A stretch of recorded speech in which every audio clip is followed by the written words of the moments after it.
give me your card again, please? I don't have it. Tell me your name again. John McGovern. McGovern. George? Jim McGovern. George? Yes, similar. Okay. You and me, that generation. Thank you. Thank you for having a seat, and we will now begin.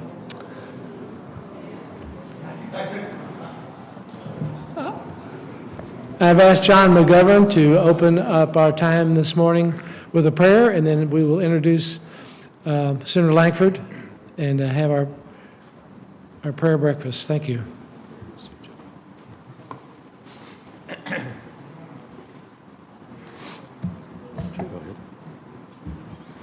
Let's pray for just a moment. Father God, I come to you in the mighty name of Jesus. I thank you, Lord, for America and every American. And I thank you for each and every nation represented here today. Just as in the early days of America, where you raised up the Jonathan Edwards, the George Whitfields, the David Brainards, the Charles Finneys, the D.L. Moody's, and the Billy Grahams, and the great Jesus People Revolution in the 70s, and 60s, and 70s. God, I pray that you bring to America right now revival like we've never had again, before, once again. From the north, God, from the south, from the east, from the west, and throughout the world that we live in today. God, I pray that you would destroy every evil plan of Putin and the enemies of freedom and the enemies of peace. And at this moment in history, God, I pray that you would give President Zelensky wisdom and that you would bring peace to the Ukrainian people. You would bring victory over Russia to the Ukrainian people. And that God, today, revival throughout this world that we live in. And I personally pray all of this, God. And we lift up your name, Jesus, in this time, this hour in history. And let your blessing rest on each and every man and woman in this building today. In the name of Jesus, amen. Thank you. Thank you, Pastor. Well, that didn't light your fire. Your wood's wet. So introduce now a dear friend and great patriot and statesman for our country who reigns from Oklahoma. He graduated from my alma mater, the University of Texas, and the Southern Baptist Seminary. Was served in the U.S. House of Representatives, and then was elected to the United States Senate. Senator Langford, thank you for your leadership on the Finance Committee, the Energy Committee, Homeland Security Committee, and particularly your walk in life honoring the Lord. So we welcome you today, and thank you, sir, for the opportunity to be with you. Thank you. Great, sir. Oh, you don't have to clap. Great to see you this morning. It is truly an honor to be able to be here, to be able to be in this conversation. You came for a lot of different reasons, but at the end of the day, you also chose to be able to come to a prayer breakfast time to kind of fill yourself up spiritually as well, to be able to help connect. It is one of the great blessings that we have in our nation, and many of your nations have as well, and that's the opportunity to be able to freely express your faith and to be able to live your faith.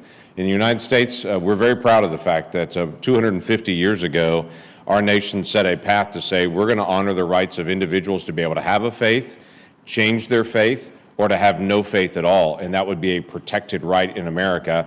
And it's also in our Constitution that it protects the rights of every elected official in the country to be able to live whatever faith they choose to, and to be able to have that practice. So there is no requirement in our nation if you're elected as one of our officials at any level of government, from the mayor in a small town all the way to United States Senator or President, you have the opportunity to be able to choose your faith, live your faith freely, and that be protected. That is a true blessing for our nation, and we are incredibly grateful for that right that has been protected for so long, and quite frankly, we speak openly about it because we wish that and long for that for other nations around the world, that leaders would have the right to be able to have a faith of their choosing, live their faith, change their faith, or have no faith at all, and that would be protected for them as individuals and as leaders. So today I come to be able to speak from my faith and my perspective. Let me give you a little bit of background. Robert had mentioned some of this as well. You see me as United States Senator But in Oklahoma, many people that I serve with know me as a former pastor. In fact, I worked with teenagers and students for 20 years before I came into Congress. So it's a very unique path for me. I meet some people that were pastors of whole congregations before, but I've yet to meet someone who was a youth pastor before they came into Congress, which that either encourages you or frightens you to think that there's a senator that once spent all of his time with teenagers. But I can assure you, for all of us that serve in legislative bodies, learning how to work with teenagers has been helpful in my role of learning how to work in a legislative body as well. So I'll let you just define that in your own legislative body as well as we work through that. For me, this was what my wife calls life's greatest interruption for us. To be able to step aside from what we were doing before, working with students and telling people about the love of Jesus, to be able to step into a political realm and to be able to have that kind of dialogue with people about all kinds of issues, the issues you deal with as well. But here are a couple of things that I've found as I study Scripture. I really believe that God cares about government. Now, I don't believe that, and I'll tell you a little bit more about this in a moment, I don't believe that there is in the Scripture, there is a certain type of government, a certain design of legislature, a certain design of parliament that is the quote-unquote biblical design of that. You don't find that. You find all different types of government in the Bible. But here's what I do know. When you read through the Hebrew Bible, through the Old Testament, there are 39 books in the Old Testament. 36 of the 39 books of the Old Testament were written to, by, or about a political leader. I'm going to let that soak into you. 36 of the 39 books of the Old Testament were written to, by, or about a political leader. It's clear that God cares about what's happening among people. Because God cares about people, He cares about the leadership that people live under. If you look in the New Testament, if you look at what's called a third of the pages, now it's not a third of the books, but a third of the pages in the New Testament, the book of Acts and the book of Luke, both those are very long books. But those two books together are a third of the length of the New Testament. They were both written to a political leader. Someone, his name is His Excellency Theophilus. They were written to explain the faith in Jesus Christ to a political leader, and they're both very long books. Well, for those two books that I look at, I look at a third of the pages of the New Testament, I look at 36 of the 39 books of the Old Testament, and they're written to, by, or about a political leader, and it makes me ask the question, does God care about what happens in government? I think the most obvious answer is yes, He does. So then my next question is, what are you doing in it? If government is throughout the entirety of the Bible, and now you're placed in government at this point, I don't find that government has a certain design in the Bible. In other words, a certain way that it has to be structured. But I do find certain requirements for leaders in the Bible to be able to live up to those values and to be able to engage in things that honor God in that. So if you look at the book of Romans, in the book of Romans, written 2,000 years ago, where Paul wrote to the church there in Rome, we see some of those first essential truths. And I'm going to break this out into three different areas to say, what do I see in the Bible as what God puts as requirements on leaders? The first of those essential things about leaders comes from Romans chapter 13, verse 1, where Paul wrote to the church in Rome and said, "Let every person be subject to the governing authorities, for there is no authority except from God, and those that exist have been instituted by God." Now I want you to let this soak in a different way. We're used to hearing that and saying, yes, God has established governments. God establishes order. He wants order in the world. And so governments are designed because we all know without some sort of structure, the chaos that life would occur with that. So God's design is for a more orderly society on that. But if there is no governing authority except that which God has instituted, for all of you that are in government, soak this in. That means God specifically chose you to be in the position that you're in and raised you up for a purpose. If there is no government except that which God has instituted, you're in government in your country. God has instituted you to be able to be in that spot. It's not just about the voters in your country.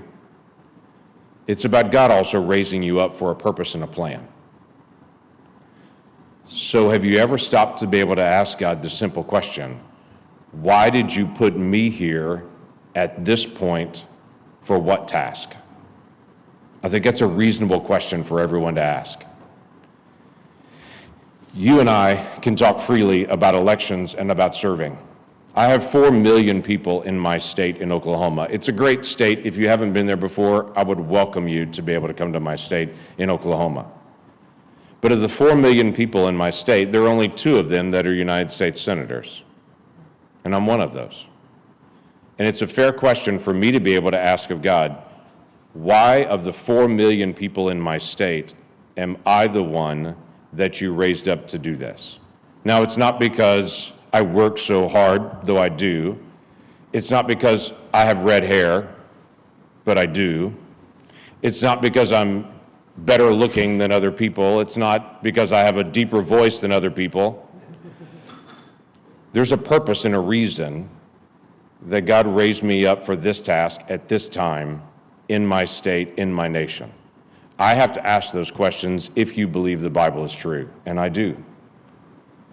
If God institutes government and he placed you in government, that means he raised you up for a purpose and a reason. And you can either squander that purpose or you can find out what it is and live it. And when you read through the scripture, you see leaders that do either. You see leaders in scripture that God raised up, God gave them authority and responsibility, and they wasted it. And you see other leaders in scripture that God raised them up, gave them authority and responsibility, and they were wise with it. My simple question to you as a leader in your nation is, which one are you? A leader that understands God has raised you up for a purpose, and so you're going to fulfill that purpose?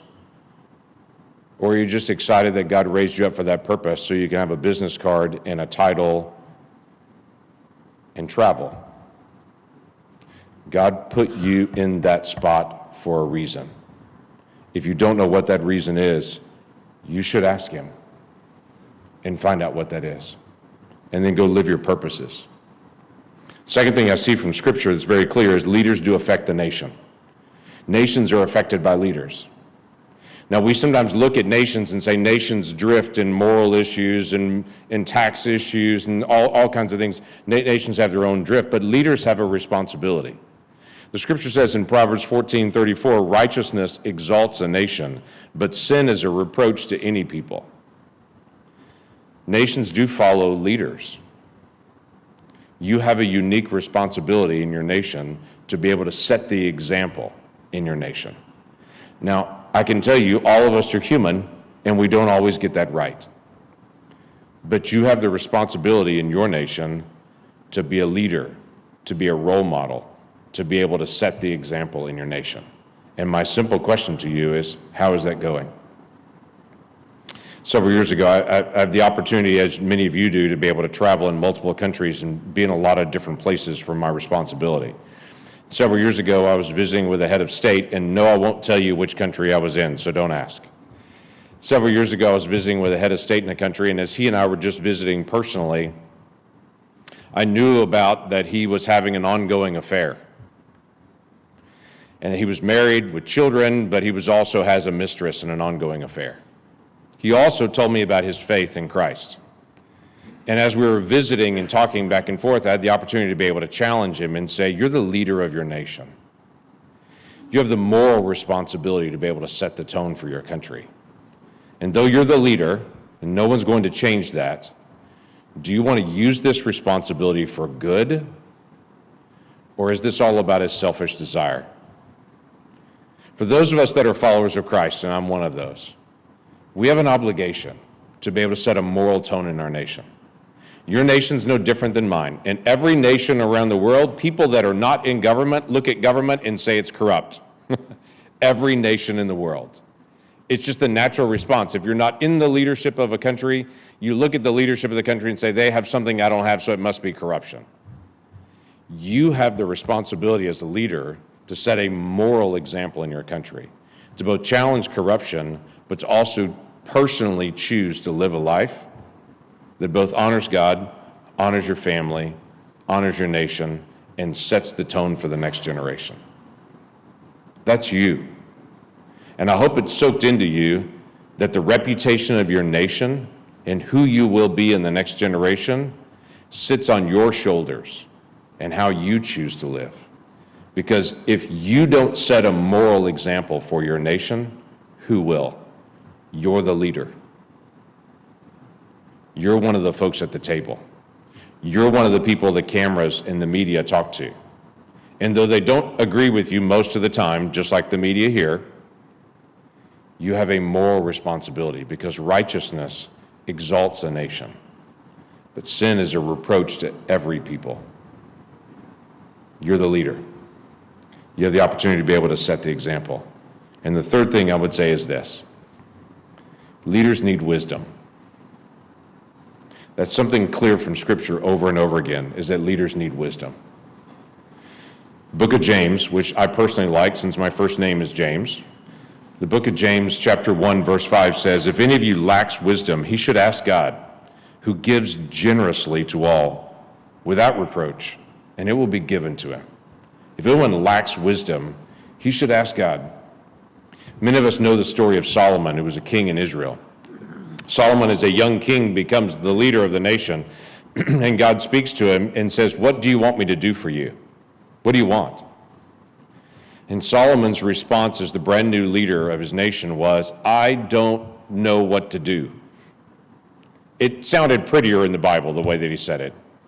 It says, who can lead a people as great as this? That sounds better, but really what it means was, Solomon said to God, I don't know what to do. Would you give me wisdom to be able to lead well? It's a good example. Listen, you and I both make hard decisions every day on a host of different issues. And people have an expectation that when you make a decision, it's a wise decision. But quietly, you and I both know, most of the time we're guessing, aren't we? Most of the time we're thinking, I think this is the right way to go. You and I, when we lack wisdom, should be smart enough to ask God. If God is smart enough to be able to create the universe, he's probably smart enough to be able to answer our questions. So if any of us lacks wisdom, we should ask God. 3 quick ideas on this. One is, if you don't spend time in prayer every day for your nation, why don't you? You should be spending time every day in prayer. Many of you know the American president, Abraham Lincoln. He was one of our most infamous and famous presidents on this. He was a remarkable leader. But what you may not know is Abraham Lincoln, before he was president, rarely went to church and had a very shallow faith personally. In fact, he was criticized in his campaign because in that time period, in the 1850s and early 1860s, it was very common for people to attend church more than it is now today. And he was criticized a lot as a person who didn't attend church much and wasn't very religious. But he was elected president. And in a statement that he made later on, he said, the presidency drove me to my knees. And what he meant by it was he understood the weight of the responsibility that he had, and he understood he didn't know what to do. And so he literally learned to pray for his nation and learned to pray individually when he was the leader of our country, because the weight of that responsibility was on him. If you don't pray for your country, who is? You're a leader in your country. There are difficult issues that are there. You should be asking for God's wisdom for you, making decisions, and God's favor and blessing on your nation. That you would literally learn to do that. Now, I don't know your spiritual journey. Your spiritual journey may be somewhat like Abraham Lincoln's was. Maybe you don't have a faith or have a background. That's understandable. That's humanity. But I hope you would feel the weight of the responsibility of the task that you have been given by God. And in that moment, instead of you being crushed under the weight of that responsibility, in your heart, you would turn to God. Just like Abraham Lincoln did, and would find God who is faithful and will guide us. I was very young when I became a follower of Jesus. There's some in my family that are, there's some in my family that are not. I was very young, and I remember my revelation moment was the moment that I understood there is a God and I don't know him. It started just that simple. Quite frankly, for me as an adult, even to be able to look across the universe in the complexity of our universe, and to be able to stare at everything and to be able to say this all happened by chance and accident is a pretty big reach. As I look across the stars and I look at the complexity even of the human DNA, I see intelligent design.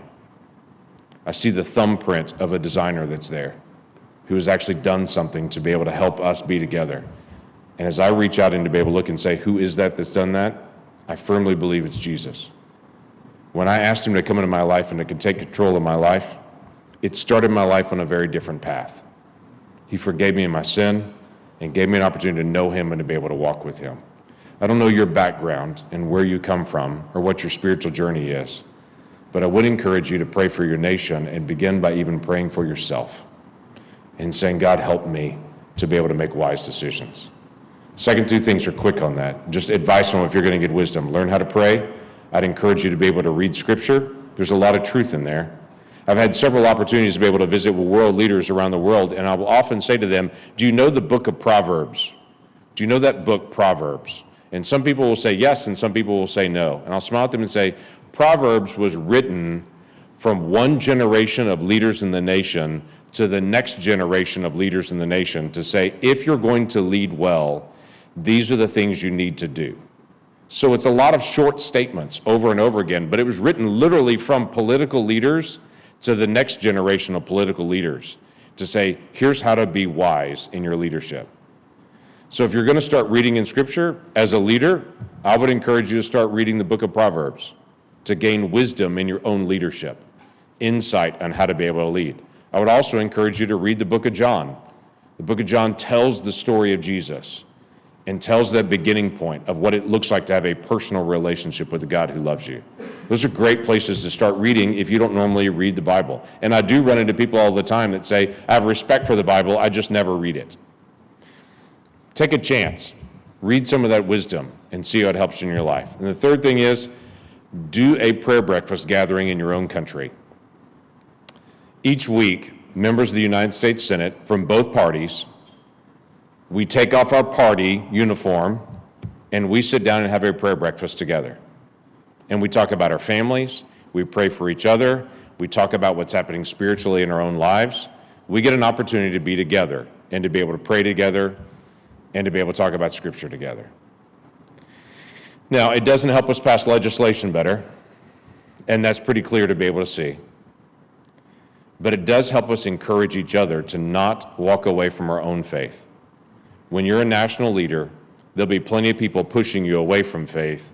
It's good to be able to get together with a group of people who understand you, that are directing you towards faith. So if there's any simple ideas I can bring to you is, one, God designed government, and he put you in it for a reason. Find out what that reason is. Live in integrity, set the example for your nation. And the third one is, get wisdom from God. Pray, read Scripture, get together with other followers of Christ, and start encouraging each other. It's a good way to be able to lead well. Listen, you and I can have hard conversations because there are very few people understand what it looks like to be able to lead. There are a lot of people that read about leaders, but it's rare to be able to visit with other leaders and to say, how do you do it? That's how I do it. I try to find out why God has me here and then do that well. I'm not afraid to be able to ask God for wisdom because I know I don't know everything. So I want to ask him to be able to help me. And I do my best to be able to set the example for my nation because I think that matters. I would invite you to be able to join all of us. And there are billions of us that are trying to be able to set the example. But for the small group of us that are leaders, we have a specially unique responsibility to set that tone for our nation. Don't miss why God placed you in the spot that he placed you in. Can I pray for you? Jesus, I do thank you for the way that you call each of us, that you gift each of us for a reason. I pray for the leaders in this room. that they would not just have a business card and a title, but they would know your purpose and that they would fulfill it.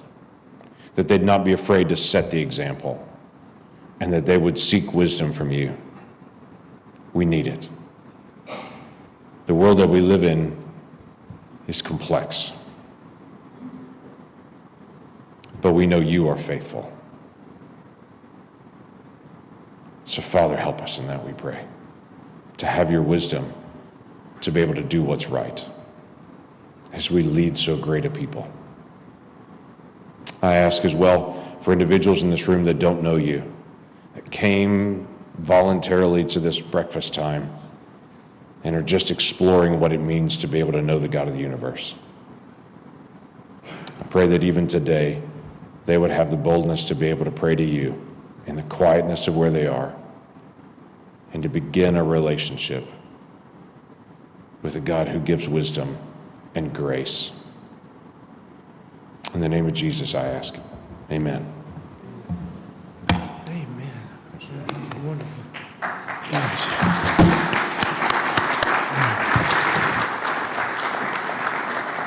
Senator, I would invite you to lead my devotion every morning. That was wonderful. What a wonderful way to begin this day, because we do all need wisdom from God. Thank you, each of you. Is Vladimir Gorchev here? Come on up. He's going to give our closing prayer at our prayer breakfast. Thank you. Thank you, Senator. So I'd like to conclude this breakfast in prayer and to start the new day. Thank you, God, for gathering us here. Thank you for these inspiring words. God, we are not wiser than you. We are not smarter than you. God, we pray for our families. Thank you, God, for bringing us safely here, changing all these planes, cars, trains. We pray for the people that we are traveling with. We also pray for our own families, especially, God, for our teenage kids and all God's children. We pray for those girls that are 14, that are 11, for those sons that are 9, 10, 15, 17. We pray, God, that you're going to lead their way.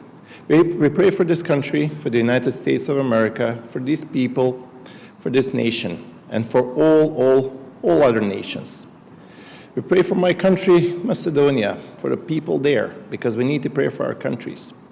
We pray also, God, for the people that are suffering in Ukraine, especially for the widows and the orphans, for those young men and women that are facing death every day.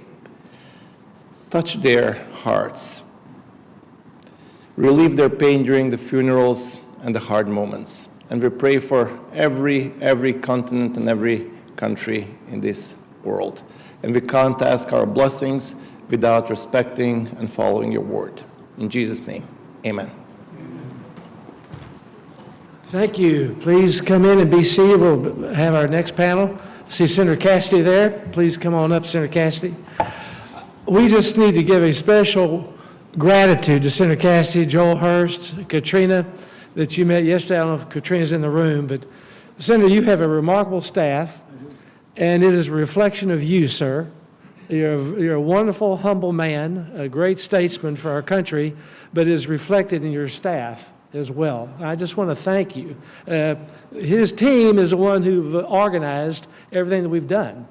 And so thank you so much. Good. So please, please. Senator Bill Cassidy from Louisiana, the floor is yours. Then the members of the trade-based money laundering, if you could come up to the panel. Thank you. Now, let me ask, is this going to be a panel discussion? You can open up the discussion and lead it any way you want. Sounds good. Okay? Hey, John. Good morning, Senator. John. Hey, John, nice to see you. Nice to see you. Hey, Senator.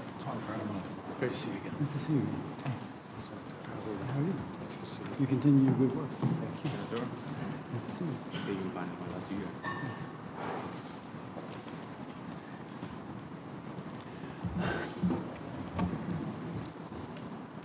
I thank you all. Robert, thank you for the introduction. I thank you all for being here.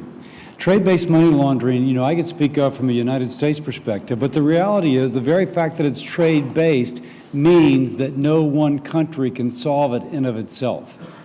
And it is also means that it has the potential to disrupt, indeed does disrupt, countries around the globe. Now, just a brief overview, just to set the stage, if you will, for my country, is that in trade-based money laundering, cartels and transnational criminal organizations are using loopholes in which are flaws in the system by which to launder billions of dollars. As one example, in my country, if you have an invoice and a manifest, the two don't meet, meaning that our federal agencies have an invoice over here and a manifest over there, and the two never connect. And so it's easy to double invoice, to phantom invoice, to send two shipments, if you will, for one invoice, or to misrepresent that which is there relative to the manifest. So the point is that can be exploited and is exploited to ship billions of dollars across our borders. Now, it has a practical implication. 100,000 Americans died last year from overdoses. Now, to put that in perspective, the United States lost 53,000 men over 10 years in Vietnam. So we're losing almost double the number of people we lost in Vietnam over 10 years. We're losing that every year from overdoses. The cartels, principally these are drugs either mailed in or shipped in across our borders, and the cartels are laundering those dollars back. Now, the scope of it, though, again, to go just a minute more, I was once speaking, I think, to the Prime Minister of Mali. And he was speaking in French, but I had an interpreter. And I just tossed out to him if he had problems with trade-based money laundering. Turns out he had written his PhD thesis on it. And he said that the dollars that were coming in from TBML were funding guerrilla warfare in his country as the money continued to traverse back up to the Middle East. Now, so it's disrupting the United States with fentanyl overdoses. It's funding cartel activity in Mexico and Latin America. It is going through the African continent, where it's disrupting there, and then going up to the Middle East, where it was this particular train of money was helping to fund Hezbollah activity. That is that's trade-based money laundering causing transcontinental disruption of society, transcontinental deaths, if you will, related to all this. Now, we're working very closely with our federal agencies, introducing legislation that we hope helps address the issue on our side. But our panel, I think, will discuss their perspectives, elaborating upon that which I said, illuminating, if you will, for us all, since we're an international audience, as to what we can do. Now, with that, let me pause. And John, let me just start with you to maybe, how would you begin, if you will? And then maybe, should we take questions, Robert, or let me know? Where's Robert? Right here. Yeah, we can field questions after they have their remarks. John?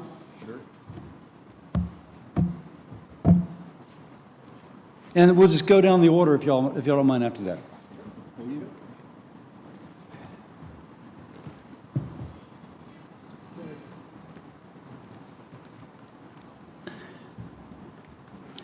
Good morning. Thank you, Congressman Pittenger, and I would also like to thank all of those that worked so hard behind the scenes to put together this yet one more stellar parliamentary security forum. It's an honor to be on this panel, and I want to thank Senator Cassidy for his leadership on trade-based money laundering and many other very important issues. Like Senator Cassidy, I share his concerns that TBML deserves far more attention. In fact, I believe that trade-based money laundering is the least recognized, understood, and enforced money laundering methodology in the world. It's also the largest. TBML is involved with customs fraud and tax evasion and export incentive fraud and value-added tax fraud and capital flight and the transfer of wealth offshore, evading capital controls, barter trade, underground financial systems like Hawala or the Chinese Fai Chen or flying money systems, abusive trade misinvoicing, other types of financial and commercial crimes. It's also an extremely important component of black market exchanges. And that's where I intend to focus my remarks this morning. Because every country here has a black market. Black markets make up a significant portion of the overall world economy. It's estimated that black markets average about 36% in the developing world and about 13% of GDP in the developing countries, in the developed world. There are various examples of worldwide black markets, and I'm going to focus my remarks on one particular system. In the Western Hemisphere, it was originally called the Black Market Peso Exchange, or it's known as BMPE. It's an example of a regional black market financial system based on the misuse of international trade that over the last 3 decades has laundered hundreds and hundreds of billions of drug dollars. Now, I have a law enforcement background. I was a special agent for the Department of Treasury for many, many years. And I think the BMPE is absolutely fascinating. It might not be based on pesos in your country, but today I assure you a form of the BMPE is present in using your local currency as proceeds of your local crime. And I'll explain how that's happened. In short, the BMPE has evolved. It's a great case study on how criminals adapt and the areas of operation change. Yet the common denominator throughout remains the misuse of trade. So in the next 10 minutes, I'm going to tell you that story. Originally, the BMPE was not created to launder drug money. In 1967, Colombia enacted regulations that strictly prohibited citizens' access to foreign exchange. Colombian merchants that wanted to import U.S. trade goods, for example, John Deere tractors or Marlboro cigarettes or Bell helicopters, through legitimate banking channels had to pay stiff surcharges from above the official exchange rate. So to avoid these steep add-on costs, importers often turned to Colombian underground black market peso brokers from whom they could buy U.S. dollars on the black market for less than the official exchange rate and buy these desired U.S. trade goods. Now, many representatives of this forum can probably recognize some of the same phenomena that's happened in your countries. However, by the 1980s, the underground peso situation was taking on a new dimension. As U.S. cities found themselves awash in Colombian cocaine, narco-traffickers and cartels were faced with a logistics problem. How were they going to launder the approximately 20 million pounds of U.S. currency that accumulates in our cities and towns every year? The criminals found their answer in the first law of economics. Supply met demand in the form of the BMPE. For example, consider a Colombian drug cartel that sold, say, $3 million worth of cocaine on the street corners of cities in the United States. A representative of the cartel sells these accumulated dollars to a Colombian peso broker at a discount, the price of doing business. The cartel's now out of the picture. They've laundered their money. And in return, they obtain clean pesos back in Colombia. To complete the BMPE cycle, the peso broker must take 2 more steps. First, he directs his representatives of the United States to place the purchased drug dollars into U.S. financial institutions or money service businesses using a variety of techniques designed to circumvent financial intelligence reporting requirements. Second, he takes orders from Colombian businesses for U.S. trade goods, arranging for their purchase using the laundered drug money he owns in the United States. and the merchants often take that money using form of willful blindness. The broker has now laundered $3 million in drug money he purchased from the drug cartel. This money laundering methodology was so successful that the BMPE became the premier money laundering methodology in the Western Hemisphere in the 1980s, the 1990s, and the first decades of the 2000s. But starting about 2010, the focus of the BMPE shifted from Colombia to Mexico. In 2014, there was a big U.S. law enforcement investigation called Operation Fashion Police. And it showed how Los Angeles-based garment dealers took U.S. drug money and exported their product not to Colombia, but to Mexico.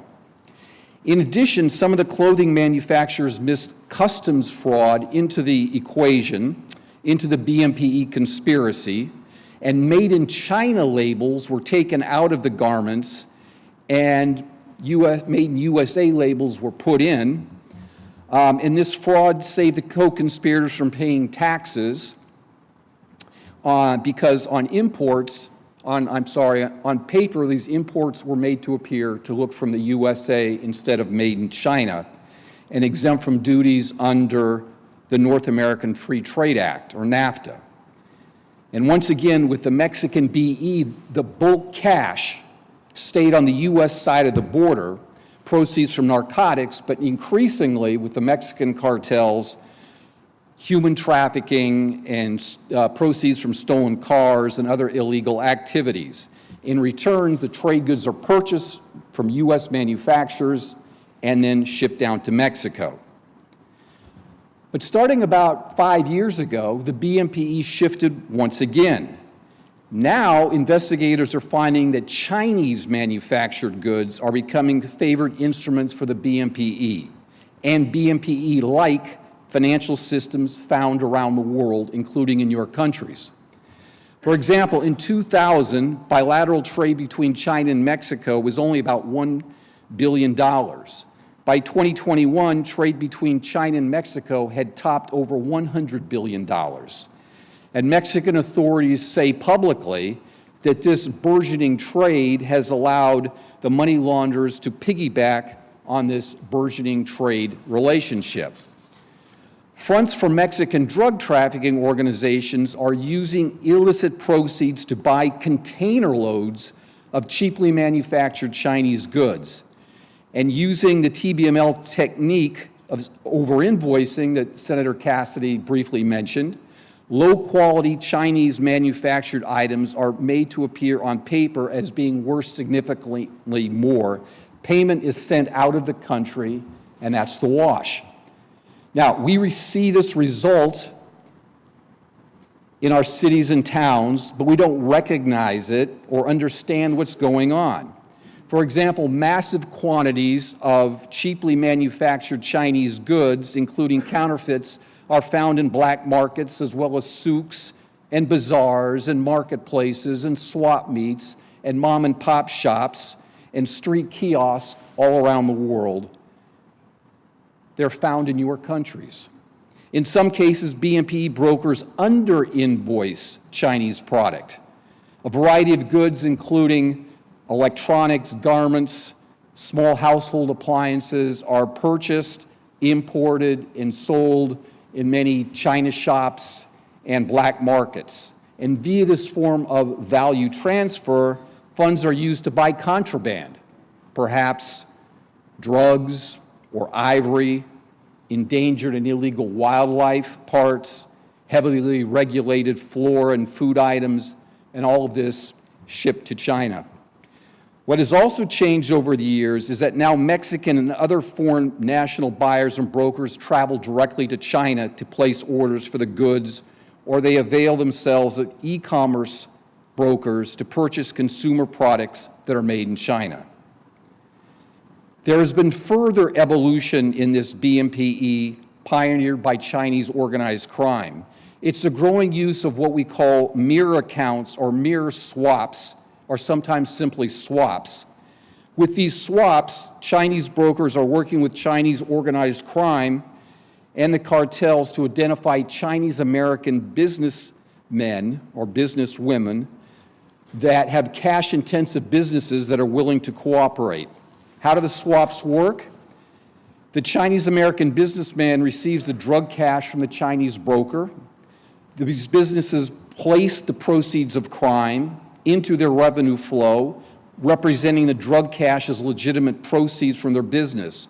Or the Chinese can use the cash to assist other Chinese that want to circumvent Chinese capital flight restrictions and, for example, buy property. Selena Realuliu yesterday briefly touched on this. Meanwhile, these complicit businesses are asked to transfer a designated amount of money through Chinese banking phone apps to accounts based in China. Using a currency converter app on a phone, the participants agree on the exchange rate between the Chinese yuan and the US dollar. And they call it a swap because the participating business person takes possession of this dirty drug cash and then sends the equivalent amount or transfers the equivalent amount from their Chinese account to the account in China that the drug cartel representatives give them directions for. Now, during the original BMPE, the cartels were doing this for, say, roughly 15%. The Chinese are now doing it for roughly 1 or 2%. Sometimes they do it for nothing, simply to break into the market.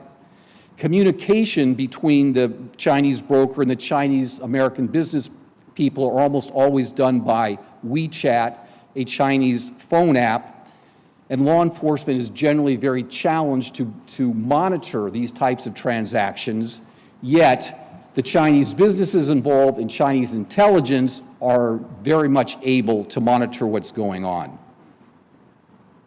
Once the money is offshore in China, the value can be further rerouted to Mexico or elsewhere per instructions of the cartels. Mirror swaps, unfortunately, also bypass our chief anti-money laundering countermeasure, which is financial intelligence reporting requirement. I also want to make the point that this Chinese black market peso exchange is basically a 21st century spin-off of the ancient Chinese flying money system that I talked about at this forum about 3 years ago. In summary, the Chinese are displacing the Mexican and the Colombian launderers that have long dominated illicit finance. This is occurring not only in the United States and the Western Hemisphere, but around the world. According to a DEA agent that has been investigating this, he said, quote, "At no time in history of organized crime is there an example where a revenue stream of this magnitude has been taken over like this. And all of this has happened without a shot being fired." So the point of this presentation has been to show you how the BMPE, a form of trade-based money laundering, has evolved over the years. I want to alert you to the fact that Chinese product in your black markets is often tied to criminal proceeds and trade-based money laundering. I also want to emphasize that Chinese organized crime groups are engineering new money laundering and value transfer techniques via mobile payments. These new payment systems are highly effective and efficient, and they bypass our traditional anti-money laundering countermeasures. Thank you. I think I'm out of time for questions.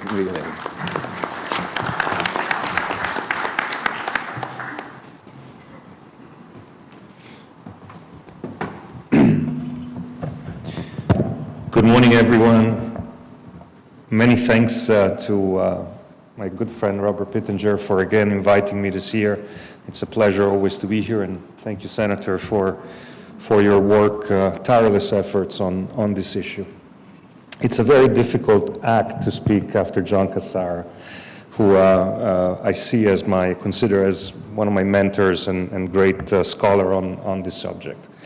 It's a bit like being the dairy-free, gluten-free dessert after the main course at a great restaurant. So what I want to do today is actually try to give you the 101 on trade-based money laundering. Bring it to sort of a very low intelligible, simple level, because indeed it is an ingenious but essentially simple way to move money around, to move dirty money around. Trade-based money laundering essentially is the movement of value from point A to point B by using merchandise. It can be any merchandise in any volume, quantity, size, or form.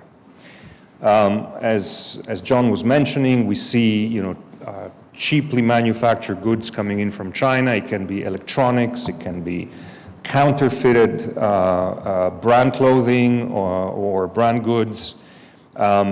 We've seen in the past 2 decades numerous trade-based money laundering schemes connected both to organized crime and terror finance that were moving used cars, that were moving very high-end watches. So you pick and choose your merchandise, your item. The point is just to have something of value that can be moved from point A to point B through trade. So the trade is the apparently legitimate component of the transaction, which allows the dirty money entering point A to come out clean at point B. And I want to give you an example by using the story of John Doe, a small-town contractor. Small-town contractor who fixes, your roof or refurbishes your home. John Doe goes to somebody who wants their house refurbished, makes a proposal, and of course he says, I can bring the price down. Now I can do A or I can do B. I can make you pay this much, or I can give you a 30% discount and make you pay some of it in cash. And of course, if I do that, I'm going to have to use undocumented workers, qualified, but they're undocumented. I'll pay them in cash. I have to buy the materials at suppliers that will invoice me, so there's some cost I can change, but there's some cost that I can tweak, and I get cash.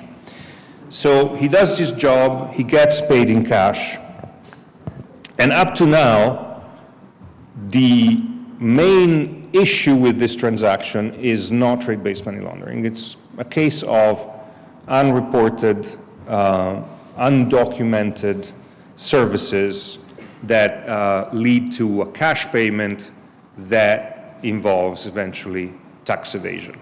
John Doe is not going to report that part of the income. Now, there is a cascade effect, of course, because in the process of doing this, all sorts of other violations and crimes or misdemeanors are happening, such as hiring undocumented workers who do not get paid benefits, et cetera, et cetera, et cetera. But the key point here is tax evasion. Now, John Doe has some costs in his life. He has to pay a mortgage, he has to finance his credit card, and these costs need to be documented. So his dilemma now is, I have an extra $10,000 in cash from my job that I've just done. It's undocumented. How can I put it back into the system so that I can use it for those documented transactions? So he goes to the nearby mall, enters a jewelry store, and buys a Rolex watch with $10,000. So now he has a watch. He no longer has the $10,000, and he can't use the watch to pay for his credit card bills or for his mortgage. So he drives to the next mall, goes into a jewelry store, and says, I have a collection item that I want to sell. And the jeweler looks at it and says, I'll give you $9,000. He sells that for $9,000. Now you think he's just lost 10% of his revenue. But that's not really a loss. It's an overhead cost, which if he had actually reported the revenue, he would have had to pay Social Security and health insurance and so on for his workers, and insurance, and he would have had to pay taxes and this and that and the other. So in the end, he would have had probably $6,300 instead of $9,000. So it's actually a good deal. And that's the trade-based money laundering part, because by the time the second jeweler gives him the check goes into the bank, the money is back into the system. Now, John Doe is a small-town contractor who does one dirty transaction. But imagine that John Doe is not a contractor, he is a middleman for a cartel and gets, instead of the $10,000 in cash, he gets millions of dollars from street sales. And instead of going to one jeweler, he goes to hundreds of jewelers up and down the eastern seaboards. At each place buys a watch in cash and then gets this bulk collection of Patek Philippe and Rolex watches, sells them at the other end, and that money is now clean. Now that is what a very sophisticated network in Europe did in 2016, was disrupted by the DEA cooperating with 7 European law enforcement agencies. And this network involved buying used cars in Europe with dirty cash and also buying Rolexes and Patek Philippe watches and then shipping them to Lebanon, where the gold watches were being sold at a steep profit by a network of local gold dealers, jewelers, and so on. And this was a system that was being used to launder hundreds of millions of dollars every month. And the revenue, and this is the point about the $1,000 difference in the purchase and sale, the people involved in the trade providing the services to cartels and organized crime take a commission. So the money launderers in Europe who were running this very sophisticated system to launder money for the drug cartels were getting revenue out of it, and that money was going to finance the purchase of weapons for Hezbollah in Syria to fight on the Assad regime side in the civil war. So what you see here is movement of value, exploiting trade, which then goes to support and fund various nefarious activities around the world, and which has a cascade effect also, because as I mentioned before, the story of John Doe is, first and foremost, the story of tax evasion. But there is a cascade effect, because once he decides to evade taxes, he makes his client complicit in a fraudulent transaction. He hires undocumented workers. He fails to pay social benefits. The cascade effect means that as you start these entering and becoming involved into these systems, there are, as John mentioned, a number of additional crimes, misdemeanors, violations. So what we see in trade-based money laundering is, of course, fraudulent documentation. Sometimes the trade does not happen at all. There are just fraudulent invoices issued by complicit companies that are moving value for organized crime. Sometimes, as the senator mentioned, you have under or over invoicing. Most of the time, you have tax evasion. There is complicity by the service providers to the companies that are engaged in these activities. So you have fraud on the part of accountants, notaries, lawyers, and so on. There is an element of corruption, because when you're moving merchandise and the merchandise is not what the paper, the accompanying paper reflects, you need to buy off officials at the ports of entry. You need to buy politicians that will protect your businesses. So there is a cascade effect that does not involve just one violation, but you have a whole array, host of attendant crimes that are part and parcel of this system. It is a mechanism that spreads and corrupts well beyond the single transaction that we're looking at. So it is an extremely pernicious form of money laundering. And it is one that, as both John and the senator said, is extremely difficult to combat. Why? Because in the age of globalization, we cannot monitor every single transaction and every single movement of goods if we do not want to disrupt global trade. And because, second reason, because trade-based money laundering, as I mentioned, can use any product in any type of commercial transaction to move dirty money, you cannot focus on a specific component of international trade. I look a lot at Latin America and specifically the tri-border area of Argentina, Brazil, and Paraguay. And for years, the main products that were being used for trade-based money laundering were affordable electronics, mobile phones, PlayStations, tablets, printers, electronics. Now, in January, February of 2020, something traumatic happens to international trade, and specifically to the flow of electronics to the tri-border area. What happens is the COVID pandemic, of course. And why does that impact the tri-border area specifically? Because many governments in Latin America, including the governments of that area, completely shut down the border, and that impacts cross-border trade. So where does trade-based money laundering shifts? Face masks, PPE, protective equipment. So in other words, it doesn't matter what we're trading.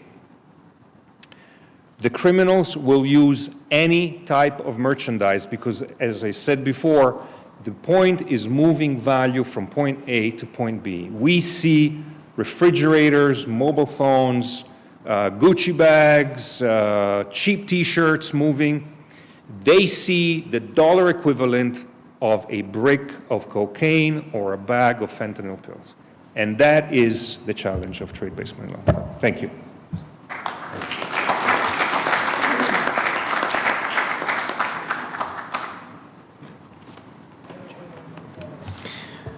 Good morning, everyone. Congressman Pittenger, thank you again for your leadership, your friendship, and monitoring every day in the last 5 years.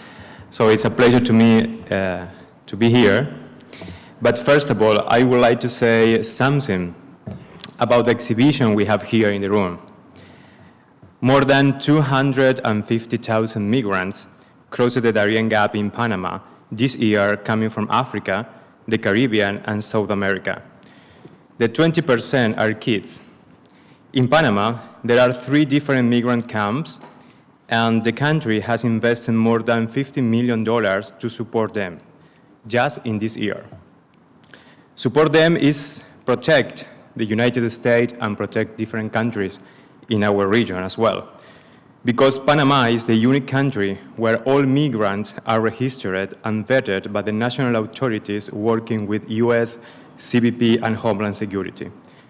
Almost 38 terrorists have been arrested in this year trying to cross the Darien Gap. This is picture tries to show their life in Darien on the Panamanian side.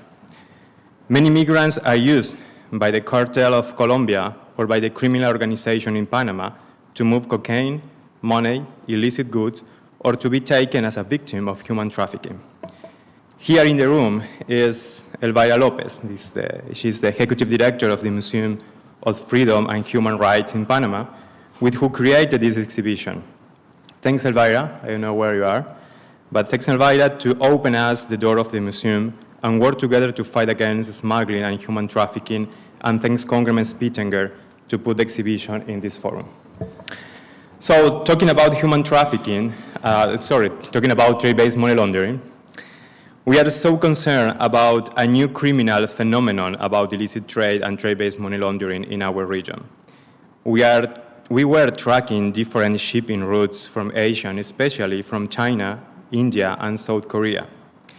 And as you know, free trade zone and ports in Panama and the Caribbean are used by criminal organizations to send a lot of illicit goods to Panama, and then they move the goods to other countries in the Caribbean and Latin America.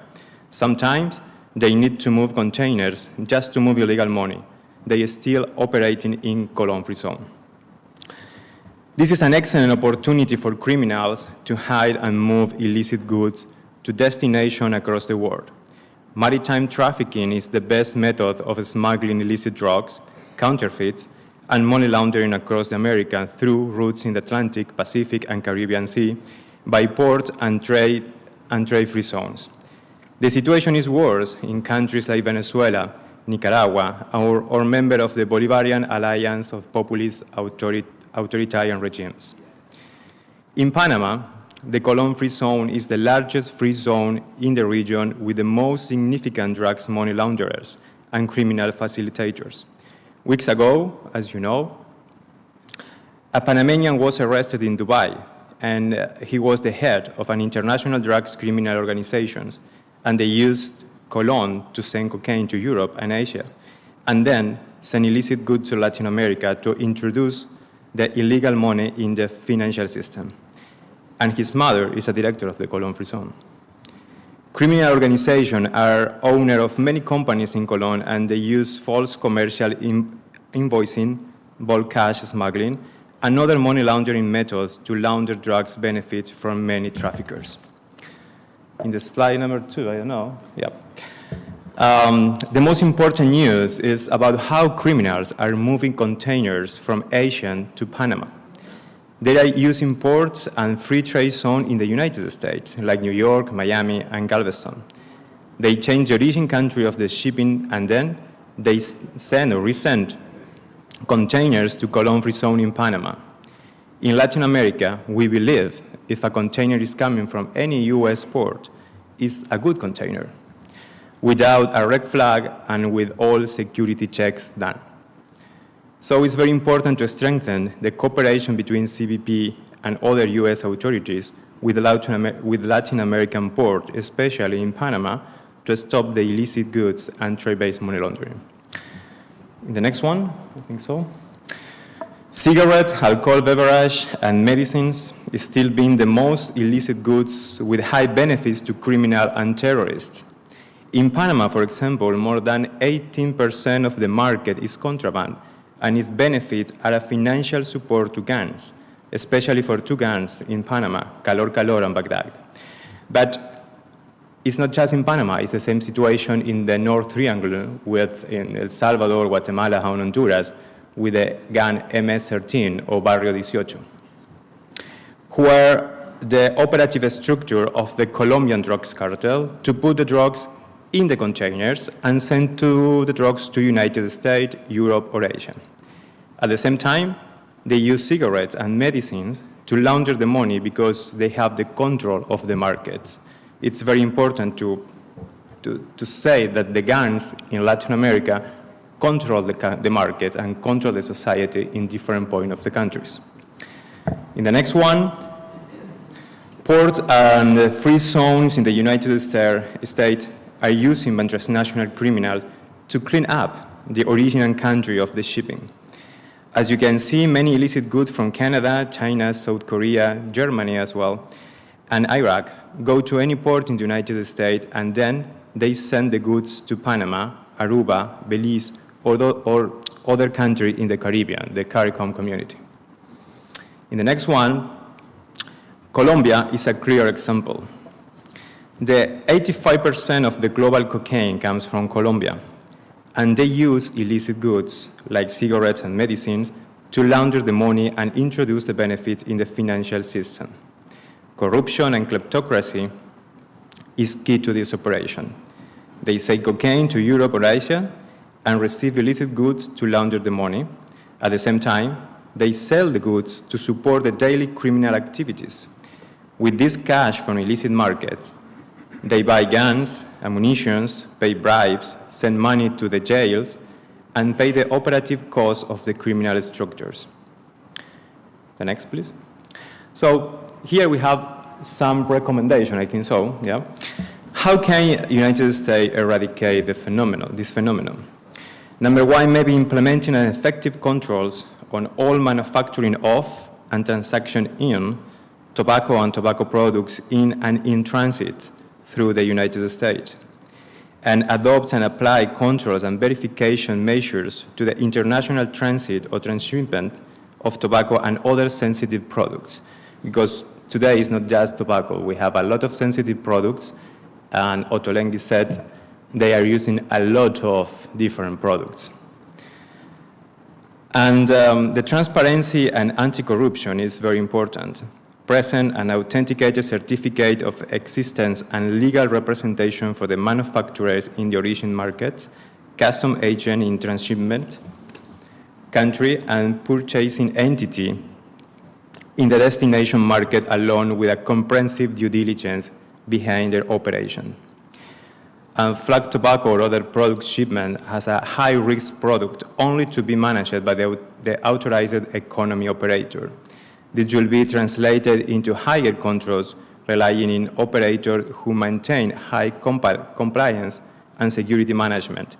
In addition, feeding CBP to supervise these product flows at the destination markets. In that point, the cooperation with the United States is very important for all the ports and all the markets in Latin America and the Caribbean as well. We have to work more together and strengthen the relationship. The tax guarantee and surety present an anticipated declaration of imports for the destination country, where duties and taxes, such as excise, are guaranteed to be paid. And prohibiting the intermingling of tobacco with other goods container. With the medicine is the same case, because medicine and cigarettes may not be shipped in a container that also contains other commodities, and the weight of container should be verified to ensure that the goods declaration is compatible with the contents. And I don't know where we are. The next one, please. In 2019, I'm so sorry, we did a regional workshop in Panama with all the GAFILAT members to talk about trade-based money laundering. And we have a special document with recommendation from that meeting in Panama. And it's incredible, but all the recommendations right now are valid. It's alive today, after maybe 4 years.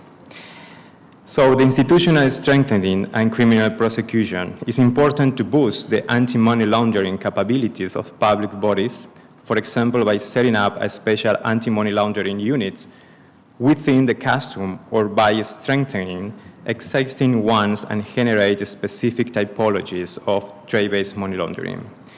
In terms of criminal prosecution, the relevance of promoting youth specialization and the development of specific research methodologies with a multidimensional approach for effective prosecuting stand out, while continuing to implement strategies to decapitalize criminal organization, such as confiscation or the extinction of ownership or extinction of domain law, and to strengthen the follow-up on investigation relating to possible trade-based money laundering cases.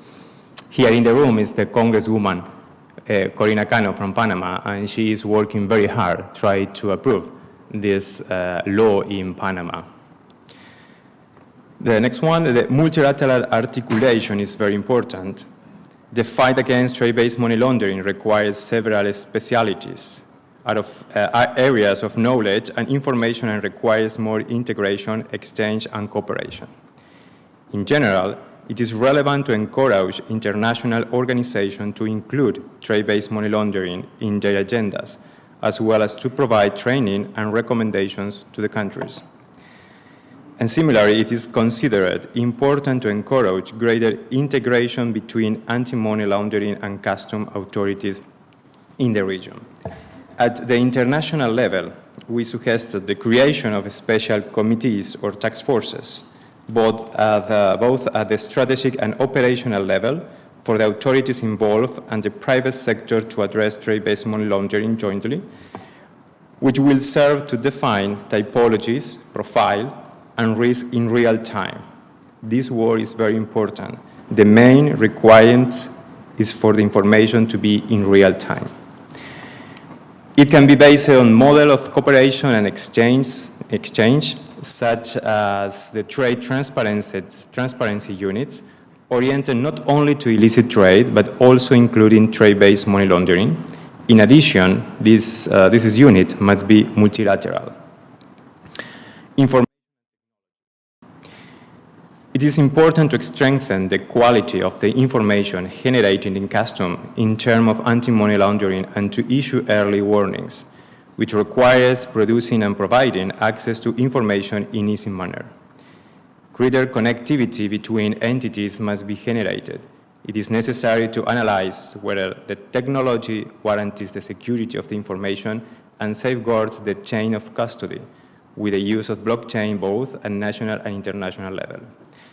And the last one is the private sector. The cooperation between the public and private sector is very important to fight against illicit trade, human trafficking, and trade-based money laundering as well. In this field, work must be done to identify trade-based money laundering risk in the region free trade zone, in addition to strengthening transparency, due diligence, and custom knowledge measures in those areas.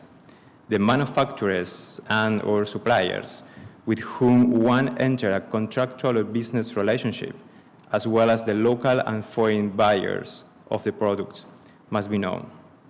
It's important to implement or improve measures such as the licensing of companies engaged in the import, sale, export, and re-export of goods, and systems for the registration of companies. In addition, information sharing strategies could be strengthened. For example, in some countries, free zone exchange information with financial intelligence, but not with the custom agencies. Thank you so much.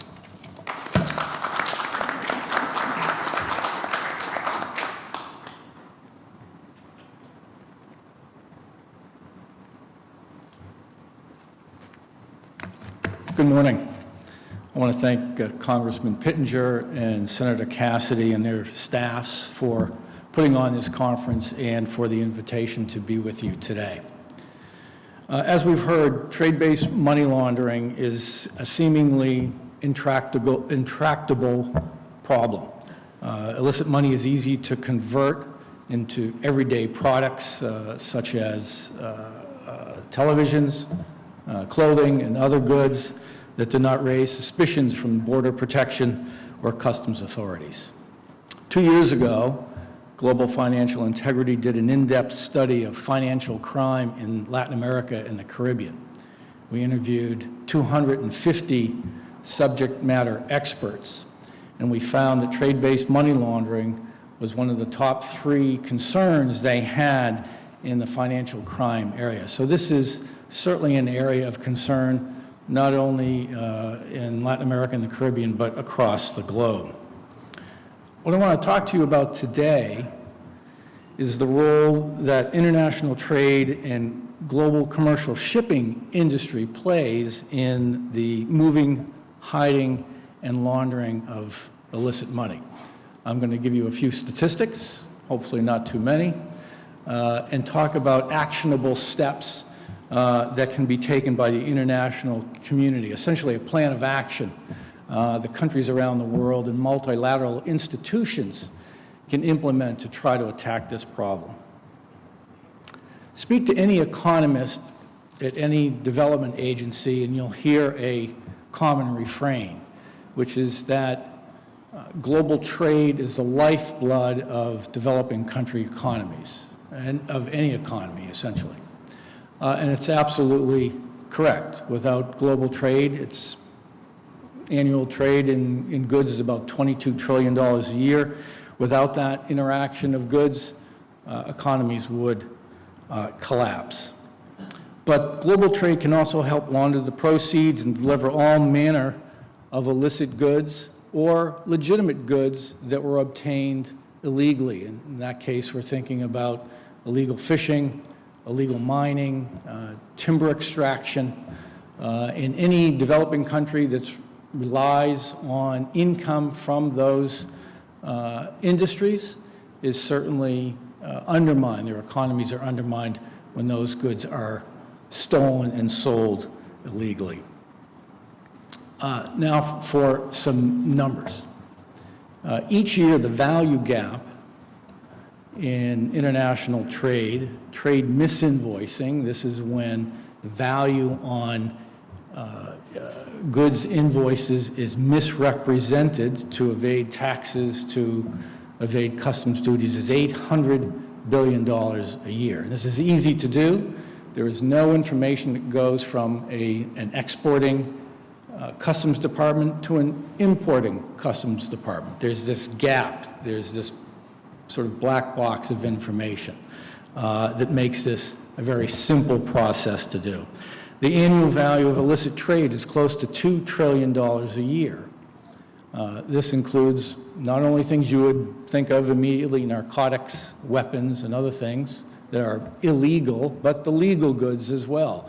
Counterfeit manufacturing of all types of products, handbags, sunglasses, medicines, so that whole range of products is $2 trillion a year. And the IMF estimates that annual money laundering is somewhere between $1.6 and $4 trillion a year. It's a big gap, understandably, as it is difficult to account for.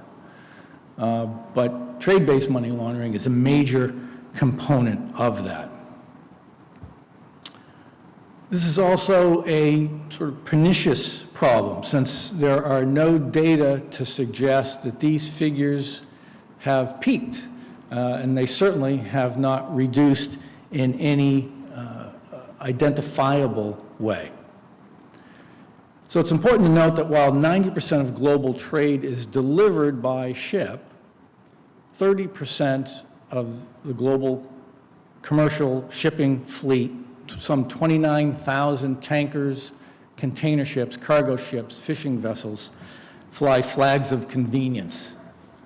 These are countries that provide flags to commercial ships. You do not have to be a resident of that particular country. They tend to provide low tax, low regulation, but also opacity and ownership. So if any ship is connected to any illicit activity, the actual flesh and blood person who owns that company, who controls the activities of that ship, is completely unknown.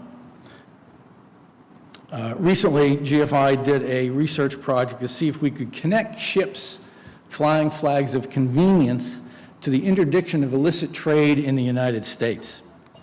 Of the 170 cases we could find, only 28 of those reported by law enforcement connected a particular ship to a particular interdiction. So while this is a very small data set, we did find that half of those 28 were flying flags of convenience.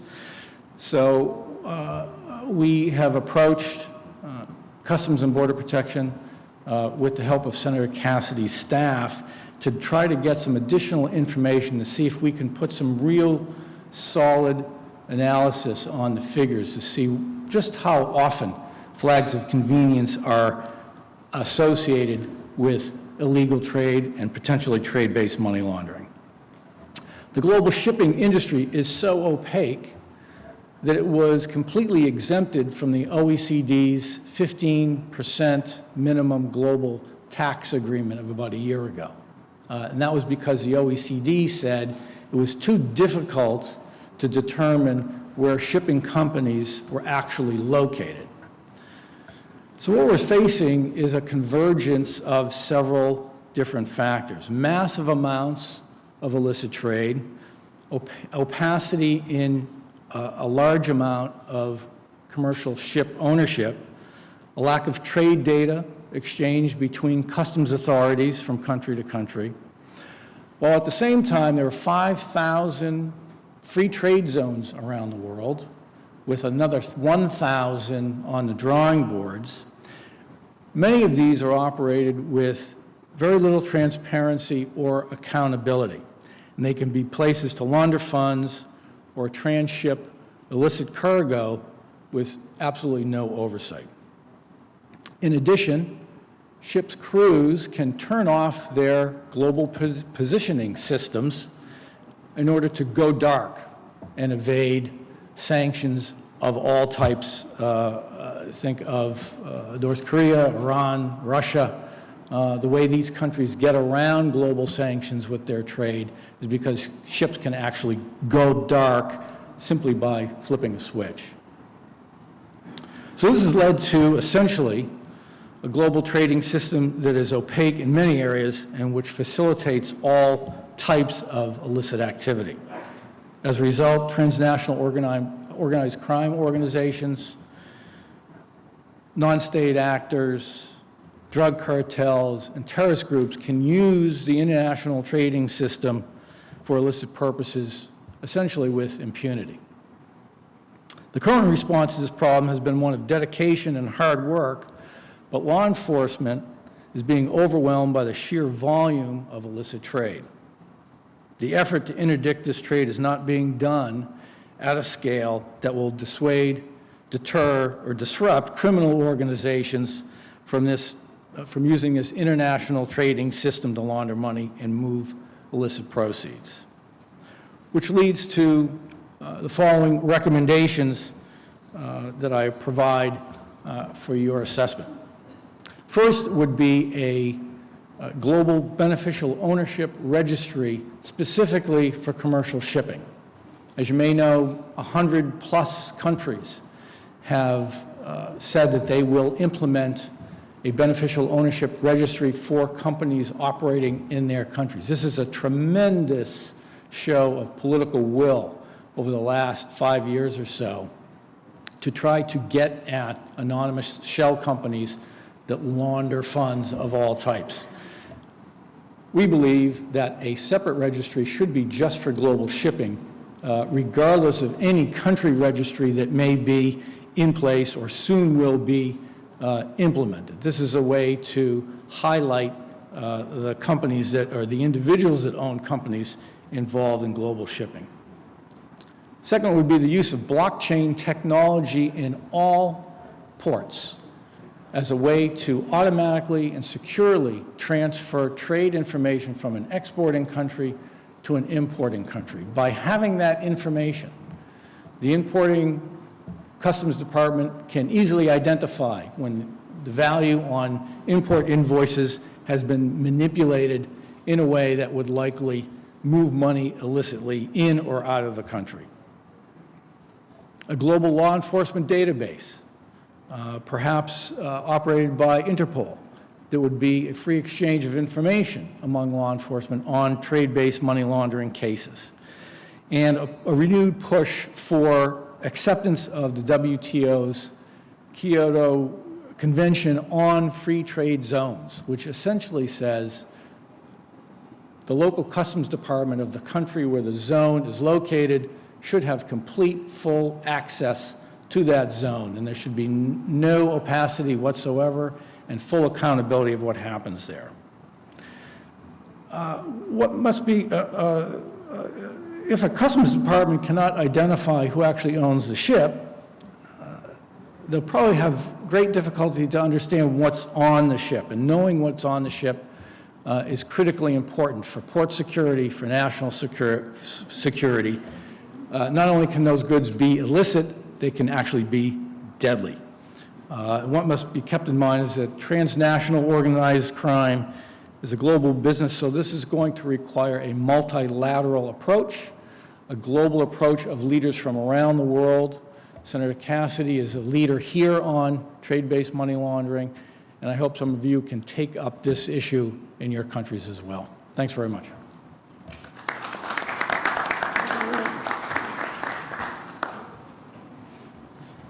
Outstanding presentations. Thank you for a very thorough discussion. Would like to just bring some, recall Dr. Cassara. He's written half a dozen books.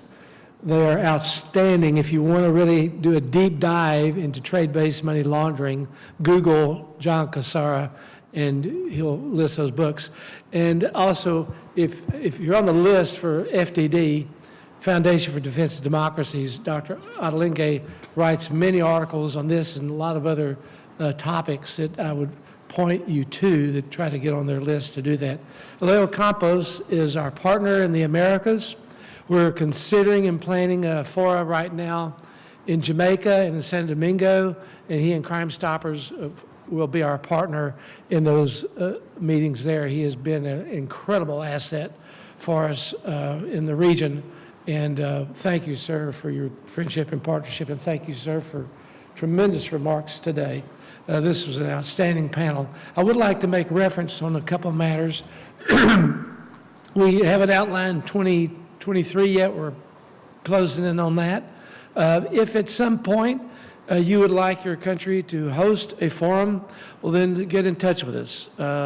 The issue that enables us to come is your leadership sends out the invitation letter to invite the parliamentarians globally to attend. And there's some other related requests we have to host these meetings. As well, we try to keep an updated list of parliamentarians, but if there are those that you felt that should be invited, please send us those contacts to Lucas, and we'll keep building on our list. Obviously, people come and go in the political realm, and it's hard to keep current lists, but we do the best we can. We've got people who are working on it all the time. Well, thank you. Are there any questions now for this panel? Yes, sir. Sir? We have a mic today. Yes. We're really progressing here. Thanks. That's big. Thank you for the presentations.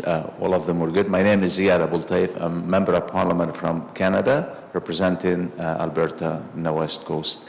Thank you for your One thing about the number of tankers around the world, you mentioned, I think 29,000, the number. And are we up to a new protocol to have better control over who owns those ships? I mean, we have an example in Beirut where one of these ships end up in Beirut and no one could track to see who owns that ship. So this seems to be a common thing. What can U.S. and the Western world do to have better control over these operations? Thank you. Yeah, I think the idea of a global beneficial ownership registry would be the key first step to actually identify, have these companies report their beneficial ownership information. This is very simple to do. This is not intrusive. It's very basic types of information, name, address, phone number, and so it's very, very location of operations. Very simple to do, very low cost, but what it does is it provides law enforcement an understanding of who actually controls the ship's operations and who benefits financially from the operations of these ships. The International Maritime Organization would be the logical place to put this. They're already in operation. They already are involved in so many areas of global commercial shipping. So the need is there. The model of beneficial ownership registries is already created. The institution exists. This is not a difficult technical problem. This is a political will issue and an educational challenge for organizations like ours and for legislators like you to be able to talk about these issues and the risk to not knowing who actually owns these ships around the world. And as we get more policymakers educated about the risk, hopefully we can get the political will in place to actually implement a registry. Very good. Any other comments? Questions right here? I like a man in a tux. That's a good thing. Thank you so much. I'm Ambassador of Serbia to Montenegro, Vladimir Božović, and your presentation very useful. I just have one question. How is, from your perspective, connection between money laundering and political corruption? Because we are witnessing in our region, Western Balkans, that political corruption is the biggest problem. And new administration of President Biden pay attention about that, and we are so appreciate about that because As you know, corruption is the biggest problem and present everywhere. And my question is, how is the link for the corruption, political corruption, money laundering, and how can you provide the best practices to fighting against corruption and stopping money laundering, like using tools to provide corruption? Thank you so much. Yeah, thank you for the question. It's interesting you bring this specific question up today. Directly across town, there are 2,000 people at the Omni Shoreham Hotel attending a week-long international anti-corruption conference.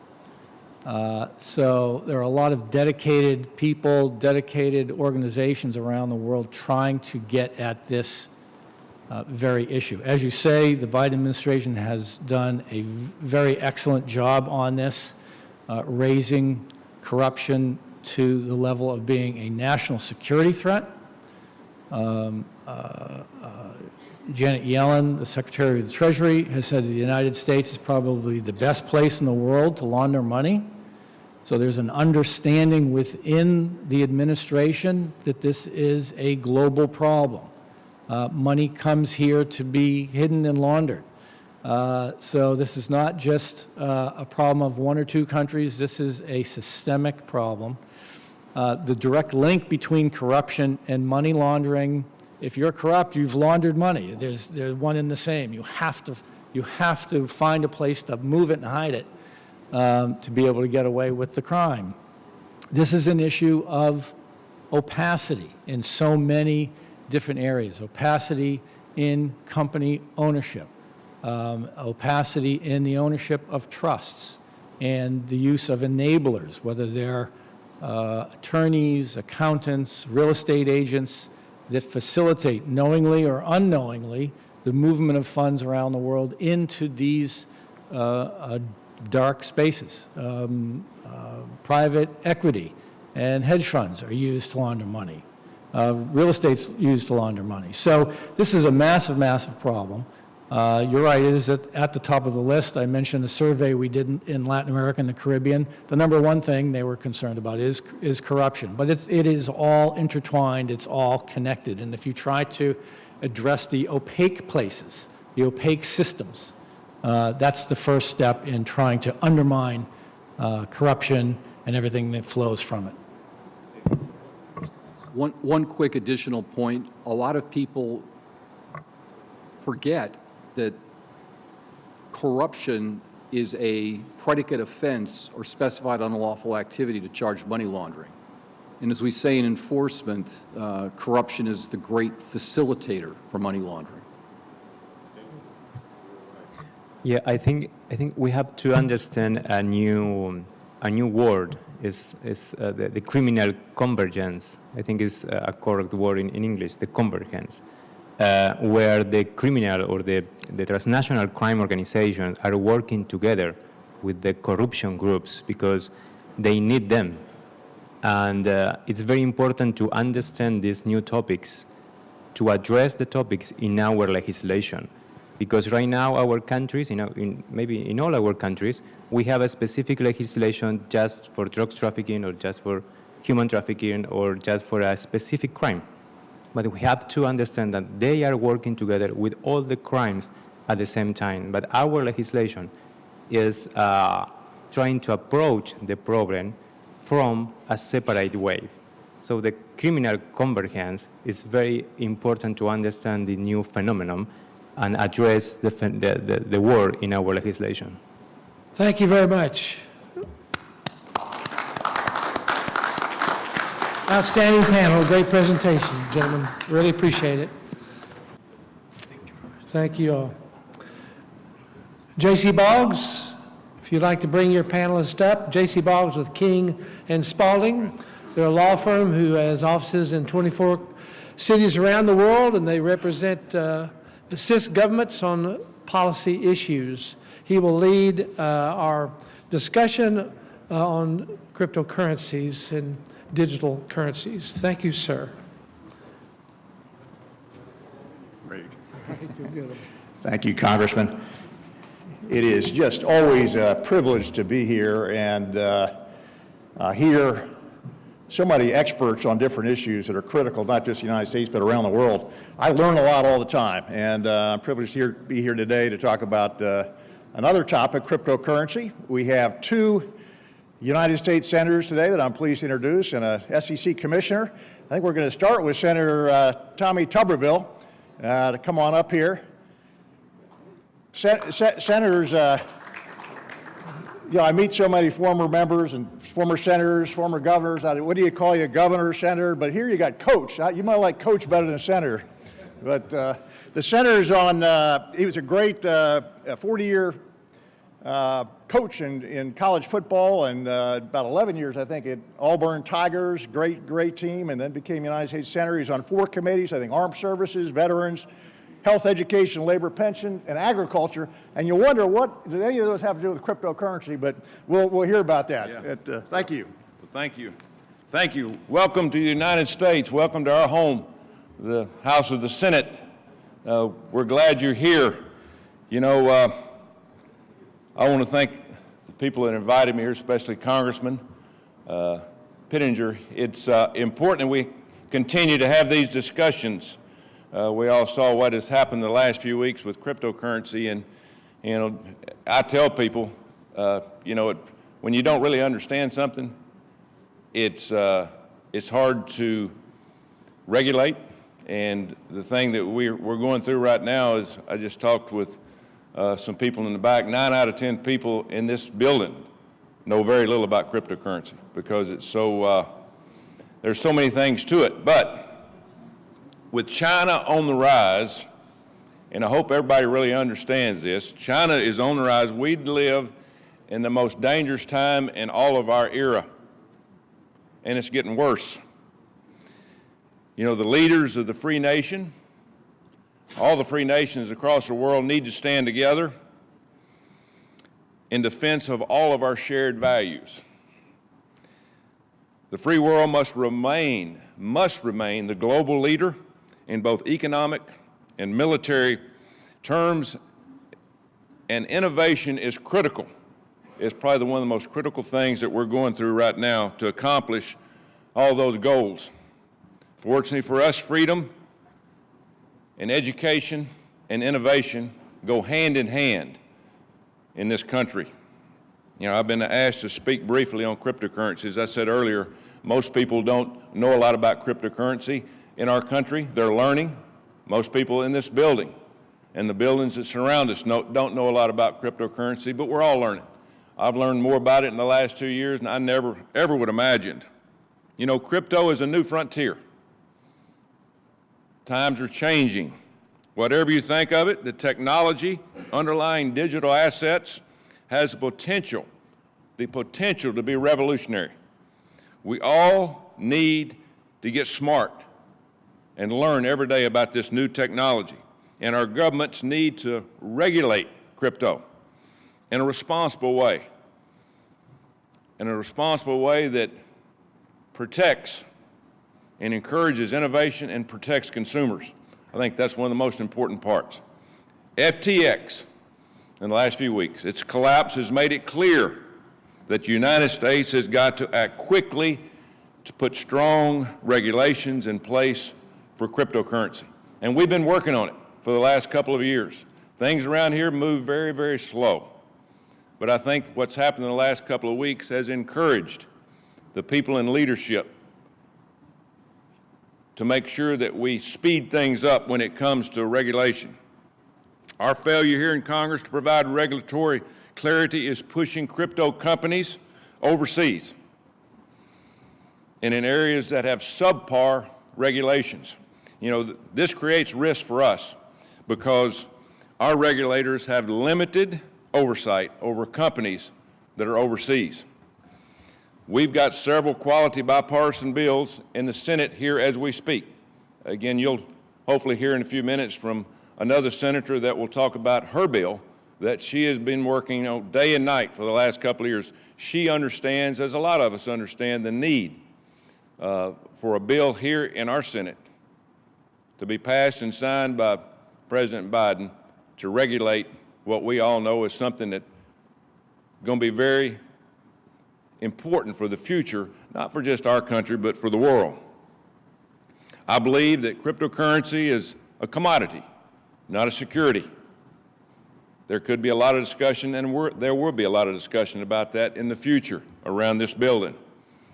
As far as exchanges like FTX are concerned, they need to be treated the same as any other asset exchanges with strong, very strong capital requirements and clear consumer protection rules. Crypto companies engaged in lending need to be subjected to the same capital requirements and regulations as banks, as if they provide bank-like services. That's important for all of us. Like activity requires like regulations. It's that simple. You've got a great group of expert panelists that are going to be here today. I encourage you to listen and ask questions. Their views will be shared with a lot of people on how to best regulate crypto, because again, it is something that is very, very important to all of our countries. SEC Commissioner Peirce is one of the best in the business. She'll be up here answering your questions and giving her insights and on what, number one, crypto is and what the future is, hopefully, for here in our country and all over the world. Again, you'll be hearing from Senator Loomis. I think she'll be here, right, JC? She'll be here talking about her bill.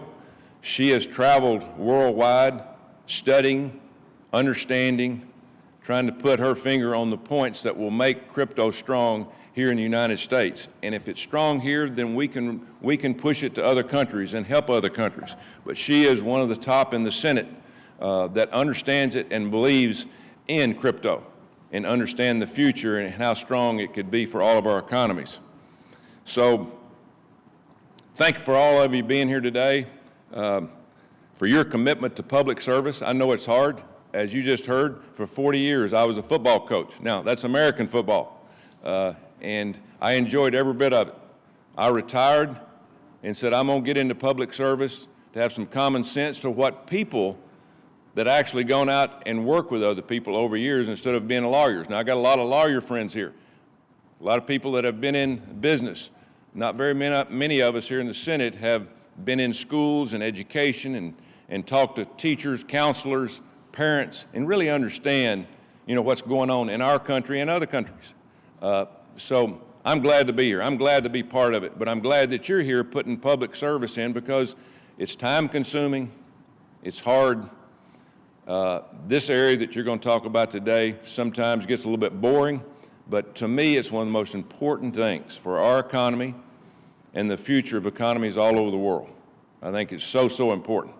But we have to get a handle on it because we have a very black eye for what's happened here in the United States, or really in the Bahamas, what has happened with crypto in just a short period of time. And I think a lot of people have a lot of doubts and a lot of questions. But we have answers to those questions. We have answers, and we can make things better, and we can give opportunities to a lot of people through crypto. I have a lot of friends of mine that they don't think they can do without it now, that work not just in our country but worldwide. But there has to be some limitations, there has to be some regulations, and I think the future is very bright for crypto. So enjoy yourself today. Welcome again to our building, and hopefully you have some time to look around and see some of the things that we have here. But number one, hope you come out with something today from this meeting, from these panels, to understanding more about what we want to do with crypto, the direction it's heading, and how much and how important it is for all of us, not just for the United States, but this is a global economy. Our country has problems right now. Our world has problems. And I think this is going to be an answer to a lot of the problems that we're going to have in the very near future. So thanks for being here. Look forward to hearing some good thoughts from the panel. And again, JC, thanks for allowing me to come up today and say a few words. Thank you. Yeah. Thank you. Robert Pittenger. Well, thank you for the great kickoff here on the crypto discussion. Why don't we have our panelists come up here? And I did notice, maybe we have it dated up, a sheet up there. It had former CFTC Commissioner Brian Quintenz. He's not here today. We upgraded with current SEC Commissioner Hester Peirce, and Brian would not disagree with that assessment too. So come on up, our different various panelists. Peter, there he is, and Chris Land. Still waiting for Senator Lummis. You can come on up, and we'll just go ahead and get started, and then and be joined by our other panelists. Hester, thanks so much for joining us. Good to see you. Where's Brian's spot? Going to take his spot, right? You're going to take his spot. He's in New York today. So let me introduce to Commissioner Peirce. And Commissioner Peirce, actually, I don't know if you started, but you were a member, senior counsel of the Senate Banking Committee, right in this building, as I was sometime a few years earlier than that. And you've done much better than I have too. So going on to be SEC Commissioner, very thoughtful on crypto issues and financial services. I remember trying to figure out Dodd-Frank some years ago, and we had 2,300 pages of legislation, tens of thousands of pages of regulation. It's hard to make sense of it, even for a sophisticated lawyer. But Commissioner Peirce, before you were a commissioner and you were at the Mercatus Institute at the time, put together a great book explaining that and what Dodd-Frank does and what the flaws are. So that was very helpful. And now at the SEC, being very thoughtful about cryptocurrency and kind of AKA crypto mom. I think that's a term you don't mind, don't reject. But some days I like it better than others. Okay, but it's affectionate. And Peter St. Onge is a research fellow at the Heritage Foundation, and you've heard a number of contributors from Heritage yesterday and I think later today.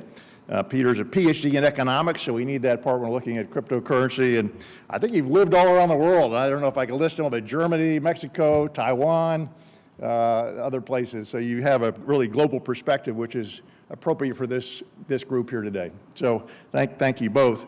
We're going to be joined by Senator Lummis in just a few minutes, and I believe her general counsel is going to be joining us as well. So, but maybe I'll just set the table a little bit. There was an interview yesterday, I don't know if either of you caught that, with Jamie Dimon, and he called crypto useless, like pet rocks. I don't know if you remember pet rocks from years ago, but really no value in it. You can see why it does anything, why people are even bother thinking about it.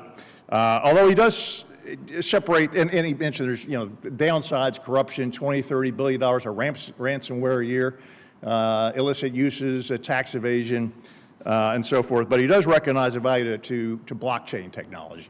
So separating that from certain cryptocurrencies and stable coins as well. So that's there's some good things to that. But I'll just, as we wait for the senator, set the table a little bit. So crypto assets have been around for more than a decade now. But it's only now that efforts to regulate them have moved to the top of the policy agenda. Different countries are taking different approaches. So some countries, such as Japan and Switzerland, have amended or introduced new legislation covering crypto assets in their service providers, while other countries, including the EU, United Arab Emirates, the UK, and the United States, are at the drafting stage. And we'll hear a little bit more about that from Senator Lummis when she arrives. But the national authorities on a whole have taken very different approaches to regulatory policy for crypto assets. In one extreme, authorities have prohibited the issuance of holding of crypto assets by residents or the ability to transact them or use them in certain purposes, such as payments. On the other extreme, some countries have been more welcoming and even sought to woo companies to develop markets in these assets. So the resulting fragmented global response neither assures a level playing field nor guards against a race to the bottom as crypto actors migrate to the friendliest jurisdiction with the least regulatory rigor, while remaining accessible to anyone with internet access. So the International Regulatory Committee has not been sitting idle. In early years, the major concern was preserving financial integrity by minimizing the use of crypto assets to facilitate money laundering and other illegal transactions. And the Financial Action Task Force moved quickly to provide a global framework for all virtual asset providers. The International Organization of the Securities Commissions also issued regulatory guidance on crypto exchanges.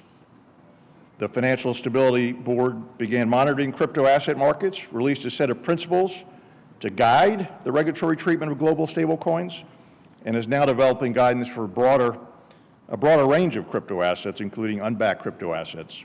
And other standard setters are following suit with work on application of principles for financial market infrastructures to systemically important stablecoin arrangements and on prudential treatment of bank exposure to crypto assets. But the idea here is that a global regulatory framework will bring order to the markets, help instill consumer confidence, lay out the limits of what is permissible, and maybe provide a bit of a safe space for useful innovation to continue. I'll just reference one more thing, and we'll get started on the panel discussion. The Atlantic Council put together a study recently looking at 25 countries, mostly G20 members, in addition to countries with the highest rates of cryptocurrency adoption, which includes Iran, Pakistan, Philippines, Thailand, Ukraine, and Vietnam. Just some interesting facts in that research that came out. Amongst the 25 countries that they studied, cryptocurrency was legal in 13, partially banned in 9, and generally banned in 3. And I think I see the senator arriving here. So, Senator, come on, come on up here. Thank you so much. I was just filling some time here as you arrived to give you some background. And great to see you. Hi. J.C. Boggs, good to see you again. Hello, nice Would to you like see to be you, up here or Jesse. sit down here? Whatever you're most comfortable with. I like to stand. Okay. If that's okay. Fantastic. Yep. And I understand you prepare for a discussion, or would you like to make some introductory remarks first?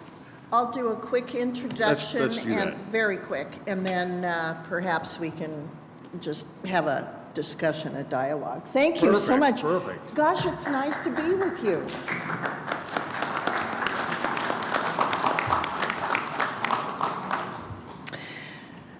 When I arrived in the U.S. Senate, very few people here were talking about or knew anything about digital assets. And so I started carrying books around with me. I think it kind of surprised people that someone in the Senate was reading about digital assets, about Bitcoin, about other cryptocurrencies. And it's just remarkable how much things have changed in the 2 years since then. I was joined a year ago by Senator Kirsten Gillibrand of New York to file the very first comprehensive piece of legislation for regulating digital assets in the United States. So we put our bill out for comment last December just to industry experts very quietly. We filed it last spring, and we have been since making the rounds trying to acquaint our Senate colleagues and some House colleagues with our approach. And it's gained more momentum, especially since some entities within the crypto world have gone belly up. So we're hopeful that there will be an appetite in the U.S. Senate, starting with the new Congress in January, to comprehensively address digital assets. So basically, the goal of our bill, the Lummis-Gillibrand bill, it's called the Responsible Financial Innovation Act. The goal is to use our existing banking structure and financial services structure regulatory framework and just lay digital assets on top of our current regulatory framework. So commodities would be regulated by the Commodity Futures Trading Commission. Securities would be regulated by the SEC. A test that's used in and was developed by our court system called the Howey test will be used to determine what is a commodity and what is a security. Bitcoin is clearly a commodity. It's fully decentralized, it's trustless, and so it's very obvious that Bitcoin will be regulated by the Commodity Futures Trading Commission. Since Ethereum has moved from proof of work to proof of stake, that one now is probably a security for the time being because it requires the group that currently has a stake in Ethereum to approve additions of Ethereum to their asset base. And because of that, they're probably a security now. But that could change over time and morph over time. I think the vast majority of digital assets are securities. And so you'll probably see the largest number of digital assets regulated by the SEC, but perhaps the largest market cap of digital assets at the CFTC. We have a regulatory framework that would not allow, for example, ancillary companies to be bundled in a way that FTX functioned as a company, for example. That's the basic framework for our bill. We want innovation in the United States, but we also want a well-understood regulatory framework that has consumer protections and disclosures. So really, that's the simple summary of my involvement in this subject, and I'd love to have a dialogue with you now. Thank you. That'd be great. So let me ask you, and we really wanted to have a conversation more than a number of presentations, and so we'll ask some folks to join in, but this is, significant legislation. It's one of the issues over the years I've been doing this that often industry comes here, we don't want legislation because it's going to stifle innovation, do other bad things. Here we have a lot of industry saying, maybe it's time for that because there's too much uncertainty in the market. They don't know if they put their time, their effort, their capital into something, or these companies are moving offshore. So this is one I think there's alignment of interest now with Congress and industry, and I think we'll hear from Commissioner Peirce from the regulators on maybe not what exactly you do, but at least some interest in having some ground rules. So interested in your comment on that. Yeah, I think that's absolutely right. There was a time when the industry players were really reluctant to have the Congress weigh in. And I would just say, look, we don't have to weigh in as long as you don't have any interaction at all with fiat currency. But as soon as you start interacting with fiat currency, there's a role for government, for the fiat issuers. And I think that they've come to see that that is also the case. The other thing that they've experienced that I think gives them some interest in seeing a well-understood regulatory framework is the fact that they are facing regulation by enforcement action. In other words, rather than having a set of ground rules and regulations, they're functioning without them, and then they get their hands slapped when they stray too far from the SEC's approach to regulating. And so they're kind of in never, never land, and regulation by enforcement action is what I think they're trying to avoid now. Mm-hmm. I think I failed to give a proper introduction too. So, United States Senator from Wyoming, but also spent 8 years in the House, 8 years in the Wyoming, you were a treasurer in the state of Wyoming, 14 years in the Wyoming House and Senate, so a lot of public service and public policy experience, but also help operate your family cattle ranch. So I don't know where crypto fits in all that, but you've got, you're on the right committee, banking committee. You have your leading legislation, as you mentioned, with Senator Gillibrand, so bipartisan bill. There's also, Senator Tuberville was here earlier this morning and mentioned his bill in the bill in the Agriculture Committee. And then in the House Financial Services Committee, there's a number of bills, but one by another bipartisan bill by Congressman McHenry and Congresswoman Maxine Waters, which will continue, I think, into next year. So how do all these pieces fit together? Can you have all the bills? Do they address different things? I know stable coins is one of the focuses. Yeah.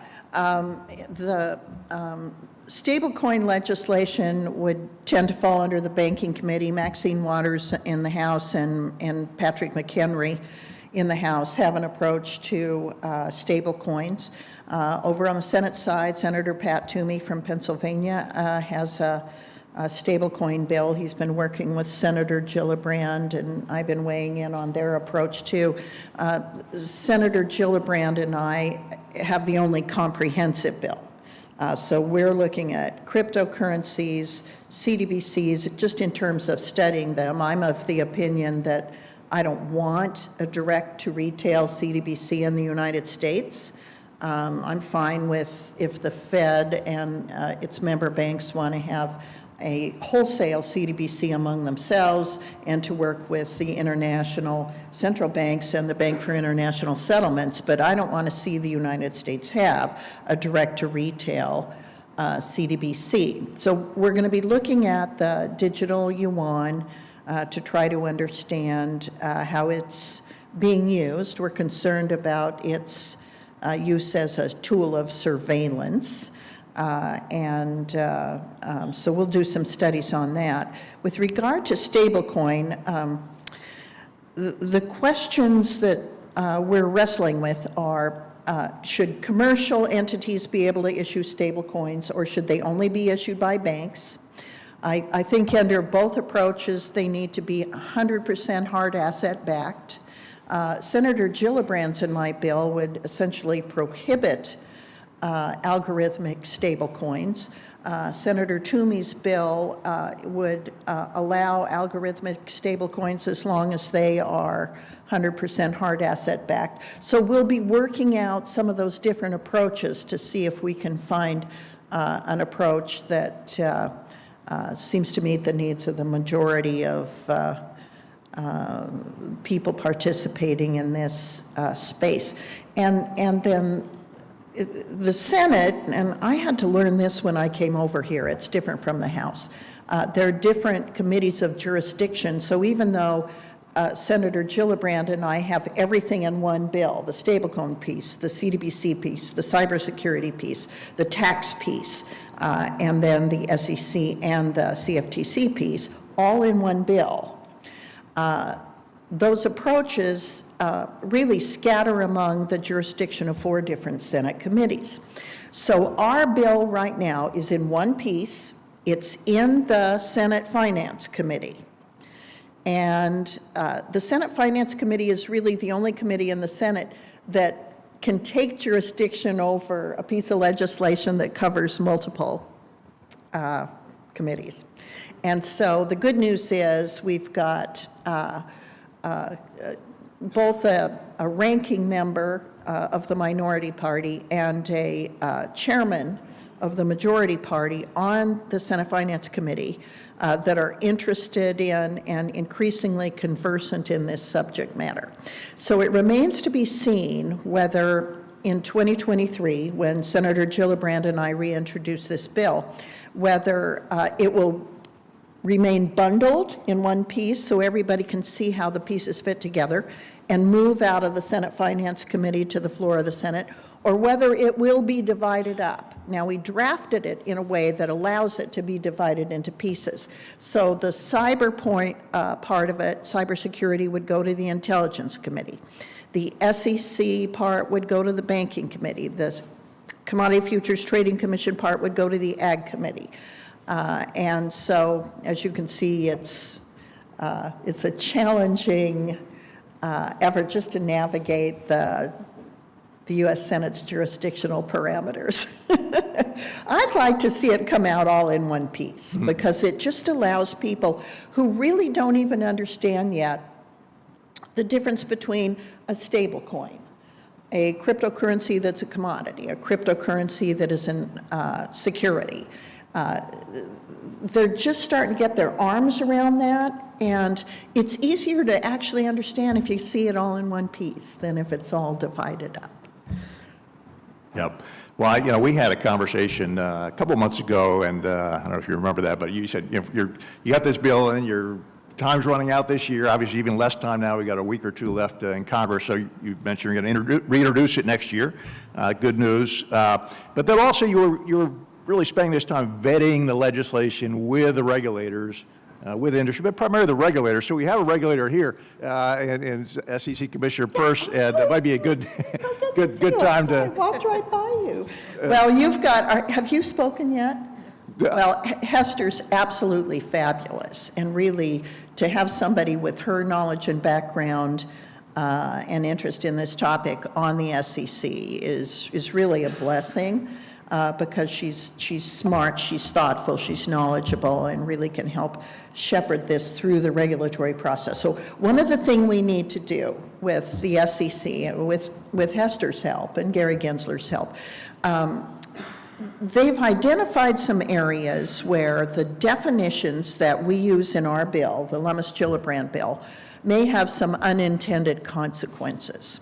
And so we'll be sitting down with you and your staff to make sure that we're not inadvertently and unintentionally allowing certain financial assets that are currently regulated to redefine themselves as digital assets and access a different level of consumer protection and disclosure. So, we're planning on coming over and sitting down with you and your staff, Hester, and go through and make sure that, with a fine-tooth comb, to make sure our definitions have no unintended consequences. And if there's other things you've identified that you want us to tighten up, that would be great. We're the policymakers. The senators make policy, the House makes policy.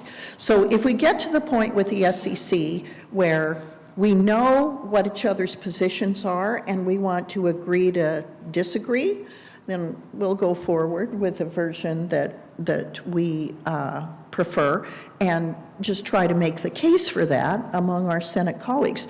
But if we can work out some of these issues, which I'm sure we can, before we ever reintroduce the bill, that just reduces the headwinds that we have to face with our colleagues and with potential regulators.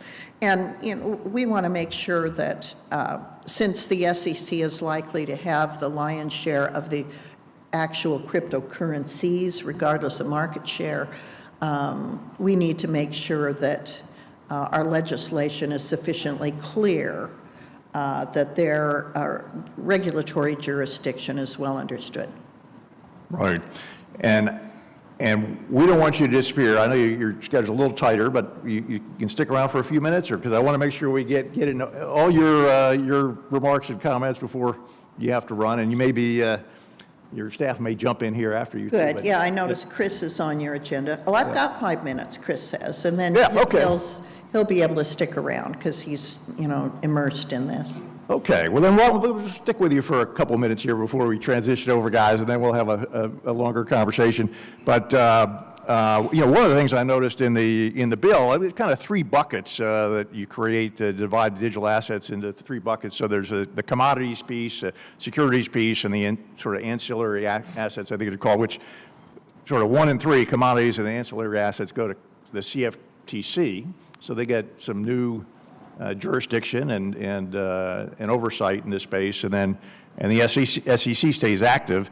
But I noticed you also picked up the idea in the bill of the regulatory sandbox, which, kind of going back to Commissioner Peirce, I think that may have been one of your ideas back when. It was maybe 3-year proposal. I think the bill has 2 years, but just kind of open question then on your bill, if there's anything you want to share with us on the details of the bill, because there's a lot of elected officials, parliamentarians in the room in different countries. I think we have maybe over 200 parliamentarians here today from over 50 countries that are also looking at cryptocurrency. And what do they do? Should they legislate? Should they regulate?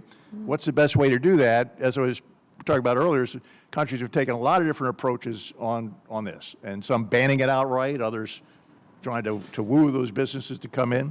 And there's maybe no right answer. We're all trying different things. But there may be some, as we move forward, some examples here to emulate.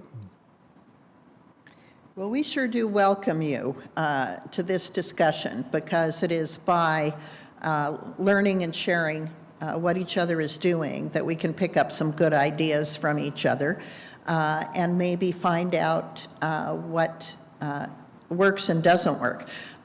You mentioned, because of my background, that this is sort of an interesting subject for me to wander into.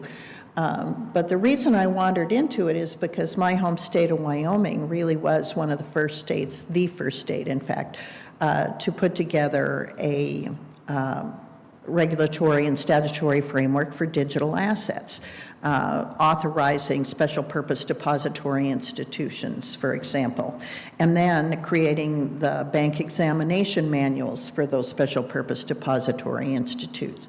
And that would include getting ABA bank routing numbers in the United States and master accounts. We had to create a bank examination manual that included the United States Know Your Customer laws and anti-money laundering laws, and is in good compliance with existing banking laws. So Wyoming had worked really comprehensively and for a long time on this as sort of a leader. So in the United States, frequently states are the incubators of innovation, and the federal government then will pick from among states' approaches to new regulation and use it to inform their own decisions. And we have been very hopeful that our regulatory framework would be important in terms of enlightening U.S. policy.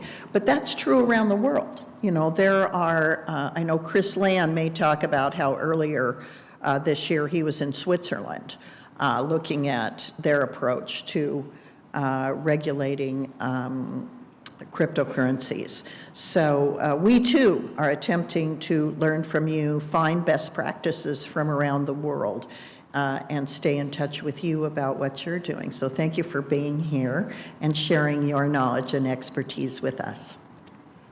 Thank you very much, Senator. It's great to have you here.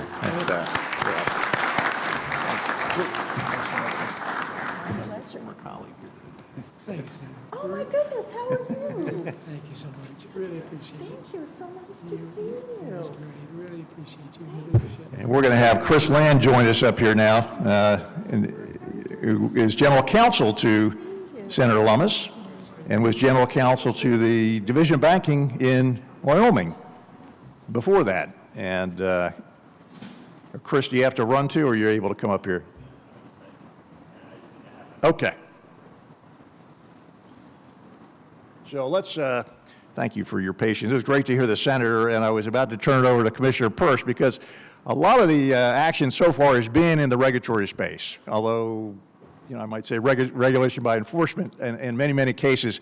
And it's only more recently that the Congress is picking up the ball and looking at legislation that would maybe authorize the SEC and other regulators to regulate more differently, and so some congressional intervention. So, Commissioner, we've talked about a lot with the Senator earlier. Maybe I'll just throw it over to you broadly to talk about what the SEC is doing and what you're focused on around crypto. Well, let me give you, before I start, give you my disclaimer, which is that my views are my own and not necessarily those of the SEC or my fellow commissioners. So this has been, I've been at the SEC since 2018, and it's been a very interesting development to watch the knowledge of and interest in crypto increase in Washington. Senator Lummis is unusual in the depth of her knowledge on this topic, but more and more people in Washington, both at the regulatory level and here in Congress, are taking an interest in matters related to crypto. So one of the things that I've been calling for now for quite a long time is that we do need some clarity. And there has been an effort by regulators to try to assert jurisdiction in different ways. It's kind of funny that I'm sitting in for former Commissioner Brian Quintenz, who was at the CFTC.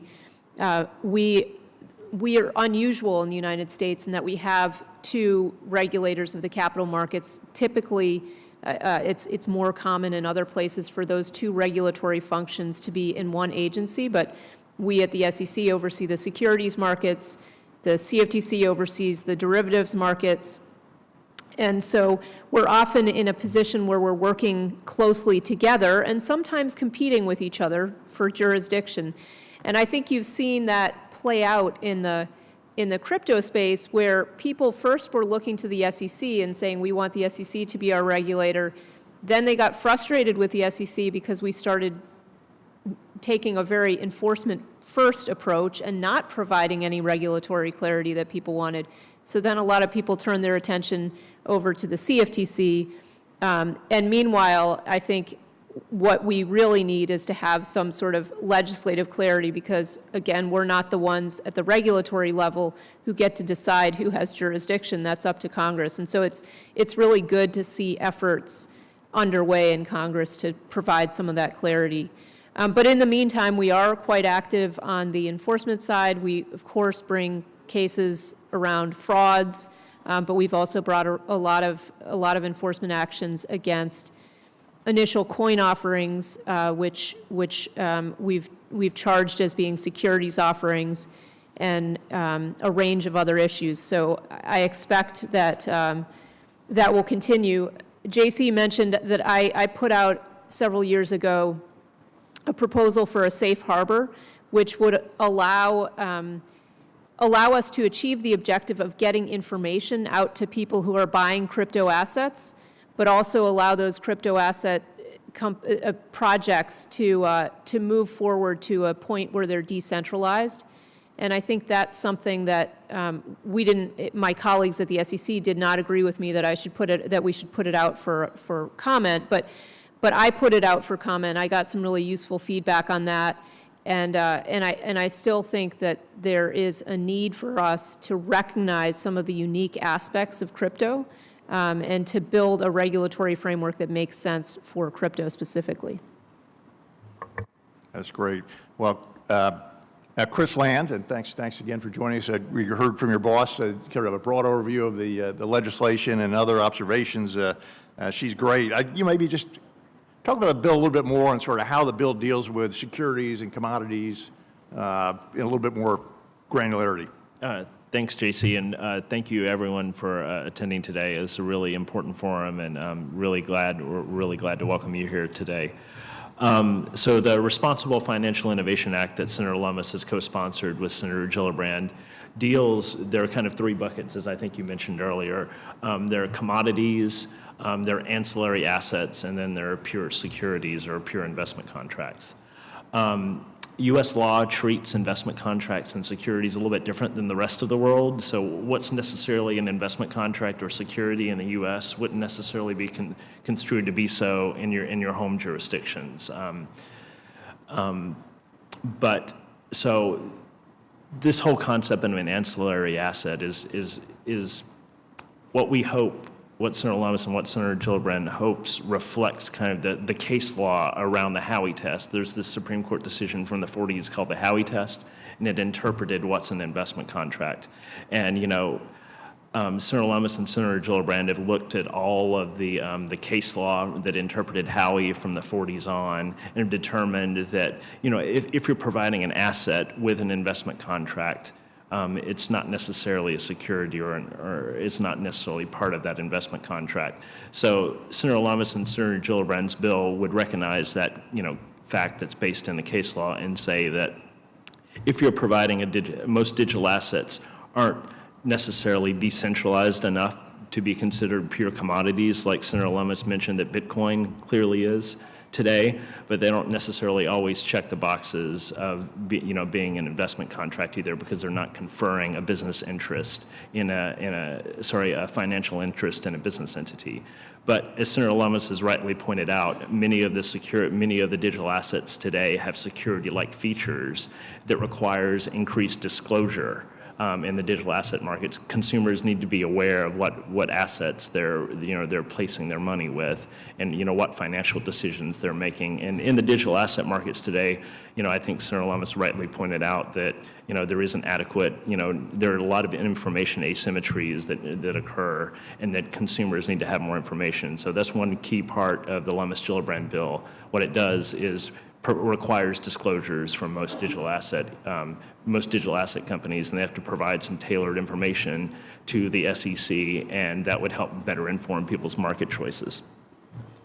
That's great, thanks. Peter, I haven't forgotten you, and thanks again for joining us here. So let me maybe ask him a little bit different questions. And we looked at, this is the technology, like we've had a lot of innovations over the last decade or so, and Airbnb and Uber, for example, and they really pushed the envelope when it came to state law and local ordinances and so forth.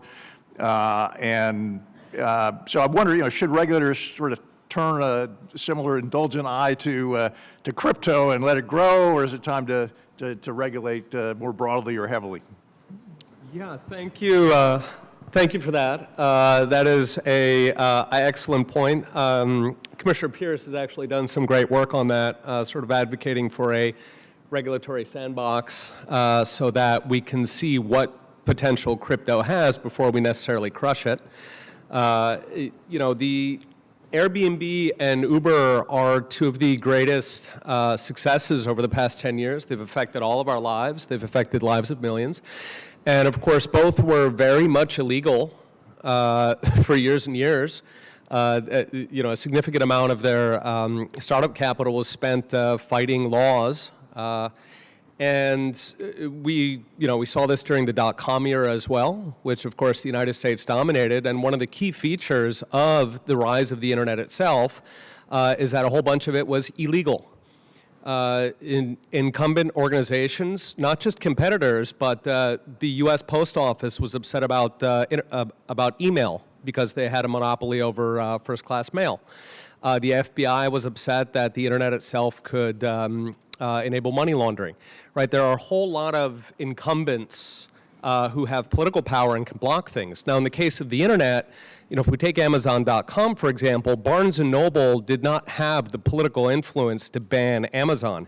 They may have wished they did, but they did not.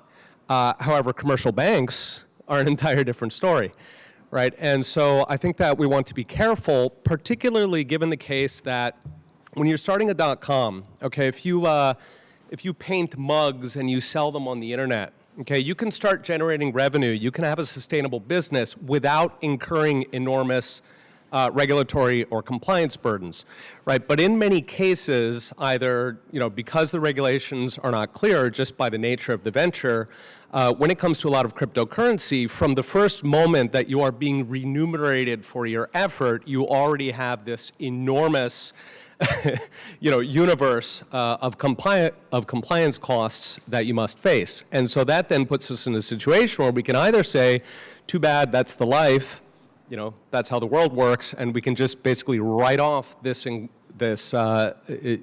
entirety of crypto innovation, or we have to have some sort of mechanism, whether it's a regulatory sandbox, explicitly, whether it is very clear, no action letters. I mean, some mechanism where it is very clear to people that we sort of want you to move fast, break things a little bit, because we want to find out what this innovation is before we throw it away. And if we sort of zoom out, what is crypto good for anyway? It does theoretically hold similar potential to the internet itself, right? It lowers the costs of collaboration by orders of magnitude. The internet, lest we forget, didn't let us do anything new. Okay, everything you do on the internet, you could do before. You could mail a letter, you could read a newsletter, you could read the newspaper. The internet did not give us new superpowers. What the internet did was made them so fantastically cheap that all of these things, communication, collaboration, exchange over distance, exchange between countries, all of these things were completely transformed by the internet. So there is that potential with crypto. We simply don't know what the innovations are, and so I encourage regulators and legislators, particularly when they're giving guidance to those regulators, to be conscious that we want to maintain a space for innovation. We don't want to kill this thing before it's born. Can I weigh in on Commissioner, you that? have any observations on that too? Yeah, no, so I think that last point that you made is so important. It's very easy, I think, for people to look at crypto and say, well, there's no new benefit to it. And then they see problems such as we've seen in recent weeks, and they say, well, we'd be better off just without this. And I think it really is important for people in regulatory and legislative positions not to put themselves in the place of the market to decide what will work and what will make our lives better and what will not. And so you do need to have the room to innovate. And I think, the willingness to, there's always a risk trade-off when you allow people to have access to different assets. But I think it's very important not to just say, no, you can't have access to this, we're protecting you.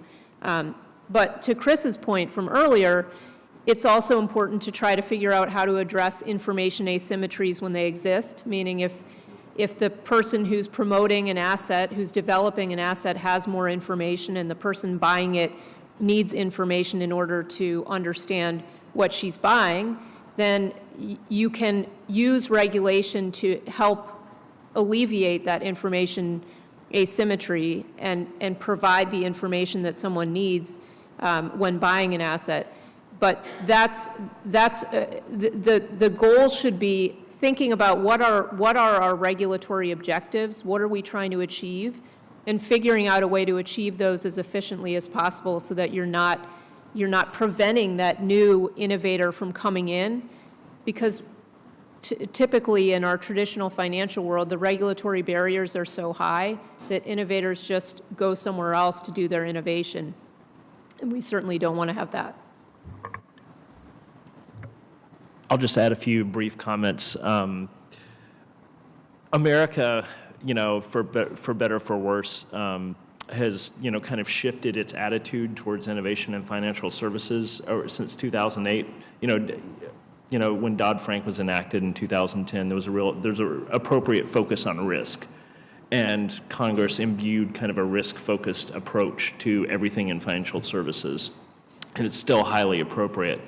But that culture of risk mitigation at all costs has been so imbued in some of the financial regulators that people are ignoring the potential for innovation. And that's going to have long-term consequences for America's position in the world. Our role is, having the most liquid and deep capital markets in the world, being able to, be a force for democracy. A lot of that's tied to our economic strength. So, it's really important that America really takes digital asset innovation and financial technology and builds upon it and, doesn't, dismiss it as, being just another risk that we should mitigate. We need to have a balanced framework. I think my boss feels pretty strongly that provides appropriate consumer protection, but allows innovators the space they need to try things in an appropriate and focused manner and, not shut out the innovators out of this country, because that would be extremely short-sighted. Everyone's talking about the FTX implosion, and the FTX implosion, in my boss's view, was not, a failure of the technology. It was a failure of regulation, and it was a failure of people. If the Lummis-Gillibrand bill had been in place, 2 months ago, FTX wouldn't have been permitted to do many of the business practices that they were clearly engaged in, and they probably wouldn't have imploded. If the Digital Commodities Consumer Protection Act, the Stabenow-Boozman bill, had been in place, it probably wouldn't have occurred either. So, FTX, in my boss's opinion, was just a failure of people and the law, and not a failure of the technology, and doesn't have any, it doesn't show that crypto is more or less, doesn't have innovative potential. It's just, it is what it is. It's a failure of people, and I just think we have to be careful to have a balanced view of, what crypto is and what it isn't, and what the state of the market is.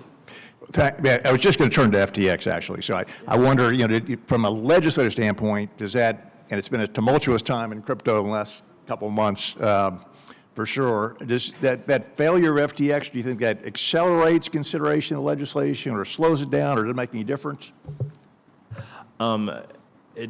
Both. I think it makes legislation more certain at some point down the line, but it's probably pushed out the time frame a little bit. We have to wait on the SEC and the CFTC to do some digging around and what happens, and that'll inform some of the legislative measures that we put in place. And I just think I think it's appropriate that Congress pushes pause for 6 months to a year to find out what really happened, so that we can make appropriate legislation that isn't knee-jerk. We don't want to pass. I don't think Congress should pass legislation now, because that would likely be a staggering overreaction to what happened. And at the same time, we don't want to wait too long, because we don't want to allow other bad actors in the crypto space to continue to operate. Yeah. Sticking on FTX, I mean, there's some view that it was really the crypto users, and you may differ with this, Commissioner, not the regulators, that discovered the FTX fraud. So, Peter, if you agree with that, any lessons here? I think Chris makes a great point there. Once they have fully investigated what FTX did, at this point it looks like a whole lot of what they were doing has been illegal for a long time. Perhaps centuries. Straight embezzlement, fraud, misuse of depositor money. So we certainly don't want to use FTX as sort of an excuse to go after things that are tangentially related. Bernie Madoff, who before Sam Bankman-Fried was the champion Ponzi scammer in the US for the past couple of decades, his instrument was equities and penny stocks.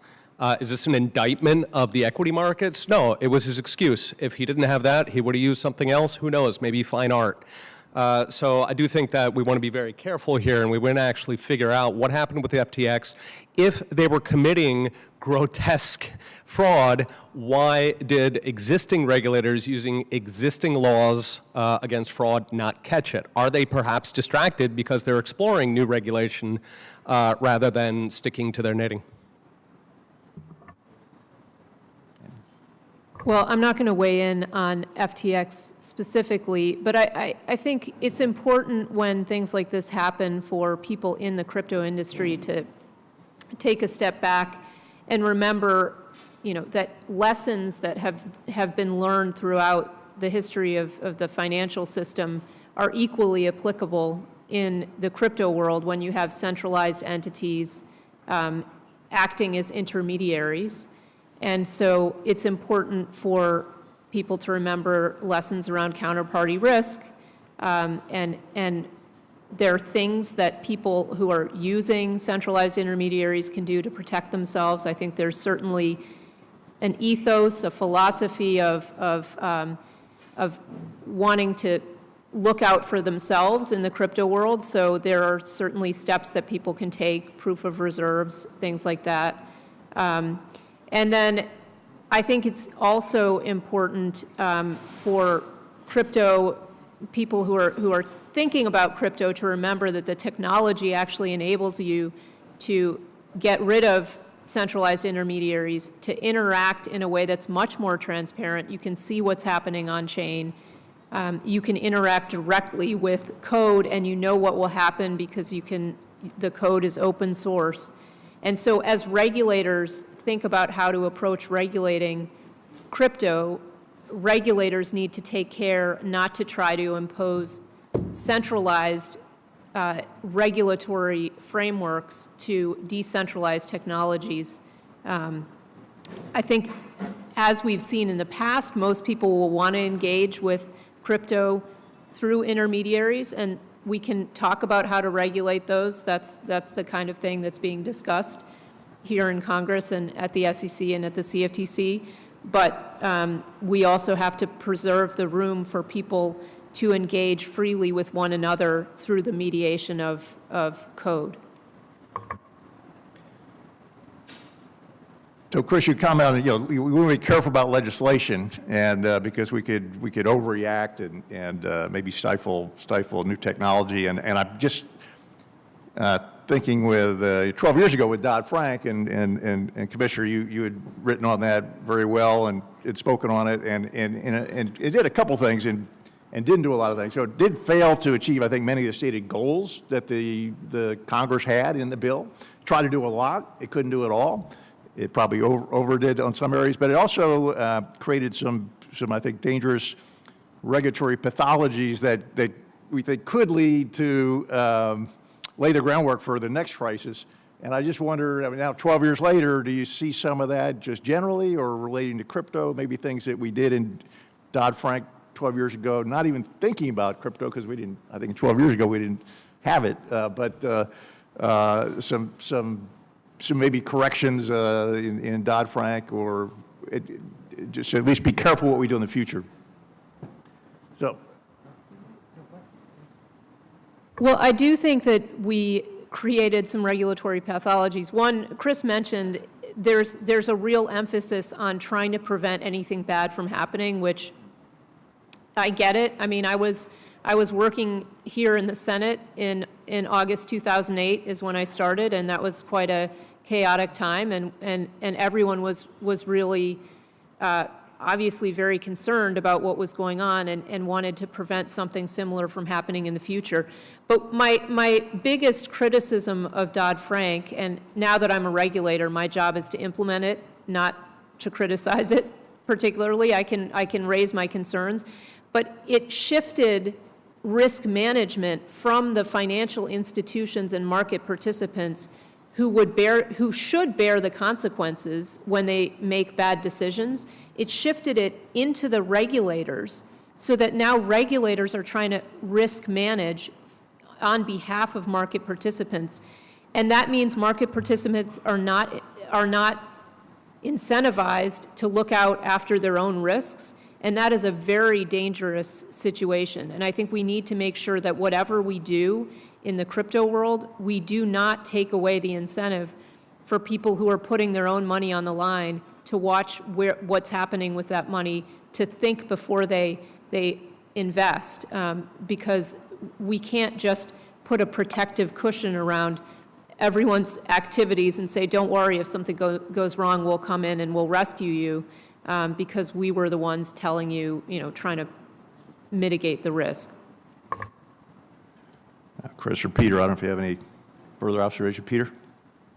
I completely agree with the Commissioner. This is a broader issue for any regulation or any legislation, is that if you try to make the world perfectly safe, you'll end up destroying many more things. And so, right, regulators definitely have to look at the trade-offs throughout. Particularly when something bad happens, right? When you have an event such as FTX, there's an instinct that regulators and legislators have, right? They're asked by the media, why didn't you prevent this? There's sort of a tendency to feel that you have to be doing something about it. And in those cases, it's very important to keep in mind exactly the trade-off. If you try to make the world perfectly safe, you will, particularly in financial markets, you will effectively kill them.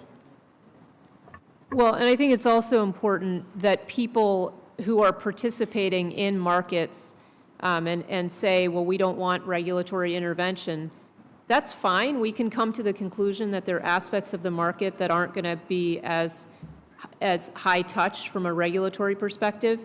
But when something goes wrong, don't then go to the regulator and say, why didn't you protect me, regulator, who I asked to stay out of my business? So I think there's always a balance when I'm arguing for a regulatory framework. I think it's really important that we be very clear what protections are available to people and where there are not protections and where people need to be very much alert to the risks. And we need to remind people of some very basic lessons. If people are offering you a deal that's too good to be true, you might want to run the other way. If you can't get information about something, you might want to run the other way. If people are saying, look, we've got this great rate of return for you, and it's absolutely risk-free, you might want to run the other way. So I think there's some basic lessons there that we can remind people of. That's a great point. I was also going to add that we do this generally in all countries, right? There are different levels of guarantee depending on the asset involved. If we take the U.S., for example, in the 2008 financial crisis, bank distress was treated one way. On the other hand, something like a third of hedge funds went under early in the financial crisis, and they were not bailed out. That's a wonderful thing.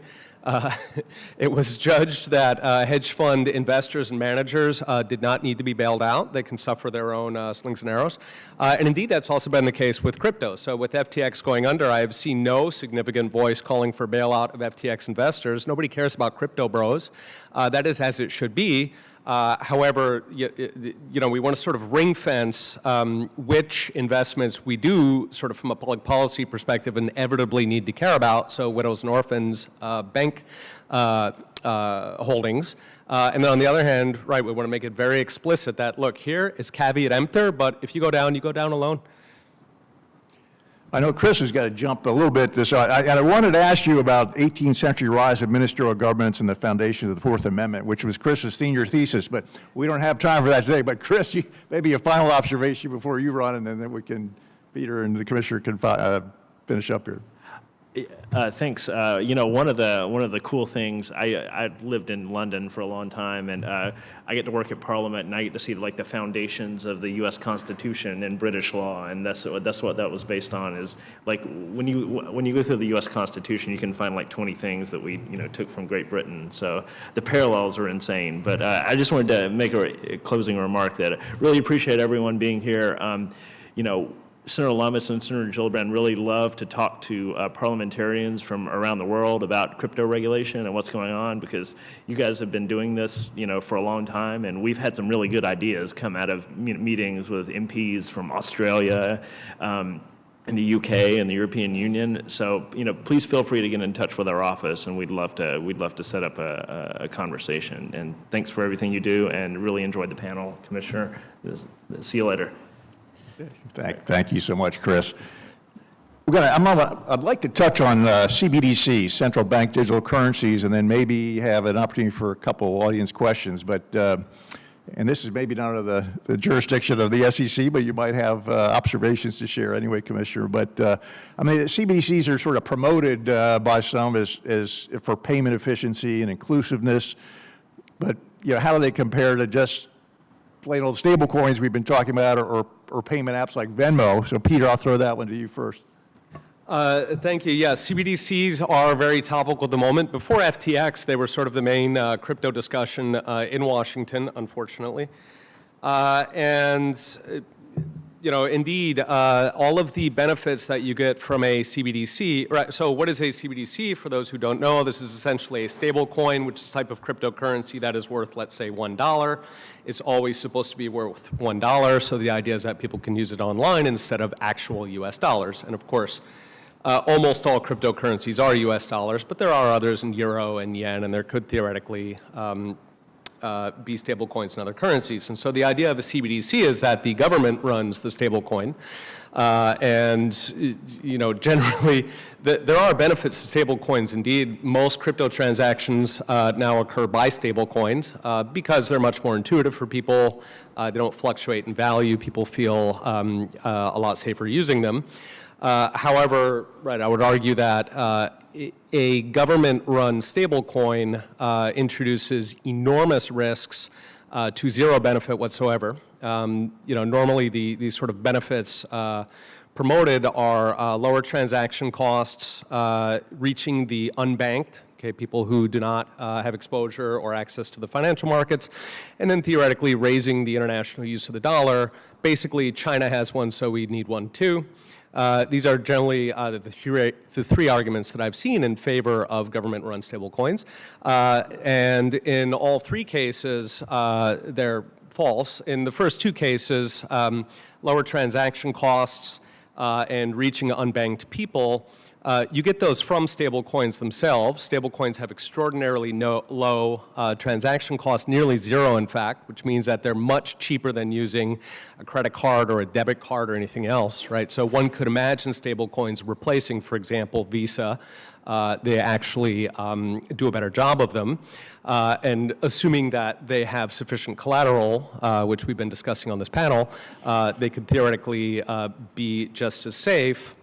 But at the same time, so far the versions of CBDCs that have come out have tended to have an ability to surveil and control personal use of these coins, right? And so that, beyond the dystopian nightmare of having a China-style, bureaucrats telling you what you can and can't spend, perhaps forcing you to spend in time for the next election so it looks good for the numbers, this is very concerning to people, but of course that also undermines the financial access argument for CBDCs, right? So, many people who do not have bank accounts are they're concerned about the government, or perhaps they have aspects of their lives that they'd rather not be documented.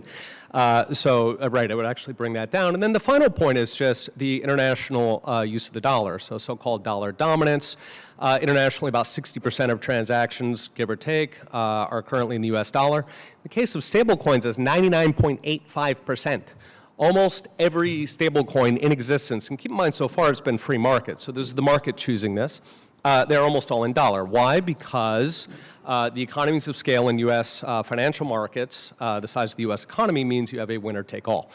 So if the U.S. specifically would like to enforce international use of the dollar, far from introducing a government stablecoin, it would actually come out and promise, I will never ever, promise, I swear, we will never have a stablecoin. Therefore, developers can invest, right? They can build market share. They can invest in these technologies knowing that we're never going to come after them. And I mean, aside from that, I think actually Commissioner Pierce may also have thoughts on stablecoins. Personally, I'm very concerned, setting aside the cost benefits, that they may undermine the commercial banking sector in general. The Senator had spoken earlier about retail versus wholesale coins. I think that is a very difficult distinction to maintain in reality. Once a CBDC exists, it becomes relatively easy to make that a direct type of stablecoin. That would be a type of stablecoin that would essentially destroy commercial banking and would actually move us closer to a Soviet-style government allocation of capital. Under the Soviets, it was called Gosplan. It may not be a near-term risk, but to me, there are existential risks involved in doing a government stablecoin when we already have fantastic and well-functioning stablecoins in existence, if they are sufficiently collateralized. Commissioner, do you have any observations? Sure. Well, I think Peter laid out the case well, that we have already in the private markets, we have stable coins that I think would serve the same purpose as a central bank digital currency would serve, yet do it in a way that's much more consistent with the approach we like to take here, which is to allow innovation in the private markets, to allow competition, and to make sure that people have the ability to transact without being monitored all the time by the government. That's not consistent with the philosophy that we have here in the United States. And so I think there's not really a lot of need for a central bank digital currency. That said, it is outside of my purview. Stable coins, depending on how they are designed, are potentially within my purview. But again, we will see what Congress does. That has been one area where, because it's a discrete area, it's possible that legislation on stablecoins could move forward faster than maybe other legislation. Certainly, there's been a lot of uptake on stablecoins, and so I think it's an area that a lot of people would like to see some more clarity around, and for the reason I think that Peter laid out, which is you want to make sure that there is backing the stablecoin something real. And so I think that's an area people have expressed interest in. Yeah, but thank you. And I mentioned earlier I was talking about the Atlantic report. So of the 25 countries that they analyzed, 90% of them are looking at a central bank digital currency. But it's sort of an oxymoron, I think, where you have a decentralized ledger that you're now centralizing with a bank, and certain dangers that Peter laid out. And a number of these countries also are looking at legislation around stablecoins, which we are in the U.S. Congressman, I think that brings us to the bottom of the hour, unless we have time for a question or two. Or you? I think we're moving on. Okay, very good. Well, thank you all, and thank you for your interest and attention. Appreciate it. Thank you. Great presentation. You got too many people on time schedule. Sure, that was great. All right. Thank you all. Terrific. Well, we're going to have an excellent presentation now, which will conclude, be our, conclude the morning on adversarial foreign investments. And if we could have Cordell Hall come join us, Mario Mauro, Joseph Humeyer, and Pavel Popescu. Hey, good, Cordell. Good to see you, my friend. See you. No, sir. Good to see you, my friend. How are you? How are you? Hello. How are you? Good to see you. Thank you. Joseph? Probably one of the more sensitive issues and of interest to me is this matter of adversarial foreign investments. In Congress, I've led the FIRMA legislation to reform CFIUS, and we found that those who sought to exploit our country and our sophisticated technology companies would circumvent our laws. And I used to comment to my Chinese friends, I said, I admire you, you're brilliant, but you've essentially stolen our capabilities, circumventing our laws with joint ventures and minority interests and ownerships. And so to that end, we presented this legislation and pretty well got what we wanted. There was a lot of headwinds in terms of free markets, but at the end of the day, those individuals came to see that this was a security bill. This was not a market bill. Anyway, I opened up now the floor to our colleagues here, Honorable Cordell Hall, the former Undersecretary of Commerce, Mario Mauro, who's former Italian Minister of Defense, Joseph Humeyer, Executive Director of Center for the Secure Free Society, Pavel Popescu, who's been served as chairman of the Defense, Public Order, and National Security in Romania, and chaired our forum in Bucharest this last June, which was an extraordinary meeting. Thank you, gentlemen, and Cordell, I'll open this up to you, and then just continue on down the road. Then afterwards, we can field questions.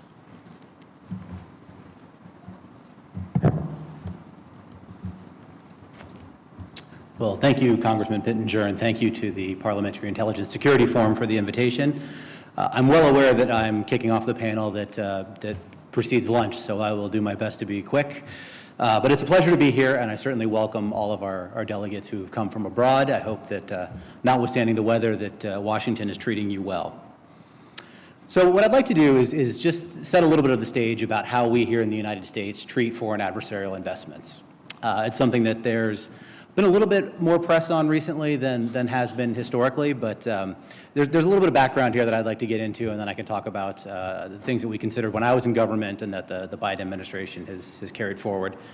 But when, against the backdrop of a number of national security programs we have in this country, thinking nuclear, special forces, submarines, et cetera, foreign investment screening really is relatively new. It came into its own really in the late 1970s, and it was held together by a patchwork of regulations and executive orders. But it really began to be regulated back then through the creation of the Committee on Foreign Investment in the United States, also known as CFIUS. CFIUS is an interagency body led by the Department of Treasury, and it brings together the components of the government that would have a role in regulating foreign investment. So think the Commerce Department, the State Department, the Defense Department, Energy, et cetera. What CFIUS also is designed to do is assess foreign investment transactions for national security risk. And the ultimate power that it has is it can recommend to the president to block a specific transaction. But CFIUS really came into its own in the last 15 or so years. About 2007, 2008, the Chinese National Oil Company sought to buy Unocal, an oil company here in the United States, and Dubai Ports World sought to buy a number of ports that had strategic implications for the United States. That, of course, got a number of our congressmen interested, and there was an effort in 2007, 2008 to tighten up the laws. That was generally fine for about a decade, and then Congressman Pittenger mentioned his bill in 2017, 2018. I had the privilege of working in Congress while that was going through and working with the congressman and his staff. But that bill fundamentally redefined how CFIUS did its work. It granted CFIUS a number of new authorities, and it made a number of transactions, particularly as they're tied to export controls, mandatory. Now, CFIUS is still largely voluntary here, and I know a number of other places it's becoming more mandatory, but here, by and large, CFIUS is a voluntary process.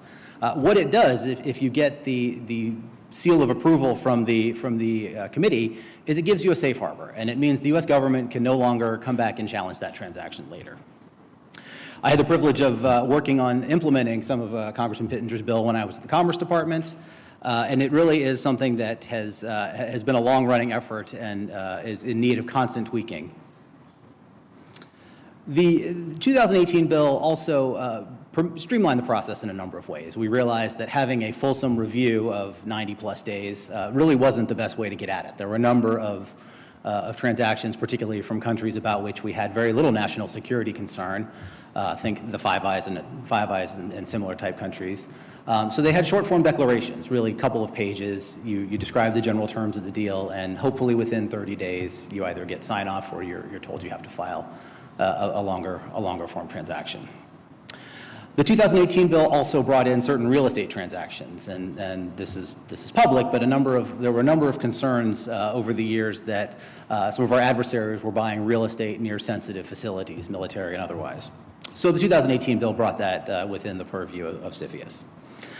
The committee, as I said, it draws together the best of the U.S. government to assess these transactions, and as a result, it really has the best of the information that the U.S. government has.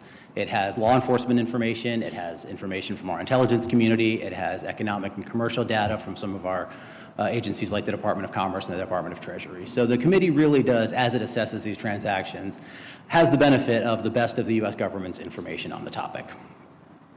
Now, when the committee makes a decision, what it can do is it can decide to clear the deal, it can decide to clear it with conditions, which is quite often what happens, or it can recommend to the president that the deal be blocked. All of this, of course, is occurring under the backdrop of our well-established history of free and open investment. So about a decade ago, there was a pretty aggressive pivot by the United States government with respect to foreign investment screening. We recognized our adversaries were taking advantage. So I mentioned the presidential blocking power. That's been used 6 times in the last decade, 4 of which occurred under the Trump administration. The committee also, through a number of court decisions and other mechanisms, has due process requirements. So we can't put something into a box and tell an investor that it's blocked for national security reasons. We have to give them some reasons on what it is. Now, again, I mentioned there's intelligence inputs that go into this, so it has to be crafted very, very carefully. But there is a right under our laws for the company to know that the agencies are considering blocking the transaction. What often happens there is once that happens and once the agencies have made clear that it's going to be very difficult to get this transaction through, the parties simply abandon the deal and it goes away. One thing that the committee has been doing in the last 5 or so years, and this began in earnest under the last administration, is going after transactions that are non-notified. That's the term of art you'll hear. And I mentioned that CFIUS remains largely voluntary. So of the thousands and thousands of transactions that go through in the U.S. every year, very, very few of them implicate CFIUS. But a number go through and the companies don't come in. And so the U.S. government has now set up a unit, and again, using intelligence community assets, using law enforcement, and really getting good at looking at company filings, have begun to reach out to some of those companies and bring those transactions into the fold. It's something that I expect to continue. I expect the companies will get a little more sophisticated and probably come in as a protective measure, but it is something that is out there. So the Biden administration recently issued an executive order that proposed to offer a little more transparency on this, again, with the aggressive pivot and the due process notions that underlie a lot of what the committee does. The administration sought to set out factors that would allow companies to assess better whether they need to come in and bring a transaction for the committee's review. The order was issued in September, and it listed a number of factors that the committee will consider when looking at a transaction, and those include supply chain resilience, technological leadership, industry investment trends in this particular industry, cybersecurity, and risks to U.S. persons' information.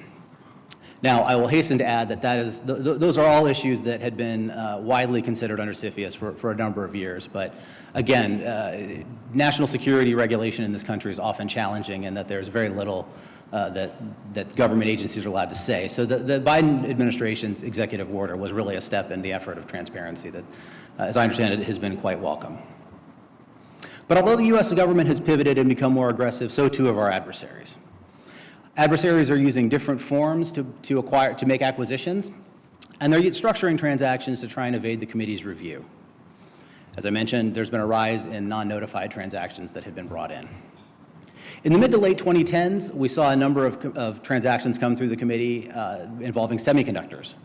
A number of those actually resulted in presidential blocks. Most recently, however, and again, this aligns with the Biden administration executive order, we've seen a number of transactions touching on personally identifiable information. Certainly, some of the cases that have been made into the public domain include the TikTok CFIUS investigation, as well as the dating app Grindr.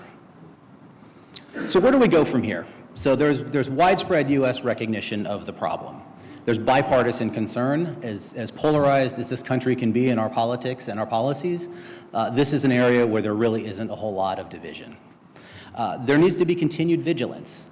A number of our adversaries are using variable interest entities, setting up shell companies offshore to try and evade CFIUS review, or at least evade or obscure the nature of the transaction. And we heard in the trade-based money laundering lecture, obfuscation is the name of the game for a lot of this. So too when trying to avoid investment screening.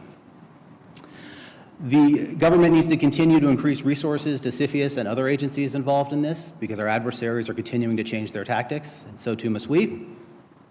But we also need to work with our allies and partners to ensure that we're building investment screening capacity in those countries.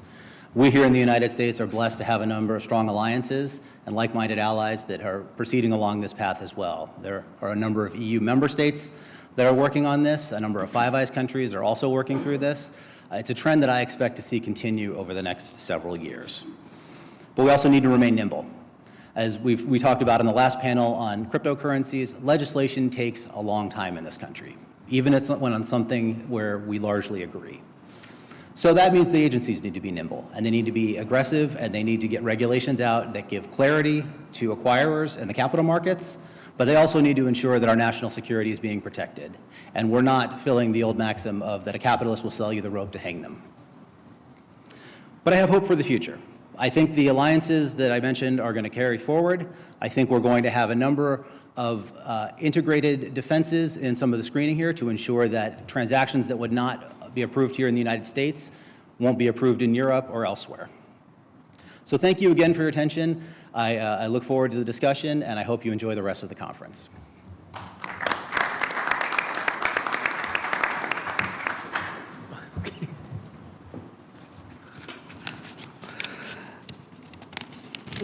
Well, good morning. It's a pleasure for me to participate in this important event. I want to congratulate Honorable Al for the very clear picture that furnished us about the issue. But let me share with you some European information about the European strategy against the adversarial foreign investment. And I return to talk about the European Union. Since its origins, the European Union has believed in the free movement of capital, but believes that in some cases foreign foreign direct investment can pose a risk to security and public order, a risk that is a function of the sector in which the foreign company wants to invest and the control of the company itself, a factor that is often linked to the political economic characteristics of the country in which the company is based. For this reason, most member countries have rules to control investment and acquisition in strategic sector mentioned by Honorable Hull by foreign entities, as in the case of my country, of the Golden Power in Italy. However, in an integrated market like the European one, the negative effects of an adversarial foreign investment not controlled or approved in one country could spread to others. Think, for example, of the disruption of electricity supply on transnational networks, or the theft or know-how born from the collaboration of several countries. So here it is that in March 2019, the regulation establishing a framework for the control of foreign investment in the European Union is approved, a regulation that enters into force on October 11, 2020. The European Union regulation does not replace national regulations, but introduces for the first time a mechanism for cooperation between the European Commission and member countries. If the investment is screened at the national level, the country is obliged to notify the Commission and other members who can give an opinion on the transaction, but the final decision whether to approve or block the foreign investment still rests with the target country. Only in cases where a research program where the investment is likely to affect significantly EU-funded projects, for example, Horizon 2020 research program, or the EU for Health program, or critical EU infrastructure, for example, Galileo satellite system, or the TN, the Trans-European Network, continental networks, must the target country that deviates from the opinion provided by the Commission provide the Commission with an explanation. In 2020 and 2021, Member States reported to the Commission that they had reviewed a total of 3,356 investment files linked to as many applications for approval. In most cases, the dossier was not subject to formal scrutiny. For example, because it was clear without impact on security or public order, this was 79% of cases in 2020 and 71% in 2021. While most files subject to formal scrutiny were approved without conditions, 79% in 2020 and 73% in 2021. In 2021, there was approval with conditions for 23% of the cases subject to decision. Member countries blocked only 1% of transactions in 2021, 2% in 2020, as in the case of the German government's failure to approve the purchase of semiconductor manufacturer Siltronic by Taiwan's main rival, Global Wafers. Between 2017 and 2019, many developed countries besides Italy strengthened their level of protectionism with a focus on technology sectors. This was the case in the United Kingdom, France, Germany, and Japan. But what had happened in those years? A surge in foreign investment from China whose economic sides, economic model and political strategy were such that it could be considered a problem by the target countries of the acquisitions. China's economy had reached the GDP of the United States in 2016, considering purchasing power parity, without becoming a market economy 15 years after joining the WTO. In addition, the Made in China 2025 plan, announced by Beijing in 2015, had the clear goal of investing in foreign companies to transfer technology and know-how back home to enhance Chinese competitiveness.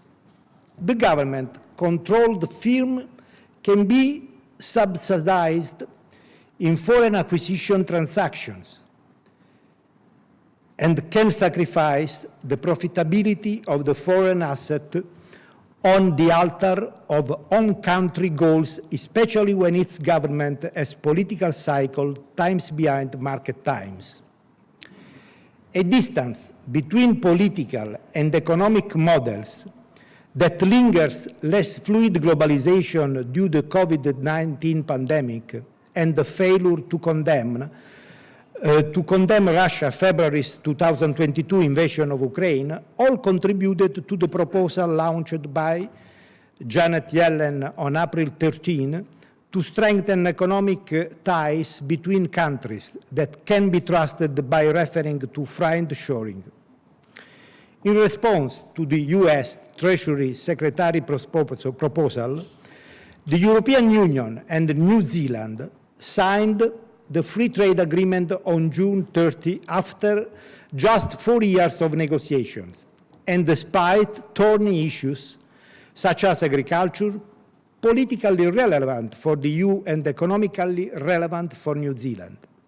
At the press conference, Commission President Ursula von der Leyen states that this new agreement comes at an important geopolitical moment. Democracies like ours cooperate with each other and produce results for their citizens. The most recent example, known to the most, concerns the harbor of Hamburg. The German federal executive, led by Olaf Scholz, has given the green light for a stake by Chinese giant COSCO to acquire shares in Tollerfort, the smallest container terminal in Germany's port of Hamburg. The deal calls for a limited stake of 25% versus the previously planned 35%. The signed agreement is a compromise in that, in addition to limiting China's share of entry, it provides that COSCO is denied the ability to contractually grant itself veto rights over strategic business or personal decisions. In addition, the Beijing-based company is prohibited from appointing members of management. The alarm that had led the adoption of the EU regulation to control foreign investment seems to have stopped sounding. Investment from China has stabilized in value to focus more on the most sensitive sectors for European countries. National regulations, where they exit, have been updated, and many countries still without them have already begun a consultative or legislative process that should lead to the adoption of a new control mechanism.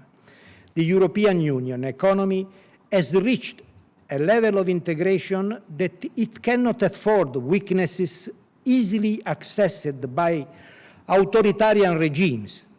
A capital surplus in the immediate term could turn into economic disaster and political failure in the long run. Thank you very much for your attention, and I hope to share in the future with you with the same clearness and the same management of the English language that I have not to explicitly now today.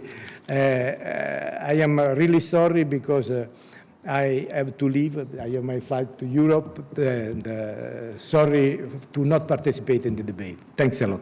Thank you, sir.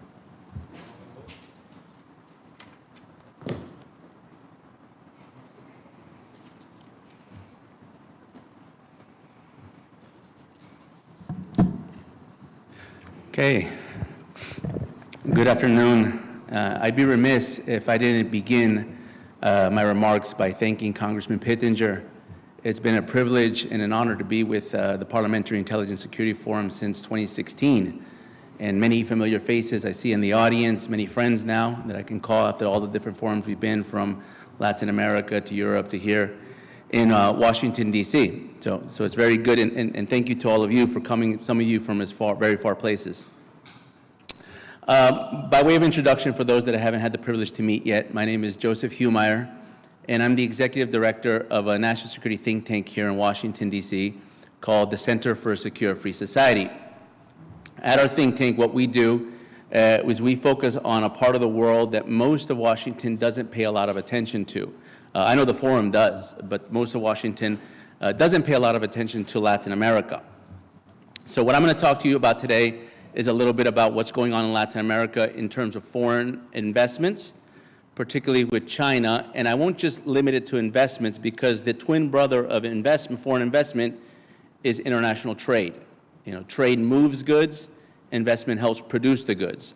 So I think that that's in the combination that I'd like to talk to you. But maybe just a little bit of words on Latin America before we begin, just for those that are less familiar with the region. Latin America is a region, it's not a homogeneous region.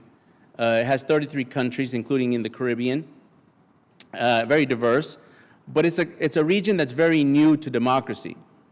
Many countries just gained their independence no more than 200 years ago.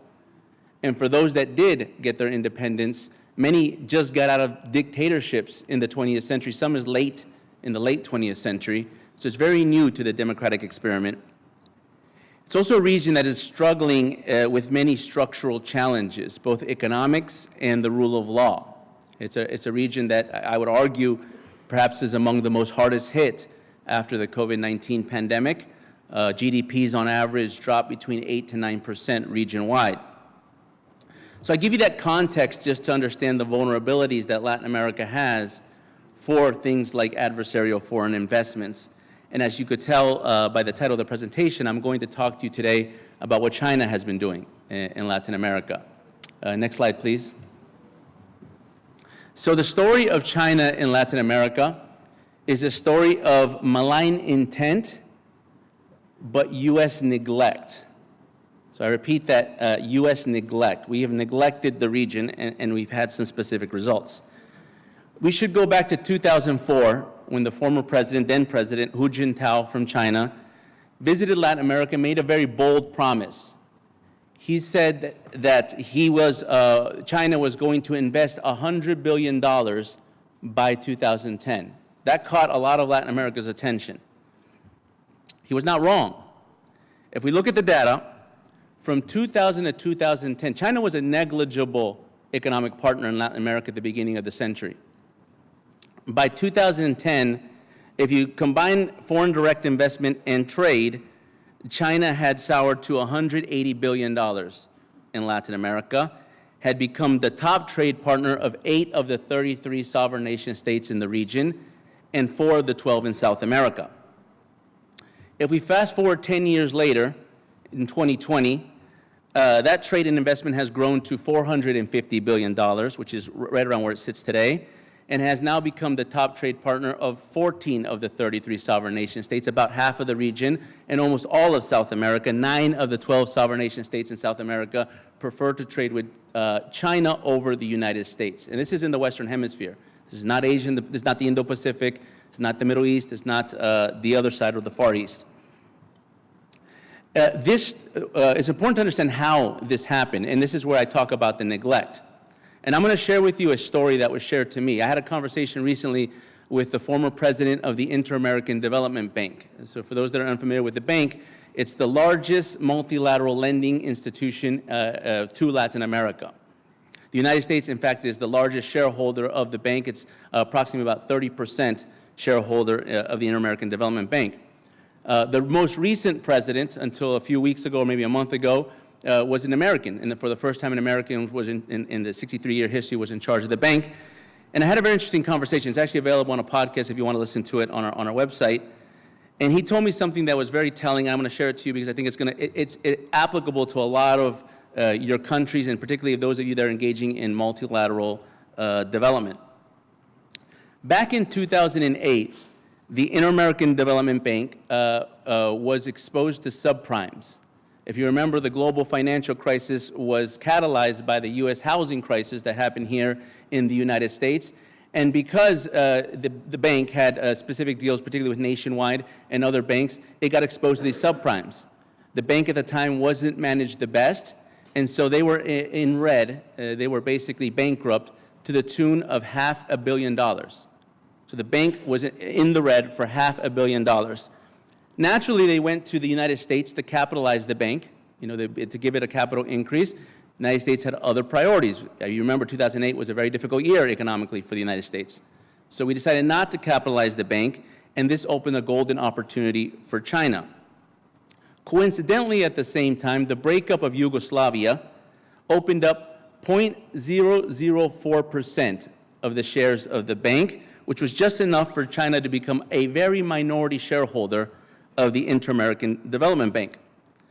But for the first time, and at the time, 50-year history of the Inter-American Development Bank, China paid what is called an admission fee. This had never happened in the history of the bank. Of the 48 members, and when I say members, they're sovereign nations, country members of the bank, nobody had paid an admission fee. So they paid an admission fee in 2008, and you can guess what the amount was, about $500 million. So the amount of money that China had paid in, and this is what the former president told me, as what he would call an institutional kickback, to essentially co-opt a major multilateral institution, especially for lending and loans in Latin America, to be able to operate in conjunction with China throughout the subsequent years post this deal. What did they do with part of that money? Part of that money they created what's called a Special Operations Fund, where they would provide soft loans, the bank, the Inter-American Development Bank, to countries that are today some of the most authoritarian countries in Latin America. I'm referring specifically to Bolivia, to Nicaragua, even to Haiti, that would match what the Chinese Development Bank was, Export-Import Bank was doing in those same countries. So it's not an exaggeration to say that the story of China's economic influence in Latin America was co-financed by the United States. That's what I mean by neglect. Many of the infrastructure projects, today we hear a lot about infrastructure projects in Latin America, ports, and we're going to talk about that in a second, but many of that, it was done in conjunction with the Inter-American Development Bank, as well as China. But here's the thing. It's an incorrect perception to think that China's foreign investment or their trade is solely economic in nature. And we're going to talk about that in a second, but China blends what's called in the world of defense dual-use commerce. Things that can be used commercially, has a commercial application, but has a dual use in the military domain, has a military application as well. Let me show you a little snapshot of what it looks like in Latin America. Next slide, please. This slide. China's infrastructure in Latin America, so they have investments all over in all kinds of projects, from mining to extraction to water to, but what I want to point your attention to is particularly the investments that they've done in ports and in satellite tracking stations. In terms of ports, China has more than 40 port infrastructure projects in Latin America. And I could go, what you're seeing on the screen doesn't show you all 40. It would literally fill up, there was not enough room on the screen to be able to fill it all up. But I show you some of the most strategic of many of the state-owned enterprises that China has used to be able to invest into these infrastructure projects. But many of these companies, if you go to the corporate registries, have a mirroring corporate registry with other elements that are tied to the Chinese military, specifically the PLA. I'm going to give you an example of one. One of the biggest port infrastructure projects that China has is in the country of Peru. It's a megaport project in Chancay, Peru, which is about 75, 80 kilometers north of the capital city of Lima. It's considered to be one of the largest ports. It's not online yet, but when it does, it'll be one of the largest ports in the region that would be able to house about 6 million tons of cargo, and will be able to bring what they call a triple E class of cargo ships, some of the biggest cargo ships that exist. The initial investment of $1.3 billion in 2019 kicked this project off, and they gave it a capital increase to 3.6, if I'm not mistaken, to a level to get it finished by 2024. The majority shareholder of the Chancay Port project is what the Italian Defense Minister, Minister Mauro, just talked about, COSCO Shipping. COSCO Shipping Ports, a subsidiary of China Ocean Shipping Company, COSCO, is also known for regularly providing the PLA's Navy logistical support for many of their training and humanitarian support operations, particularly non-combatant evacuation operations. That picture you're seeing on the screen of the cargo ship, I don't know if you can see it very big, that's not in Chancay, that's not in Peru. That is a picture of a COSCO ship that's loading amphibious tanks as part of what they call a amphibious invasion drill that they're holding on the South China Sea that's meant to invade, most likely, Taiwan. So COSCO Shipping has been demonstrated. This particular ship, the Bang Chui Dao, is a ship that's particularly used for these type of military, civil military operations. And this is the Chinese shipping company that's now owning a significant port on the Pacific of Latin America. The other half of the critical infrastructure that I want to point to you where Chinese investment has a dual-use application is satellite ground stations. I know we're going to have a panel after lunch about space, and I think they're going to delve much more into this in greater detail. But in general, and I'm not a space expert, but from what I understand, ground stations are very important in the military world for something called space situational awareness. Basically, the thousands of satellites that are orbiting Earth, it allows you to be able to have an understanding of where they're positioned, what kind of information is being transmitted, and allow you to be able to engage in all kinds of space warfare, space being the fifth domain of war. And this is very critical in today's information-dominant warfare environment. This is why China, throughout the last 20 years, has gone from 5 to 50 successful orbital launches with its space program. Well, one of the space projects, now let me say this carefully, China, what they say they do with their space projects in Latin America, the satellite ground stations, is they don't say it has any military applications. They say that it's to explore the far side of the moon for deep space exploration, right? So that's the official explanation from China, and that's how they've sold these to the host nation countries that house these ground stations. In fact, the one I want to talk to you about, the one that's located in Argentina, is actually called, in Spanish, it's called the Espacio Lejano Ground Station, which stands for Deep Space Station. This space station was leased by the Argentine government back in 2012 for 500 acres of land. So the investment came through the land, literally physically the land, in a part of Argentina called Neuquén. It's in the southern part of the country, very beautiful part of Argentina in the Patagonia. And so China acquired 500 acres of land, and they built this satellite tracking station. And 2 years later, in 2014, they ratified it through the Argentine Congress. That created a debate because people in the Argentine Congress wanted to know, what is this space station actually going to do? There wasn't a lot of transparency with the station, so that prompted many inquiries from the Congress that were not fulfilled by the government at the time. But the government in Argentina changed hands in the year 2015, and the previous government, now this is the government of President Mauricio Macri, they wanted to review a lot of the deals that they had with China. One of the campaign promises of President Macri had been to look to diversify Argentina's trade, with their top trade partner was China, and they wanted to engage with more of the international community. So the Argentine Foreign Ministry in 2015 and 2016 did a review of all their bilateral projects and contracts with China. And something very interesting came of this, which included this satellite facility. They wanted to know about it. When they had their conversation with their counterparts in the Chinese Foreign Ministry, they said, we'd like to learn a little bit more about this deep space exploration project you have in our country. We want to know, essentially they're asking for a little more transparency to understand what's actually being done in the facility, because the way the contract was written, the facility was managed by a company that was owned by the PLA, a company called CLTC. The Chinese Foreign Ministry very diplomatically said, we're happy to renegotiate, we're happy to relook, we're happy to re-examine all the contracts, including the satellite tracking facility, but please examine your contract. Yeah, they told the Argentines, please examine your contract. When the Argentine Foreign Ministry examined their contract with the space station, they found something called a cross-default clause. It's very important for all you that are signing deals with China, because the cross-default clause stipulates that the failure to complete one project will trigger a mechanism to accelerate all the loan payments for all the projects you have with China.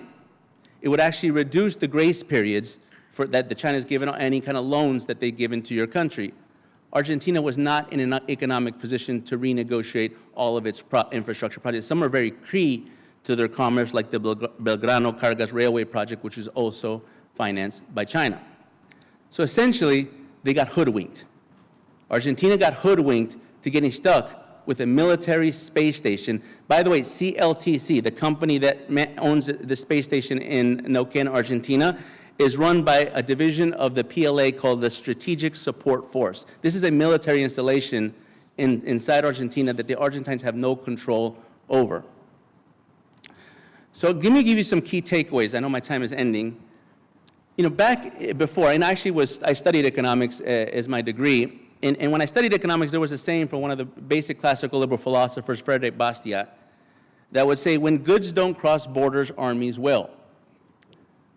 But I think China found a workaround to that, to have goods and armies mixed together in a strategy that they call military-civil fusion.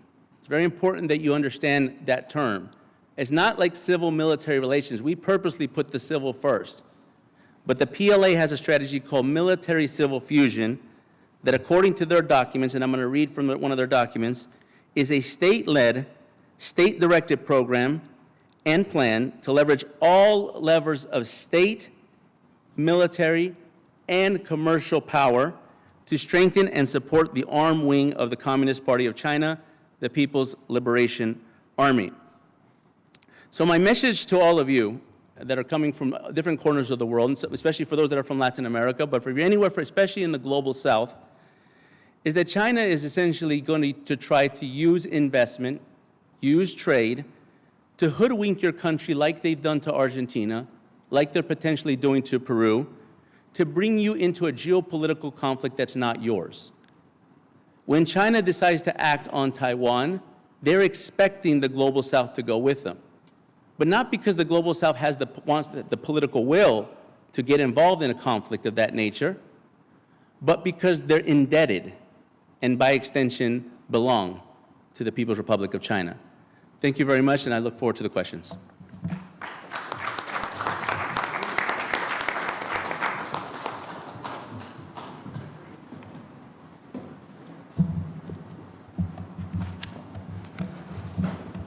Hello, everybody. First of all, I would like to congratulate Congressman Pittenger for this beautiful event. Like usually, like every year, it's a pleasure to be here in DC, and I want to thank you for giving me the honor to host the event in Bucharest, and thank you all that you attended that event. This is my favorite topic, and it's always a pleasure to speak about it. On the other hand, when I have very mixed feelings when I speak about CFIUS, and there are so different feelings when I speak about CFIUS, because one of the feelings I love the most is the hope that we're going to prevail in our objective, but I have a lot of concerns. And I think we have to speak out and speak the truth, and do not hesitate anymore to say what you believe and what you can see with your own eyes. Because what's scary these days is that when we speak about CFIUS, we use only public data. So if we are not sensibilized by public data, which is so scary when we hear it and we see it regarding what China is doing these days, I'm wondering how would we react as politicians who are public servants when you would look in more deeper data. Trust me, this is probably the biggest threat that our democracies will face in the near future. I don't think we accepted this phrase that China's strategy including CFIUS, for defending our economies and democracies, it's posing the biggest threat for our people all around the world. I would like to repeat this so many times until we understand all across the world this phrase. And I will be straightforward. I believe in this time that Africa is lost. I believe that Latin America today it's lost in terms of CFIUS and foreign direct investment. And I believe we still have a chance to prevail in USA and Europe. One of my biggest concerns is the fact that we do not manage to put these two continents to speak freely and straightforward about what we should actually do on CFIUS. Because we have the framework, and I'm happy and honored to tell you that my country has one, probably, and I don't want to show off, probably the best CFIUS framework in Europe, if not one of the best in the world, because of one simple thing. We mirrored United States CFIUS. We work with the best people that your government has, that your Congress has, that your US Commission on China has, that your agencies have. We used the best capabilities, because if you go back on the history, after the 2007-2008 crisis, you had a history with China. I mean, USA had a history with China, and you had public figures, talking about how important is China's economy, how China is going to be the best economy in the world. This was the topic preached here in DC at one point. And finally, United States of America realized the biggest threat and started to work on this. And that's how CFIUS appeared. One of the things which concerns me more today in Europe, for example, is that we do not even have the chance to talk serious about CFIUS, because before speaking about CFIUS and how complicated this mechanism is, we do not clean up the mess that we have in front of everybody. And I'm going to give you some examples. While I'm speaking to you now, in Europe, my country is waiting for one of the most important decisions in the last 20 years, stepping into the Schengen area. On the last 100 meters, there's one country who came from the Schengen area and said that we do not want to accept Romania into Schengen area. All these kind of details, like we do not want many immigrants, et cetera, et cetera. We have some issues. It's a political decision. All the technical requirements were fulfilled 15 years ago by my country. The country who steps in and says that Romania should not go into Schengen is Austria. In this moment, Austria is the Trojan horse of Russia inside the European Union. We don't even need CFIUS to look at their economy and to see how the Russian companies and how the Russian politicians, Putin, which is the biggest criminal nowadays, is taking over an economy like Austria's. Is taking over politics, intelligence community, and the economy. 3-4 years ago, the foreign minister of Austria was dancing with Putin at her own wedding. 2 years later, she was getting a board position in Rosneft, the biggest oil company in Russia. So, before speaking about CFIUS, we should speak about greed, about neglect, the term that my friend used here, and the way that politicians will decide morally to stand either with their countries, their economies, their citizens, or those countries who will pose a threat to our economies. And when I'm saying that you pose a threat, it's very simple. When I step into this building, I'm getting this passport and I say, hi, I'm Pavel Popescu and I came to PISF. That's my ID. And this is the interest that I have here in this building. It's totally transparent. When we talk about CFIUS, countries like China, Russia, Iran, and many others will never respect this basic rule. Identify yourself, identify your objective, and tell me straightforward, what do you want in my economy? Because if you want to do business with me, you have to show me what do you want. It has to be a win-win decision. So going back to Europe, a few months ago, Chancellor Scholz from Germany had on his office for many, many weeks intel reports and documents from 6 key ministers in his cabinet and from the intel community, which tried to convince him to not sell 35% of the third largest port, which is Hamburg port, to the COSCO company, of course, which is present all around the world.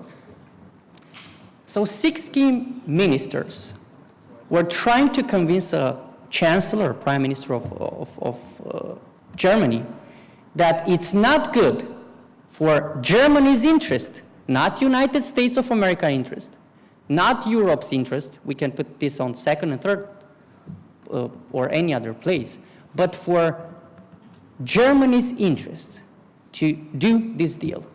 And it happened. Of course, it was reduced from 35% to 25%, not an important difference, but it happened.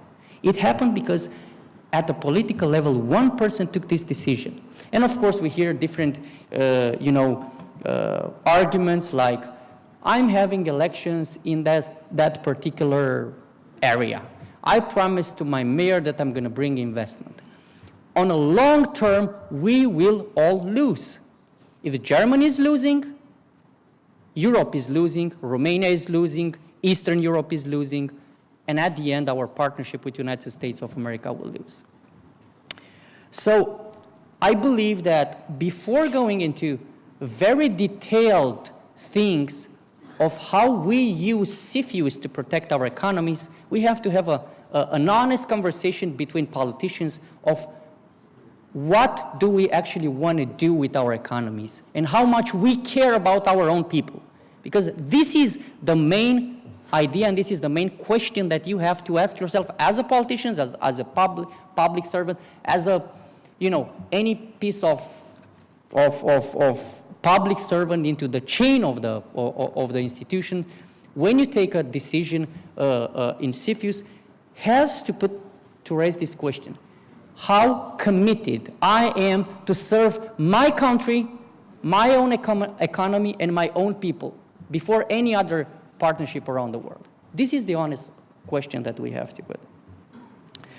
So when we will decide to have an honest conversation about that, when we will clean up the mess, which is not actually CFIUS because we have way too many transactions before going to CFIUS with them, which are very visible to everybody of us, we can go to CFIUS. So when we will go to CFIUS, the first thing that we have to do is to educate ourselves. At one point, any public servant from this country or any country around the world has to educate himself or herself about CFIUS because it's about our economy. So you need to know how this works. So you have to look to the best people in the world who worked with the best framework and try to copy that back home. That's what we did. That's why we came so many times in Washington. That's why we asked the US government to come so many times in our country and help us do this thing right. So in the near future, I believe that every transaction and every debate about a business and foreign investment in our economy will be at the end about CFIUS. Every one of it. We talk about strategic investments and we can speak about space, we can speak about technology, we can speak about anything, but we can speak about nuclear, we can speak about military, but at one point, take for example, 14.1 initiative, the Belt and Road Initiative. It's also a critical or a strategic investment because infrastructure is critical for every country. So there is no domain which will not be affected by CFIUS. As long as two partners or more partners who want to do business together will clarify in a very transparent way their objectives, we will succeed in our economies. And one of the things that I observed is the fact that it's harder and harder to convince Europe, and this is one thing that scares me, about how important CFIUS is. And in Europe, certain countries are having this impression that US tries to jam us in order to push us to do a correct CFIUS the way that US started to do after the awakeness, I would call the awakeness. I believe that under the previous administration, there was a big awakeness on China, and I believe on this administration, it's continuing that big awakeness, and it also appeared the awakeness on Russia, because Russia is doing the same thing. So we have to understand that US doesn't try to jam countries. US tried to show to different countries which do not have the capacity and the resources to understand how dangerous this kind of lack of transparency is for our economy, are trying to convince these countries to do the correct thing. On the other hand, my message for the US government is a very straightforward one, because we consider our main partner as being very honest with us and vice versa. So our message is always like, you should put resources and stop neglecting countries like, regions like Africa or Latin America, but you should look more into Europe. Because I'll give you my example. When you convince, and I underline this, not jam, when you convince an East European country to say no to China, like we did, we said no to China to almost everything. I don't think that today we have something that where we cannot, we don't say no to China. You have to understand that this country, like Romania or Poland, it's saying no to a big, large amount of money and investment. And if you have a country which lacks infrastructure, it's quite hard to look to some possible investments and look at the fact that you do not have the resources to replace those investments. So I think United States of America should be much more present in Europe, much more present, and put much more resources into our countries, because, and I'm saying this very clear, if United States of America, it's losing the competition with China, we all lose. It has to be heard in Washington, it has to be repeated, and United States of America should look into countries, especially Eastern Europe, which is champion in this way of legislation, and put more resources there in order to replace the foreign investment, which is not transparent. My message for you is to look very serious into CFIUS. If you're an MP, start reading about CFIUS. If you're a public servant, start reading about CFIUS. If you're within the Intel community, start educate yourself about CFIUS. It's going to be the main topic for our economies, and it's going to protect us from the biggest threat for our economies and our future generations. Thank you very much for today. Excellent, excellent panel, all three of you. Do we have any questions for the panelists? Yes, sir. Well, let me get back here, then I'll get to you.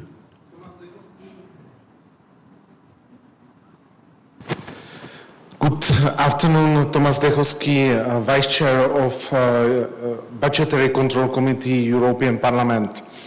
My question about investment, Chinese investment, is much more linked to the global situation.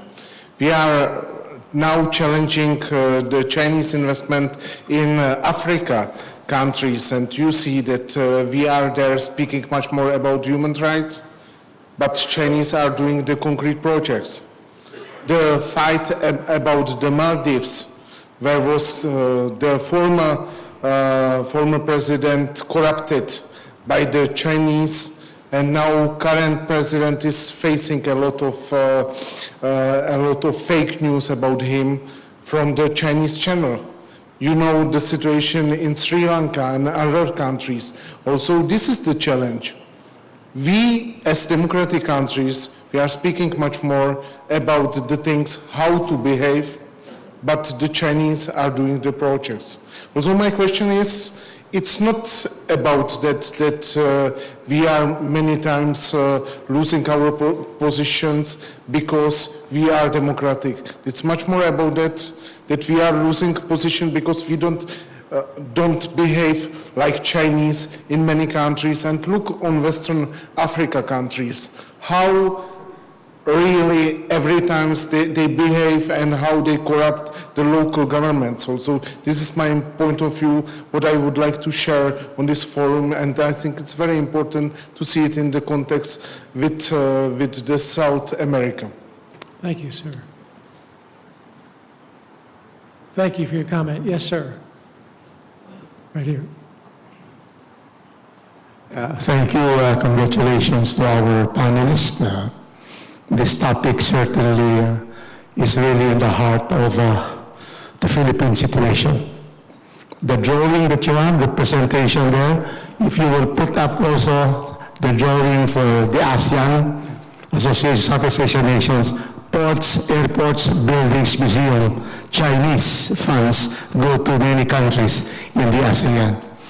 The Philippines now, with the new president, President Bongbong Marcos, has stated that we are going to be able not to anymore proceed with the exploration of oil and gas in our own Philippine seas with China. Because before, the previous administration would want China to be a partner in exploration of our 200 miles economic zone, and they are claiming it for themselves, the Chinese. So how can we have that? Now, President Marcos has said that we are going to do it with other countries. And I propose precisely that we should have partnership for development of oil and gas in our economic zone with freedom-loving countries like the United States, the companies here, European Union, Canada, Australia, New Zealand.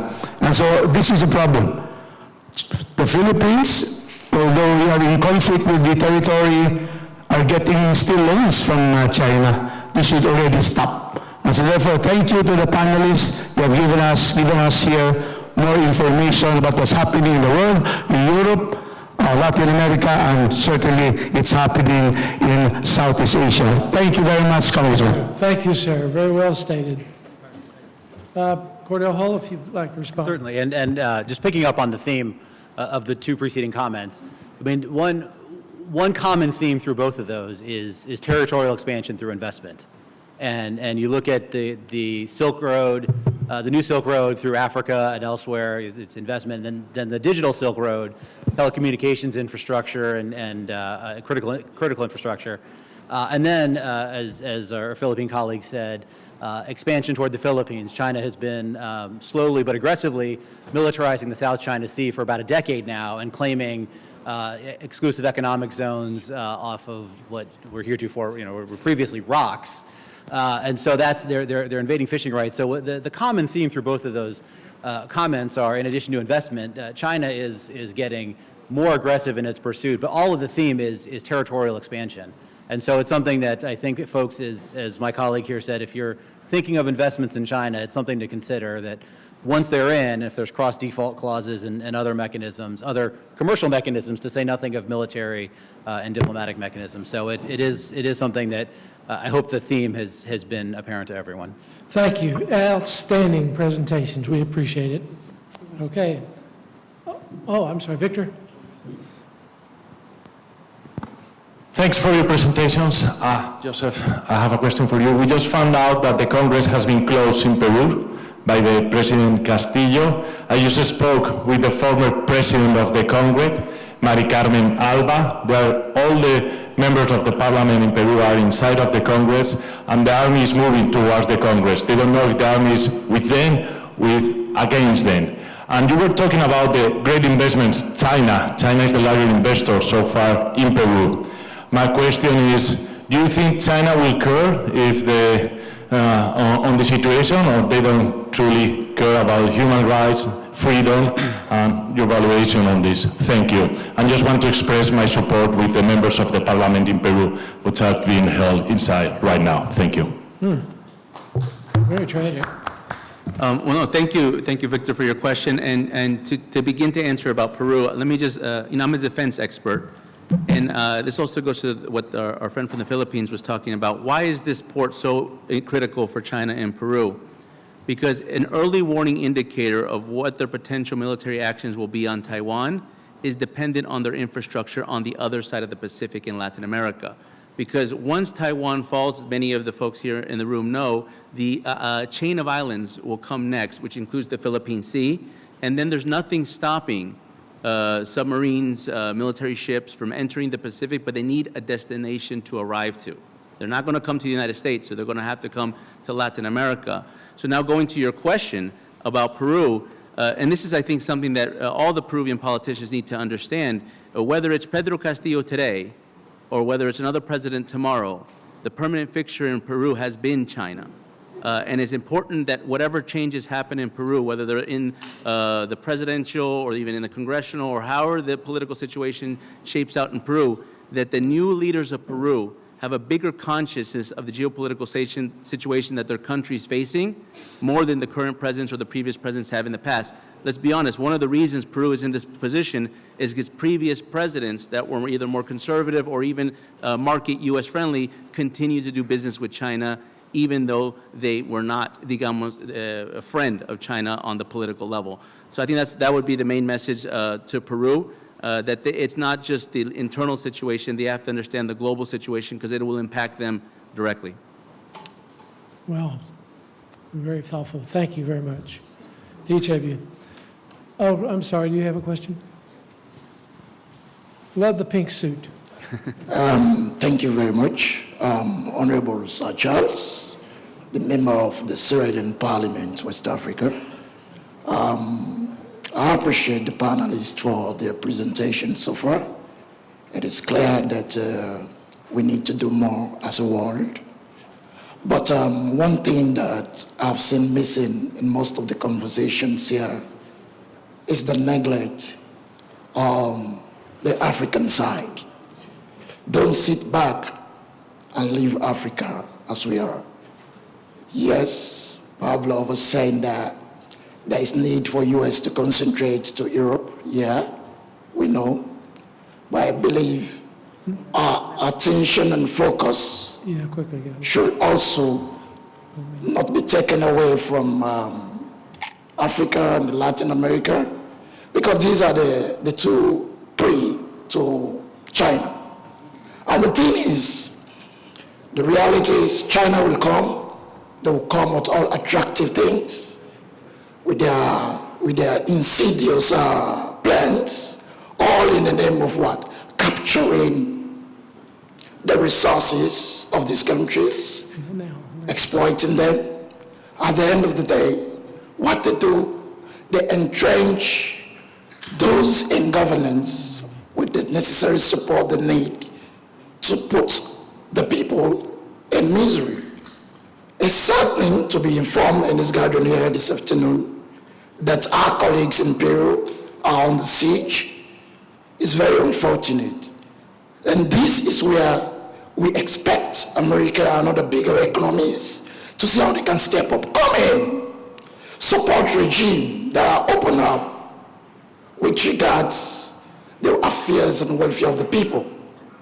So for me, I believe Africa has been neglected, and we've given China a few days.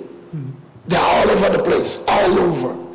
So to boot them out, we'll have to be strategic, we'll have to be robust with regards our investment into these areas, in these countries. We should not just leave China to have a few days. Thank you. So that's my submission for now. Very well said. I totally agree. Yes, I just want to jump in 1 minute and say to my friend from Sierra Leone that I said that in this moment, Latin America and Africa, it's lost because we did not focus on it. We need to clean up the mess in our houses in Europe and focus on you back there to your home, because it takes courage, and that's what it takes to fight China today. I believe that we will together prevail. That's why I said that there is hope. We're going to educate ourselves. We're going to push this topic through all these countries. And I'm seeing signals from countries like Nigeria or any other countries. After 10 years of Chinese investment, when they realized that they had towns of people which are not their people, because Africa was strict that their people will be good paid and their economy is going to work, they realized that it was all a lie. And we have to change our policies in each of our continents and countries in order to face this. And we need also to speak more about human rights. It's a very hypocrite thing that we do not speak about human rights when we have all the reasons in the world to condemn China on human rights, which we do not do. Thank you. Thank you. Well said. Thank you very much. Appreciate it. Now I'd like to have Mr. Rozai from Afghanistan with 3 minutes, if you'll come right now, to give us a report. He was a member of the parliament in Afghanistan. Come right up here, sir. He was the director of security and intelligence in the country, and give us an update of your country. The floor is yours for 3 minutes. Thank you very much. Bismillahirrahmanirrahim. Thank you very much, Congressman Pittenger and his professional colleagues, and give me the stage to talk about Afghanistan. First of all, I thank United States of America and all international communities, those who are stand next to Afghanistan peoples, and they committed their bloods and treasures to the people of Afghanistan. The country which was built, their institutions and their infrastructures, but unfortunately, everything got blacked in one night.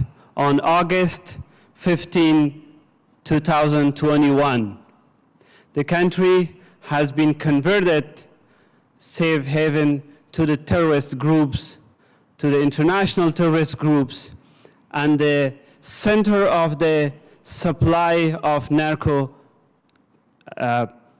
states became a narco states. I had a speech and I had a letter that it take 6 minutes, but since Mr. Congressman said 3 minutes, I have to make it very short. And the bullet points, the ugly facts in Afghanistan: the women are not allowed to go out of their homes without demands. The kids are not allowed to go to their education. There is no freedom of speech. The peoples, 35 million peoples, are hostage of the terrorist groups. The terrorist groups who are supporting all the ISIS, Al-Qaeda, and mostly Al-Qaeda and ISIS they're in their control. As we saw, the terrorist leaders was just headed in center of Kabul by the drone in Kabul by the US Army in Afghanistan.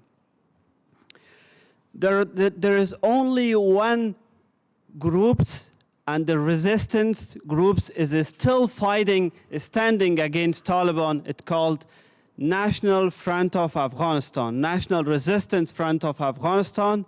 They are still fighting against the Taliban. And they need support from the international communities and from the United States to stand with them, stand with the people of Afghanistan to fight against the terrorists. As our leaders Ahmed Shah Massoud was called on international communities before 9/11. If you don't consider the Taliban, it will be a threat for United States. We saw the 9/11.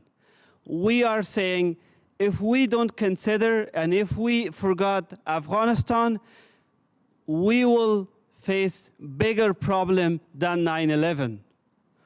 I just want to remind our international friends, don't forget Afghanistan. Don't let it to go out of your agenda. I was hoping Afghanistan should be a panel to discuss about it. And for 30 minutes, I was requesting, I hope in the near conferences, we should talk about Afghanistan.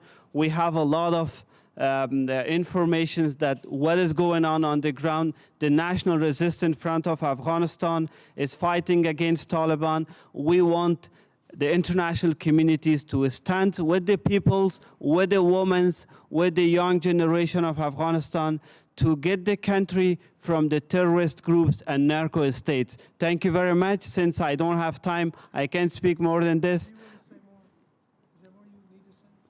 This is what I want to say, but I have. If we had a panel for Afghanistan, my colleagues from the parliament, from the foreign parliament, they had also things to talk about Afghanistan. So thank you very much, Mr. Congressman. Thank you very much.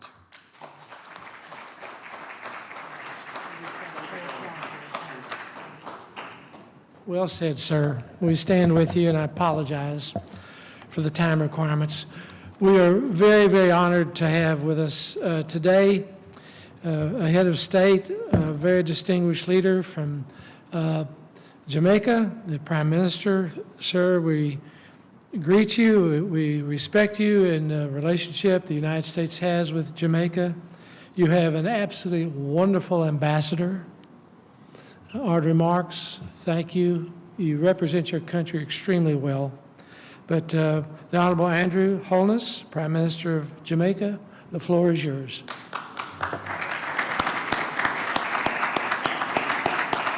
Hello, sir.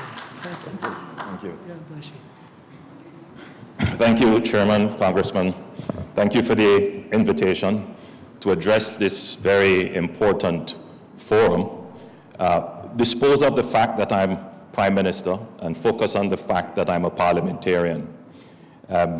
Which is the purpose of this meeting, to get the elected representatives of countries all around the world to understand, have a deeper understanding of the various security threats that exist. Some of them are well known, terrorism.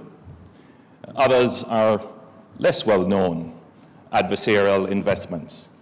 But they all work together to do one thing, and that is to undermine the values that we hold dear: freedom and democracy, human rights. Small countries like mine may not always take the security threats that exist seriously. Indeed, we may not even know of them. And that is why this forum is important. I do express my regret, Congressman, that I wasn't here at the start, so I could have learned a little bit more about the intricacies of some of the threats.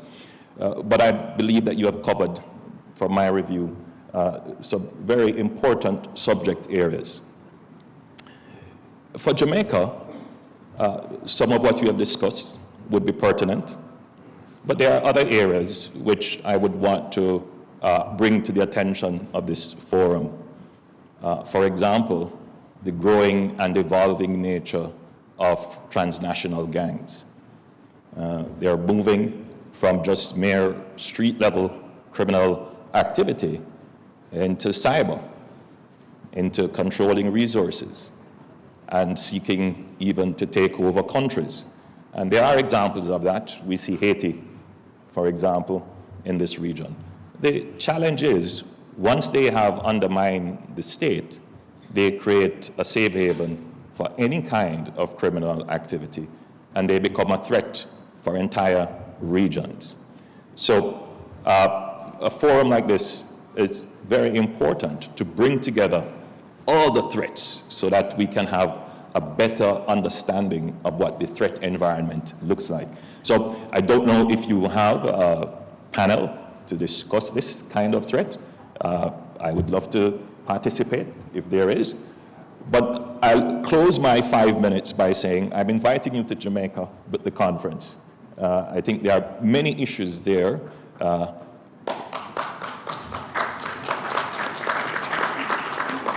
Small island developing state. My brothers from the continent of Africa, we have similar issues as well with adversarial investments, with control of minerals. I see you're discussing rare earth. Jamaica has some prospects there. In fact, there is a prospect of a really good discovery for which we will have to pay particular attention as to how that is treated. But again, let me say thank you for the opportunity to address the forum and to say how very important the work is. Thank you, Congressman. Thank you, sir. All the best to you. Thank you. Thank you. We would be very honored to go to Jamaica, particularly in the wintertime. I might even be able to get my wife to go, you never know. Well, this has been an incredible morning. Thanks to astute experts who gave of their time and thoughts to bring a very compelling message for each of us on all these topics. We have a concluding afternoon on Space Force, on rare earth, which you could call strategic earth minerals, and 5G AI on quantum computing. You won't want to miss those. Thank you very much. Enjoy your lunch for those who have not yet participated, and we'll see you in a few minutes.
Już? Zrób mi w poziomie.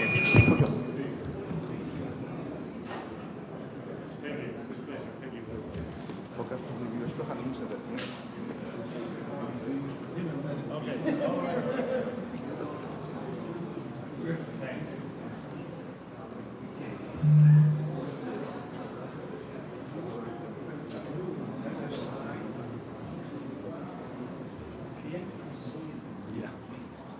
No, excuse me. Yeah. W pionie. Dobra. Thank you, brother. It's 2 free Moors, yes, and like a picture. Yes, it's good. I hope so good.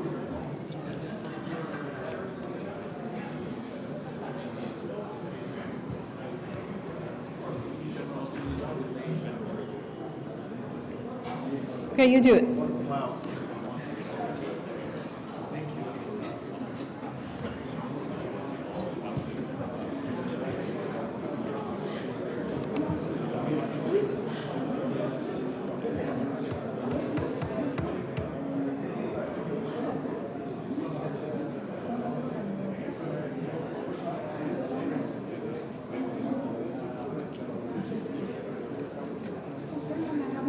Yeah, I'm fine.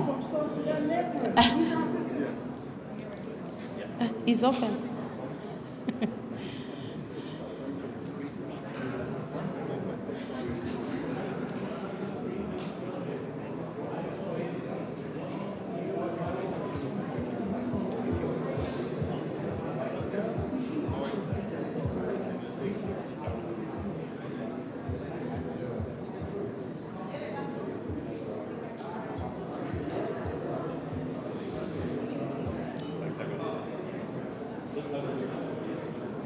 Ok. Ce n'est pas fini. Oui, mais...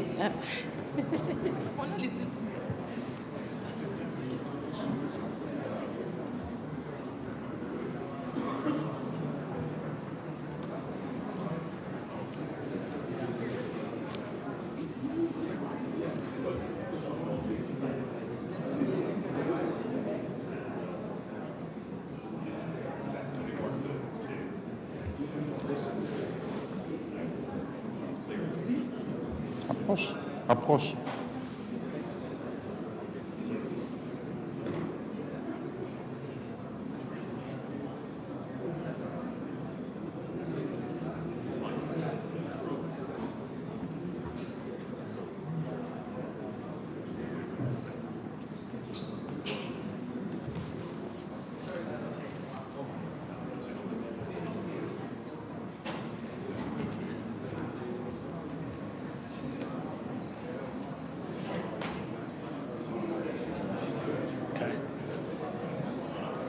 Oh, on the podium? Okay.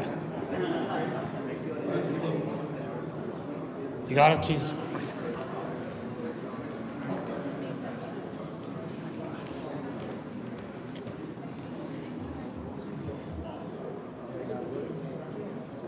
You got that behind, right? Okay.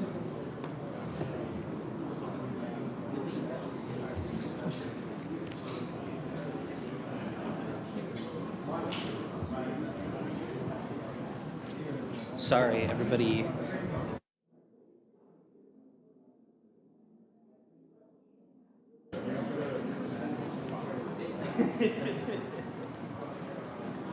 Thanks for all your hard work. Of course, of course. One second.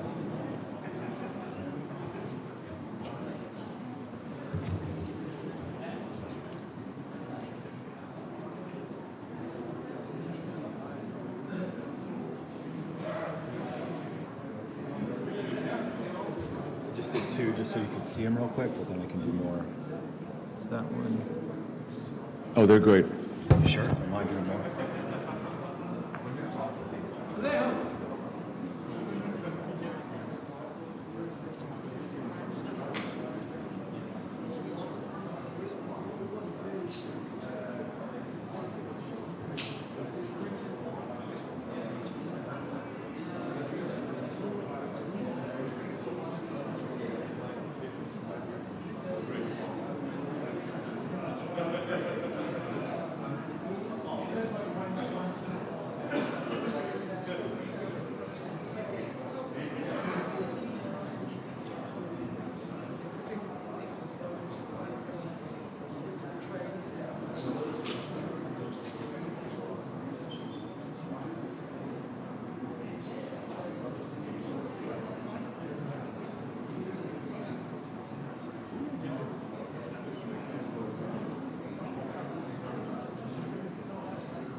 Alejo, come up to the front. Alejo Campos, come to the front. She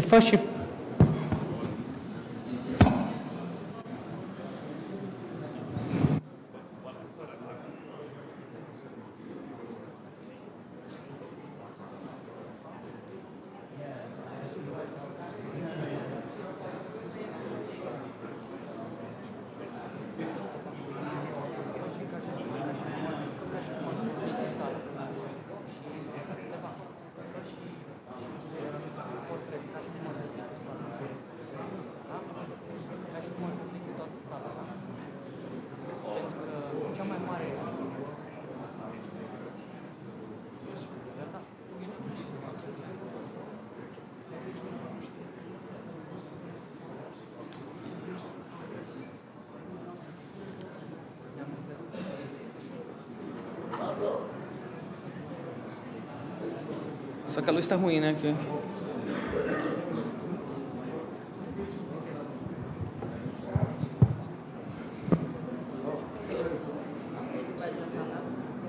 Você tá tapando.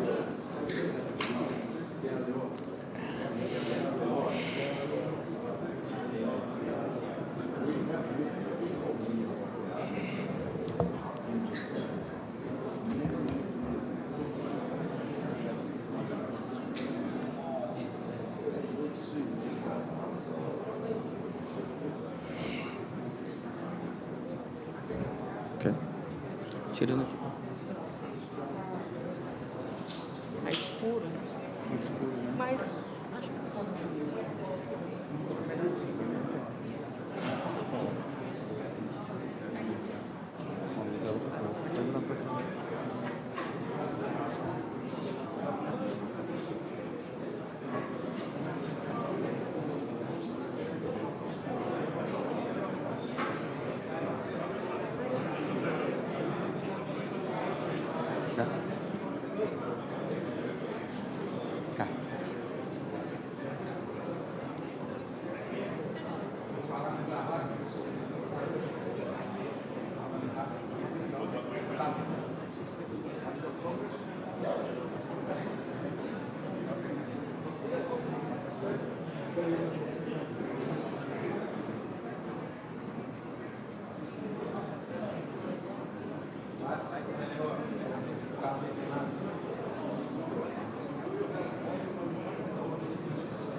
Attends. C'est bon.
That's cool. That's fun.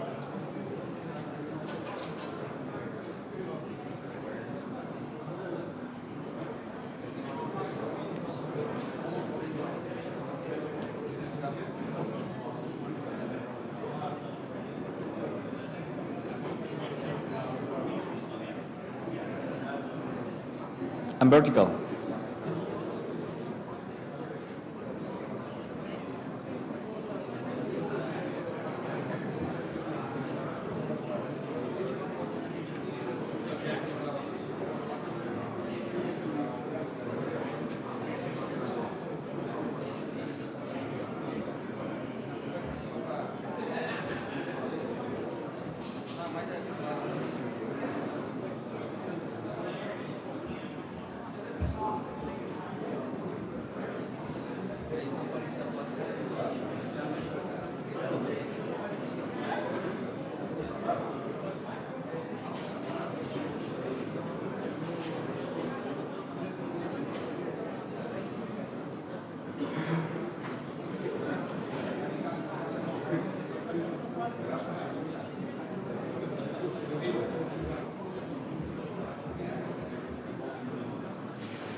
It's good.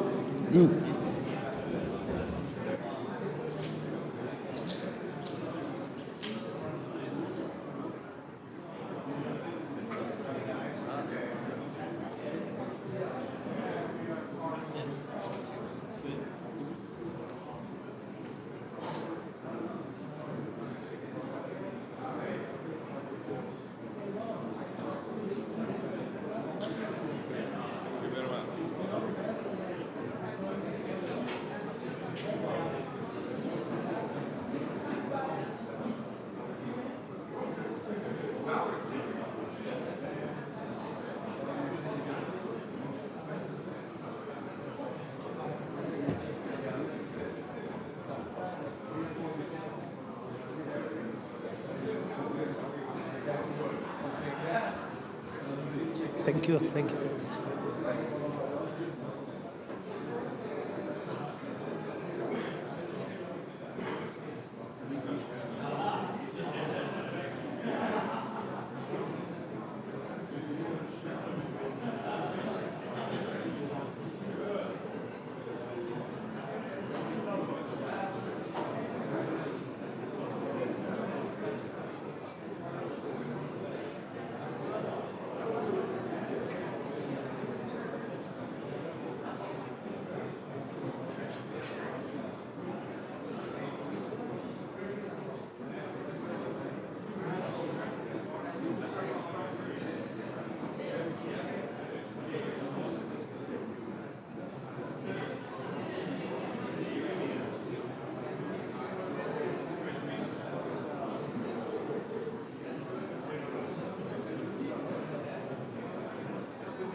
Prime Minister of Jamaica.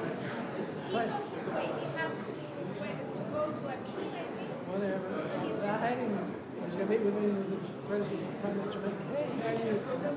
Oh, sure. Can I have a photo with you? That's even better. Thank you. You know how to turn it on, right? Yep, so Let me turn No. this off.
We'll begin our next session in 1 minute. Okay?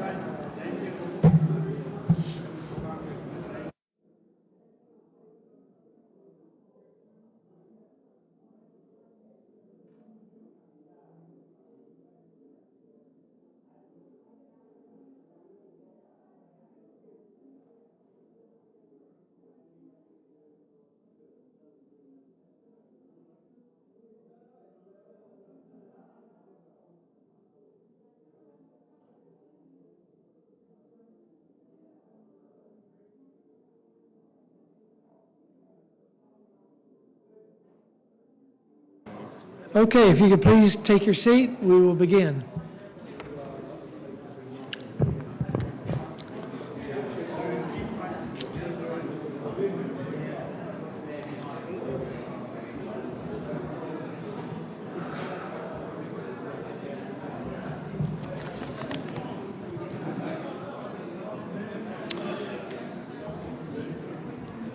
Hey, please come.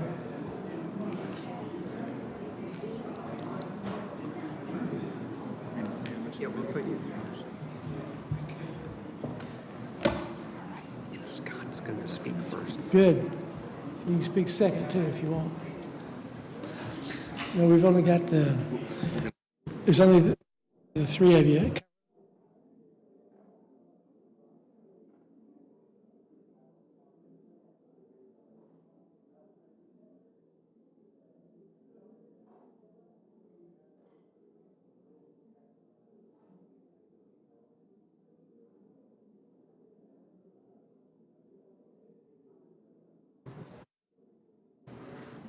Welcome. Please have a seat. We'll begin our 1:30 session on Space Force, Space Race. I would like to give a welcome to some members of Parliament who just joined us from Brazil, Senator Carlos Viana, Congressman Charles Evangelista, and Congressman Captain Alberto Neto. Thank you for being here. We will commence our panel now discussion. We'll start with Dr. Scott Pace, the Director of Space Policy Institute, Professor of Practice of International Affairs at the Elliott School of International Affairs. Thank you very much, Dr. Pace. Do you want to come up here or sit there? It's wherever you want. Okay.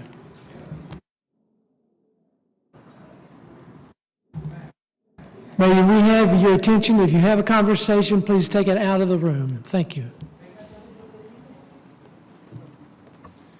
All right, good afternoon. Thank you everyone for coming back for this session.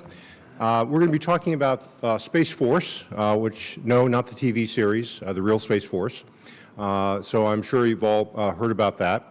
The U.S. Space Force is, of course, the newest armed service for the United States. The last time we created a new armed service was the creation of the Air Force in 1947, when we also created the Department of Defense and its sort of current structure. And so creating a new armed service is a pretty monumental sort of change, and of course has created questions about, well, why is the U.S. doing this? Why did we do it? What do we hope to accomplish with it? Is it in fact really necessary? Where did this idea come from? And all that sort of thing. Not the least of which these questions arise is because a lot of our friends and allies have actually also been going in a very similar direction with us, and our adversaries have been going in a similar direction. In fact, prior to the creation of the Space Force, both Russia and China reorganized their own strategic and space forces to put more of an emphasis on space warfighting. And our allies have paid more attention to this. So there's a space command within France. There is a space defense unit within Japan. In fact, actually, Japan is talking about renaming them to be an aerospace force rather than the air self-defense sort of forces. So this is not an issue which is sort of confined to the United States alone. But again, the question is why and why now? Now, on one hand, the confrontations in space have a history that go back to the Cold War and, of course, a nuclear standoff with the Soviet Union. But after the end of the Soviet Union, that idea of a major nuclear peer threat declined. We, of course, went through a period, of course, of regional conflicts and subnational conflicts that certainly occupied attention. 9/11 certainly occupied attention for a global war on terror for many years. But the kinds of insurgency forces we were facing in Afghanistan and Iraq were not space-capable forces. So space was largely a sanctuary. We could operate from space pretty much with impunity. We didn't have, again, a major peer competitor like the Soviet Union to worry about, and so we could afford to really treat space as a sanctuary. Well, what changed is probably can be marked in several ways, but probably most notably was the 2007 Chinese ASAT test. The United States had last tested a destructive ASAT in 1985. We blew up one of our own satellites, created a lot of debris, and decided that was a bad idea and we're not going to do that again. The Soviets certainly had done destructive ASAT testing themselves and then had really paused a lot of that. China's destructive ASAT test created lots of debris, much of which we're still sort of struggling with. We occasionally have to maneuver the space station to get it out of the way of debris. It was followed by tests by India and then by Russia in November of 2021, a bit before the Ukrainian invasion. And so ASAT testing has come back to a fore. With the Ukrainian invasion, we've also seen increases in electronic warfare, hacking attempts, some fairly sophisticated against our communication satellites. My colleague, J.P. Parker here, will talk a little bit more detailed about those kind of threats. And so space as a warfighting domain has come to the fore, had been coming to the fore for some time. It was first really more openly acknowledged in the Trump administration, and I'm actually pleased to say that it's survived the transition and the issues have been continued by the Biden administration on a bipartisan basis. But again, this question of where does this idea come from? Is this something that President Trump just thought up, which I know people sometimes ask me about? And the answer is no. Really, since the end of the Cold War, if not longer, people have been looking at how to integrate air and space capabilities more directly. My basement is full of studies about air and space integration. I used to work at the RAND Corporation. Several of those studies were co-authored by my wife, but that's another story. And in working through these issues of how to integrate space into our military forces, the effort was made over and over and over again to do so within the existing Department of the Air Force. And despite individual successes here and there, I have to say overall it didn't work. And so when it came time in the Trump administration to relook at this question about how do we respond to space being more of a warfighting environment, and we looked at the history of studies going back 20 years of different formations, we realized that there were really four options ahead of us. And this was worked out with the Office of Management and Budget, National Space Council, and National Security Council. One was to create a separate service, a completely different department, a department of the Space Force. Second option was to create a Space Corps, like the Marine Corps is within the Navy. And this was something that the House, for example, had already had legislation on. Mike Rogers and Jim Cooper on a bipartisan basis had led thoughts of a Space Corps. Door number three was to create a civilian technical agency, kind of like the Missile Defense Agency, that would create capabilities and then present them to military forces to be used the way we do with missile defense. And the last one was to take U.S. Space Command and give it more acquisition authorities, which is unusual, but it's something we do with Special Operations Command. So Special Ops Command, for example, has acquisition authorities. They don't do billion-dollar satellites. I mean, they do things like really cool weapons and different delivery vehicles, so it's a little bit more specialized. But you could give acquisition authorities to Space Command. So those were kind of the four options. The President, at the third meeting of the National Space Council, which was one where we were discussing space traffic management and how to deal with the growth of mega constellations and increasing activity in space, becoming more congested and crowded, made the announcement that he wanted to see the creation of a Space Force.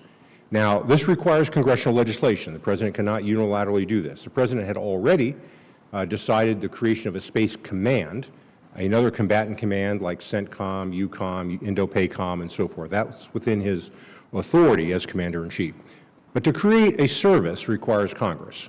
And so his proposal to create a service, he was directing the Department of Defense to get to work on a legislative proposal. That meant my office, which was the Space Council, would put together a space policy directive that outlined the policy frameworks and objectives of such legislative proposal, and then it would go to the Hill. So that's what we did, and pretty much one foot in front of the other. After the President's announcement in 2018, the Vice President, my immediate boss, went to the Pentagon to lay it out in more detail, and people said, they're really serious. Okay. And so we began that process, which culminated in December of 2019 with the President being able to sign a National Defense Authorization Act creating the Space Force for the first time. General J. Raymond became the first Chief of Space Operations. And essentially, it was built on door number 2, which was creating a Space Corps within the Department of the Air Force. We decided not to create a separate department of the Space Force at this time. Too much bureaucracy, a lot of overhead, not really a lot of add-on benefit. Might happen in the future, can happen in the future, but not now. And so the idea that Mike Rogers and Jim Cooper, which was then worked on and massaged and accepted by our Senate colleagues, is really the basis of what passed. And so I think what you saw was a coming together of a lot of different forces at once. One, a changed geopolitical environment. Second, a president who was determined to make sure that American forces would be able to respond to changing new threats. 3, a Congress that had already been thinking about this for some time and was ready to move. And then all of those pieces and a number of people all played a role in bringing together the Space Force at that time. The Space Force is incredibly small. It is smaller than the Coast Guard. This is not an industrial age kind of force. We don't have computer nerds with keyboards charging up a hill somewhere. This is not a mass human sort of activity. This is individual specialists, highly skilled, having global effects. The 24 people who man the 2nd Space Operations Center at the 50th Space Wing that run GPS have a global effect that really is not matched by anybody except maybe occasionally a Special Forces team now and then, but they have global effects. And space is an incredibly important environment in which a small number of people have really, really dramatic global effects and is central. And right now, the job of the Space Force, and we'll hear more on this again from my colleagues, is primarily of a service provider.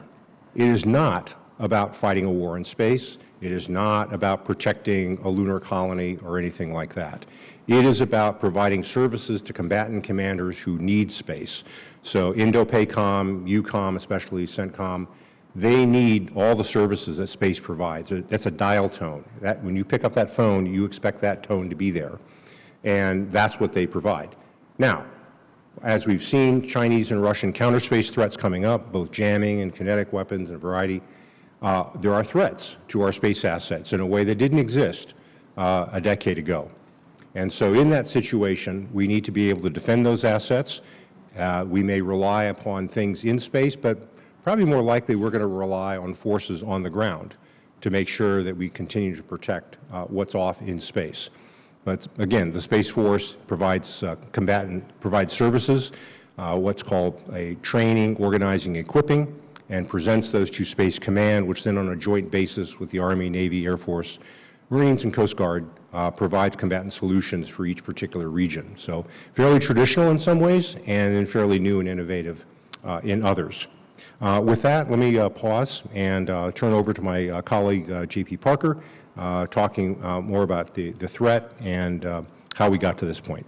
J.P.? All right.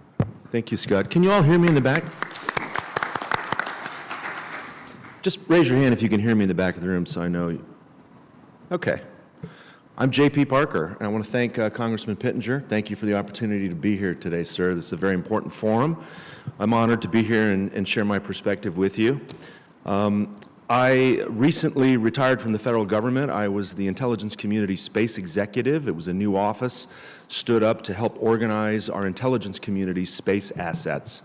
So it won't be any surprise to you that the United States not only operates a Defense Department fleet of satellites, but the intelligence community provides a very vital function to our nation by operating our eyes and ears in space.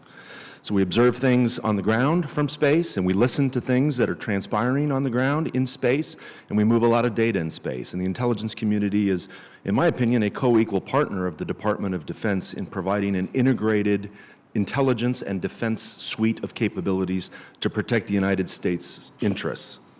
I also served at the White House when Scott was there on the Space Council, and we were part of the team that took the Vice President and President's direction to reconstitute the National Space Council and make it a priority for the United States going forward, that space would not be done as an afterthought, but would be done as a central element of national power, unifying three disparate areas that had been somewhat operating independently: national security space, commercial space, and civilian space, to include NASA and its science and exploration missions.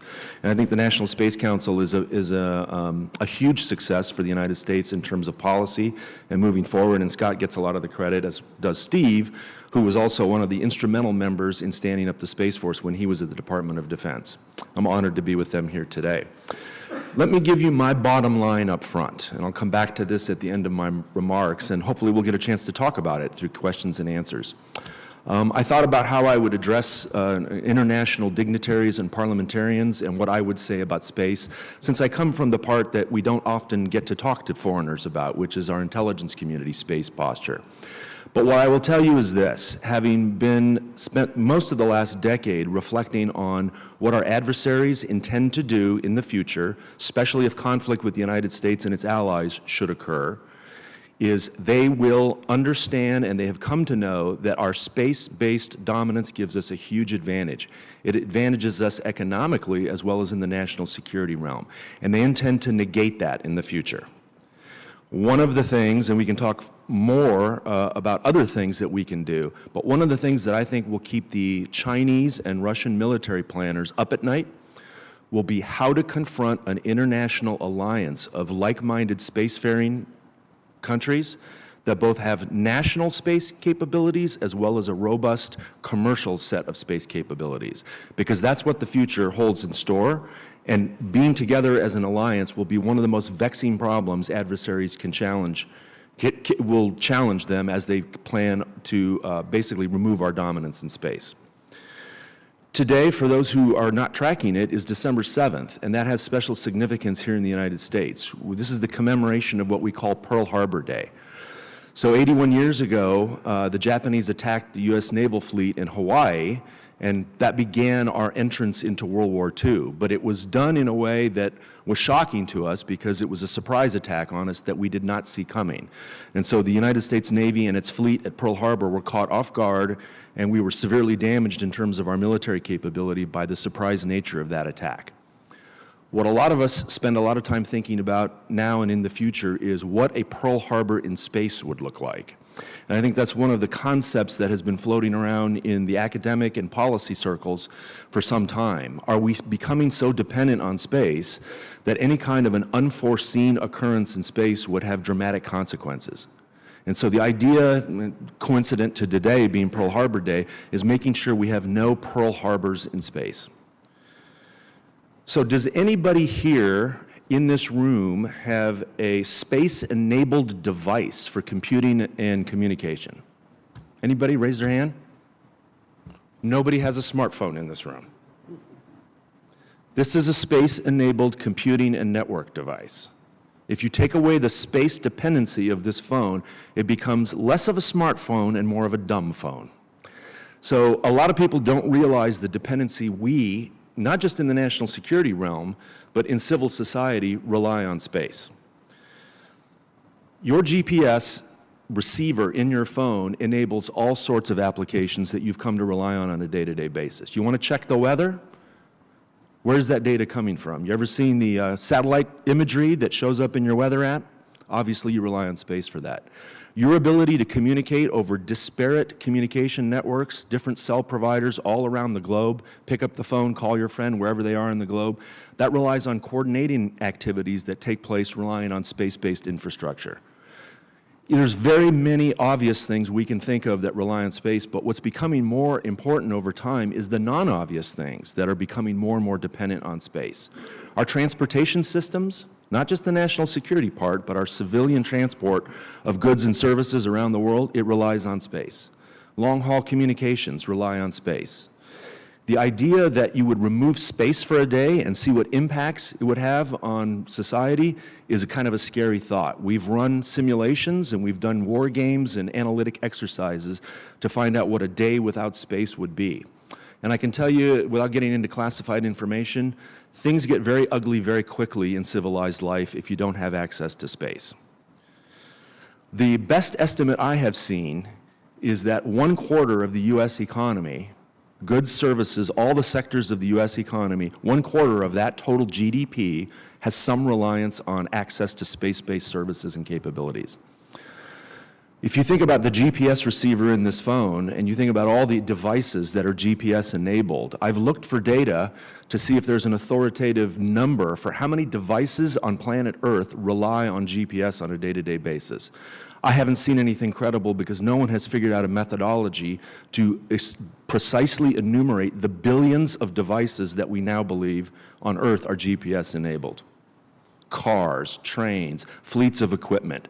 There's now GPS-enabled refrigerators. It's become ubiquitous, and it all relies on unfettered access to space.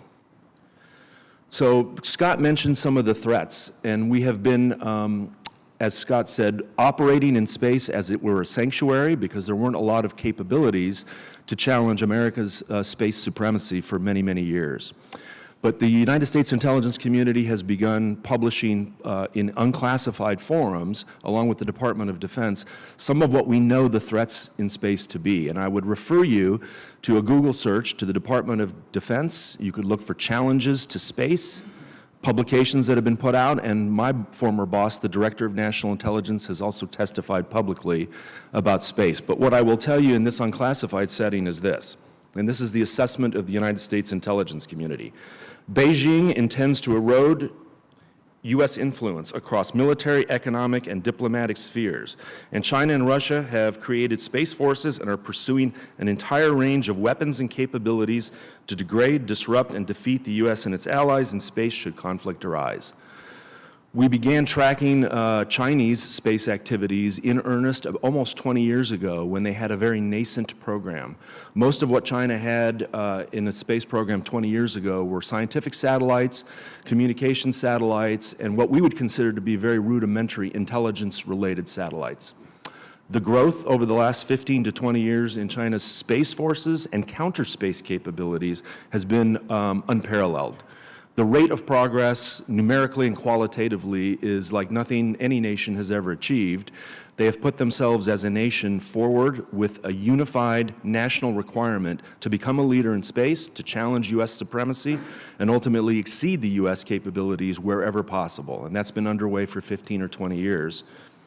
Scott mentioned the destruction of a Chinese satellite by their anti-satellite missile in 2007. That was not only a demonstration of capability that they had at that time, it was also a message to the U.S. and the rest of the world. Your space assets are at risk, and we have the capability to take them out if we need to. It was as much a message as it was a demonstration of capability. The Russians joined that club just last year, as Scott mentioned. For those who are, what's that? Rejoined the club last year, good point. And the Russians destroyed one of their satellites late last year in a display that we consider to be reckless and unprofessional. I mentioned the Chinese ASAT test. About a third of all debris being tracked around the world in low Earth orbit is the result of that one test in 2007. Created a debris field that we are still dealing with and will be for years to come. The Russian ASAT test that took place this past year, the space station as recently as a couple of weeks ago is conducting maneuvers to avoid the debris that they created by that reckless test. Again, a demonstration of capability and also a message to the United States and its allies. You're dependent on space, your economy, your national security all rely on it, and we have the ability to damage, degrade, and disrupt that if we want. So simply put, we've done war games, we've done analysis, we've looked at how we, the United States and our allies, have become dependent on space and how our adversaries are seeking to challenge that. And the bottom line when it comes to conflict is this.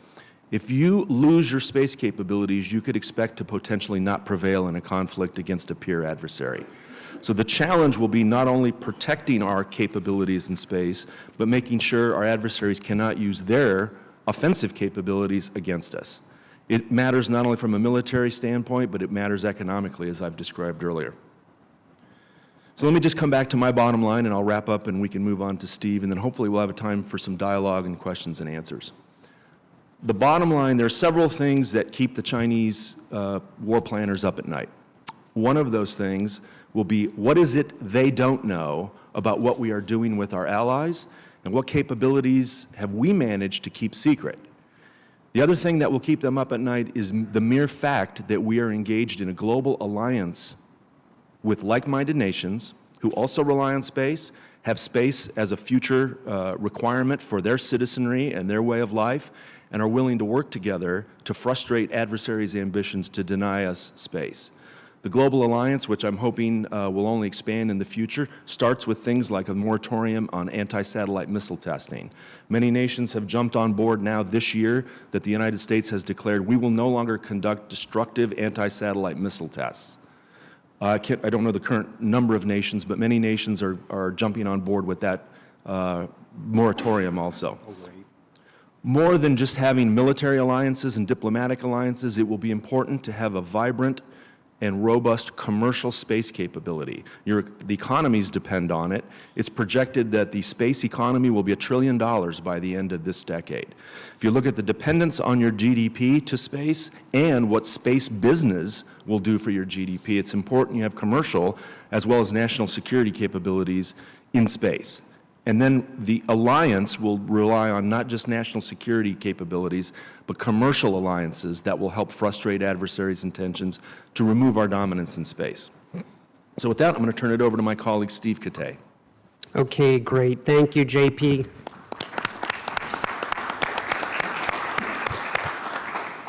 And thank you, Congressman Pittenger, for inviting me. It's terrific to be here with you all and alongside these great colleagues. I'm Steve Katay, and the bottom line that I hope that you walk away with is that there are tremendous changes that are happening in space. And space is not only important to scientific achievement when you're thinking about NASA, the moon and Mars and exploration, but it's for security and economic reasons. And they're intertwined in many ways, from technologies to workforces to global impacts. Space is inherently global. There is no sovereignty in space. There's not sovereign regions as there is with airspace and on land. It's a global resource. Now, my remarks will focus on the commercial aspects, but I'd like to reflect back on the changes over the past decade or so, and one of those major changes you've heard touched on already, and it was the establishment of the Space Force. And I think it's important to take a moment to talk a little bit more about that as, in some ways, a case study, recognizing that many of you are parliamentarians or impacting policy in some way or other. And the establishment of the Space Force was a journey, and it took leadership from many places. And I think that the most important thing is to recognize the power of an idea and the power of a team. And when I say the power of an idea, Scott had talked about there's many questions, and when the Space Force was being debated on why do we need it? And that's a great question. That is the fundamental question when wrestling something as significant as this. As Scott had mentioned, the creation of a new armed force in the United States hasn't happened since 1947, 70 years ago. So when senior policymakers were debating it, that was the biggest question to understand is why.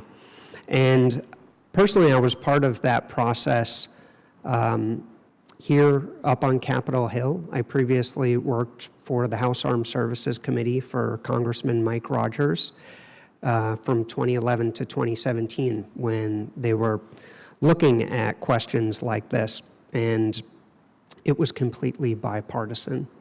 It was Republicans, Democrats working together to really question what the right thing to do is in this domain. And there is essentially a quote from Einstein where, and I'm paraphrasing it somewhat, but he made the point that if the world was going to end in 60 minutes, he'd spend 55 minutes on the problem and 5 minutes on the solution. And I can tell you that that is exactly how this challenge was studied. There wasn't this end state of we need to create a new armed force. What the focus on was how do we have international peace and security? How do we protect this important domain in space? And I think it comes down to when asking why, the best rationale that I heard after years of looking at this, not only then in Congress, but then in the Pentagon working as the Deputy Assistant Secretary for Space Policy, is that space has become so important that we now needed an armed force to protect and defend it. And space is important for the services that you heard talked about, where soldiers, sailors, airmen, Marines, international forces and coalitions need these space communication capabilities, observation, timing, and positioning. But also that we now needed a force that was ready for conflict and warfare in the domain, in space. And that is very different than air, land, and sea. And that was ultimately the idea that went forward. I also mentioned the power of a team, and what I learned through that process is the bigger the idea, the bigger the team needed. And this was led by the President of the United States, by Congressman Mike Rogers, by Congressman Jim Cooper. So it was, and many others. And the point is that an idea like this took both sides of the Capitol, where it was the House and the Senate, both political parties, Republicans and Democrats, both sides of Pennsylvania Avenue, Capitol Hill and the White House, and both sides of the Potomac, where it was then the Pentagon and the Department of Defense involved and the interagency. And I say that it's a good case study because I think it's a great instance of how the system's supposed to work, where many parties get together, debate very important ideas, which this took years of debate, and then ultimately a strategic decision was made by leaders to make a change like this. Now, why should you care about space and what else is changing? And I had mentioned the commercial impacts, and I'm going to go through a few aspects here when looking commercially what's happening in space.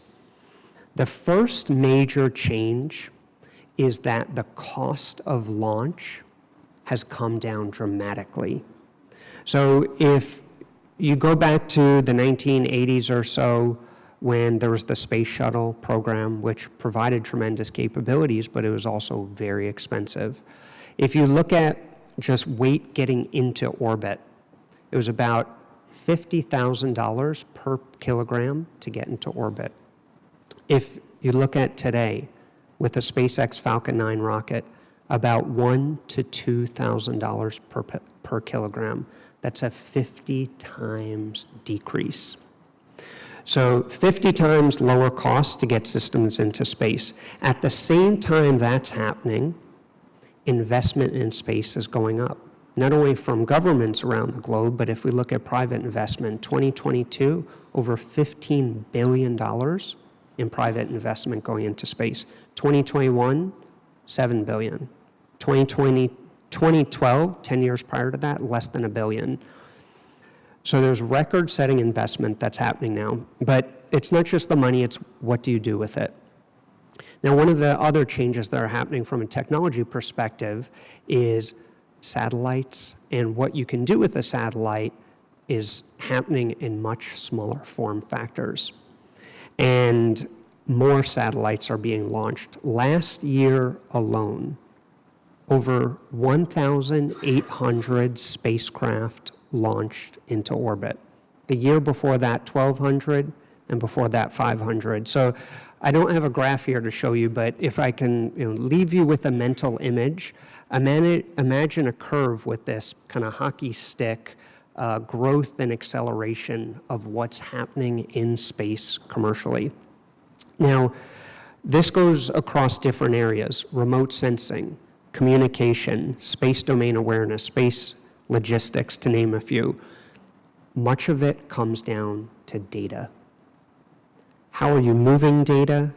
How are you processing data? How are you gathering insights from that data? And JP had talked about the global positioning system, generating over $1 trillion of economic activity. These new satellites have yet to unlock that level, but the opportunity is there because new capabilities are being launched every day. My last comments I make regarding this and regarding security, as many of you work for governments around the globe, what does this commercial activity mean for security in governments? And there is new activities that are happening here in the United States, and the Department of Defense has started a program called the Hybrid Space Architecture, of the ability to integrate commercial, government, and allied space systems together on common and secure cloud platforms. So how do you bring this tremendous capability together to forces around the globe? So it's an exciting time, and there's rapid change happening. I'm excited to be part of it and look forward to your questions.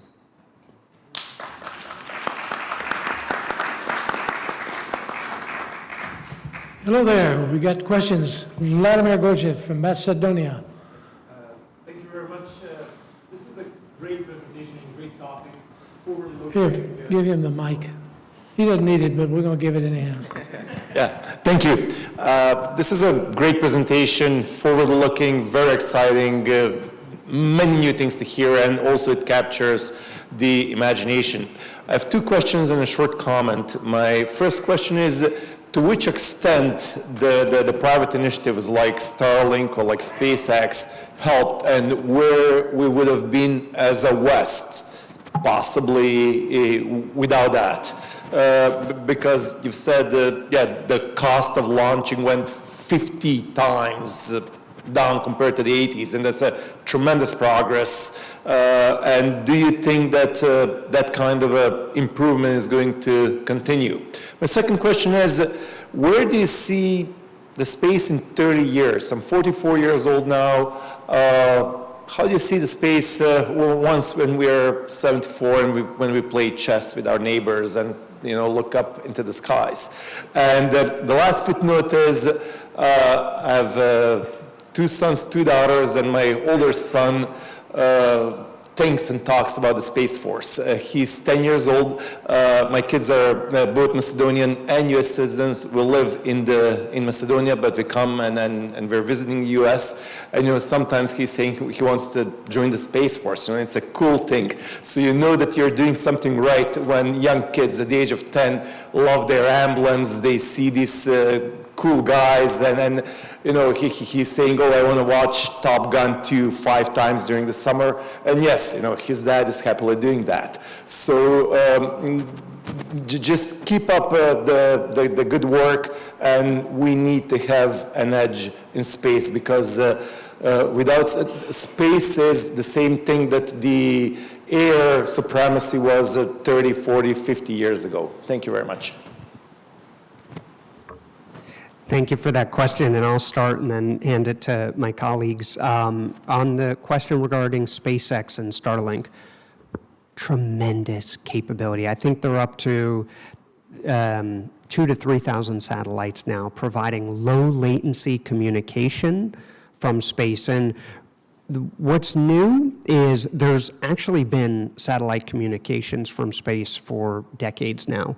Traditionally, it's been at satellites that are at what's called geostationary orbit, which is at an orbit that is a further distance from the Earth, and as the Earth is turning, the satellite stays in the same relative position, which offers great advantage. What SpaceX is doing is bringing those satellites much closer to Earth. Instead of 24,000 miles, down to 1,000 miles. What that means is you need a lot more of them because you don't have the same coverage, but the benefit is you have much lower latency. So when you're doing communications around the globe, whether you're at sea, in the air, in regions that don't have fiber, now there's low latency communications. And they're one of multiple companies building these sorts of investments out. So tremendous advantage both from an economic and commercial perspective, as well as for forces across the globe and governments and public sectors. Now, if I respond to then where do I see things going, I would put space roughly in three categories. And if I just kind of zoom out at a top level, I'd say there's three major phases. The first phase was space was primarily strategic. That's when space started, 1957 launch of Sputnik. That was the first launch. And space through many decades was nuclear command and control, missile warning, national prestige, man landing on the moon, and science and exploration missions. And then what's happened, I would say, in the second period, which we're in now, is not only for strategic and tactical forces, but also commercial activity. For instance, Starlink. So you have new capabilities and billions of dollars being invested that are going to benefit many new use cases. I would say that's the period that we're in right now. And in fact, still in the early phases where that curve, as I'd mentioned, we're still in the early phases of what I think is going to happen. I would say then you said 30 years to the future. The next is really that economic activity in space, in the domain. So it's not only then services down here on Earth, there's visions of people actually living, working in space, economic activity being built in space. I would say that's further out. Is 30 or 40 years the right time frame to say that? But if I kind of put it in those three broad perspectives, that's how I would think about it.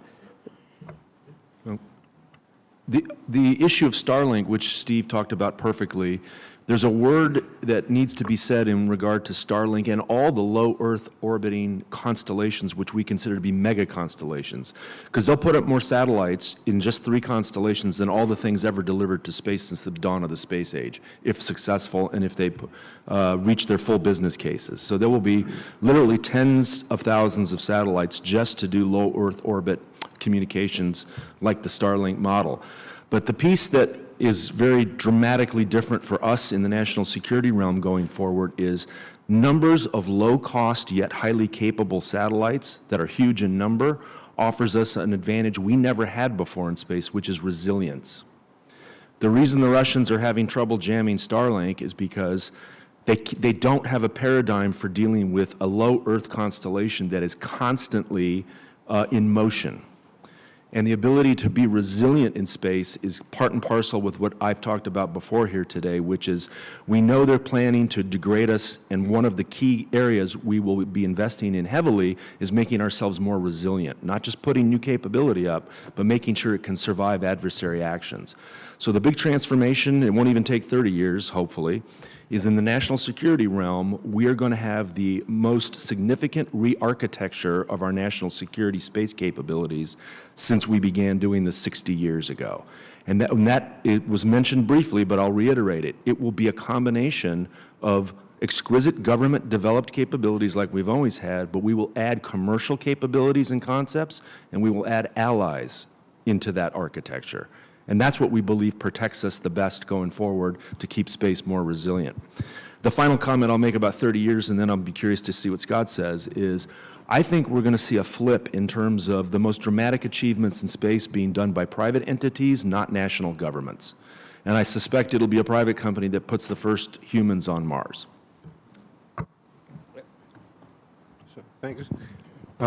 So I think one of the first things to say is you're seeing a kind of a hybridization, happening. You're not going to see purely commercial systems running around. You'll see governments as big customers of them, but you won't see very many pure government systems either. Communications, navigation systems, even warning, other aspects, all have this sort of this hybrid mixture of them. And so the boundary line between sort of the public and private sector is kind of more blurry than it was in the past. This is in part responsive to the larger trend of what's called globalization and democratization. Globalization in many more countries are capable of doing things in space now than before. Democratization in terms of many more entities, private sector entities, are more capable of doing things than they ever were before. So it's a very, very different world than even a few decades ago. And aside just from national security, I think the larger, almost diplomatic and international environment message that comes through is that everybody generally would like space to be calm and quiet. We all have work to do and things to do. So nobody is really itching to have a war in space. People would like it to be calm.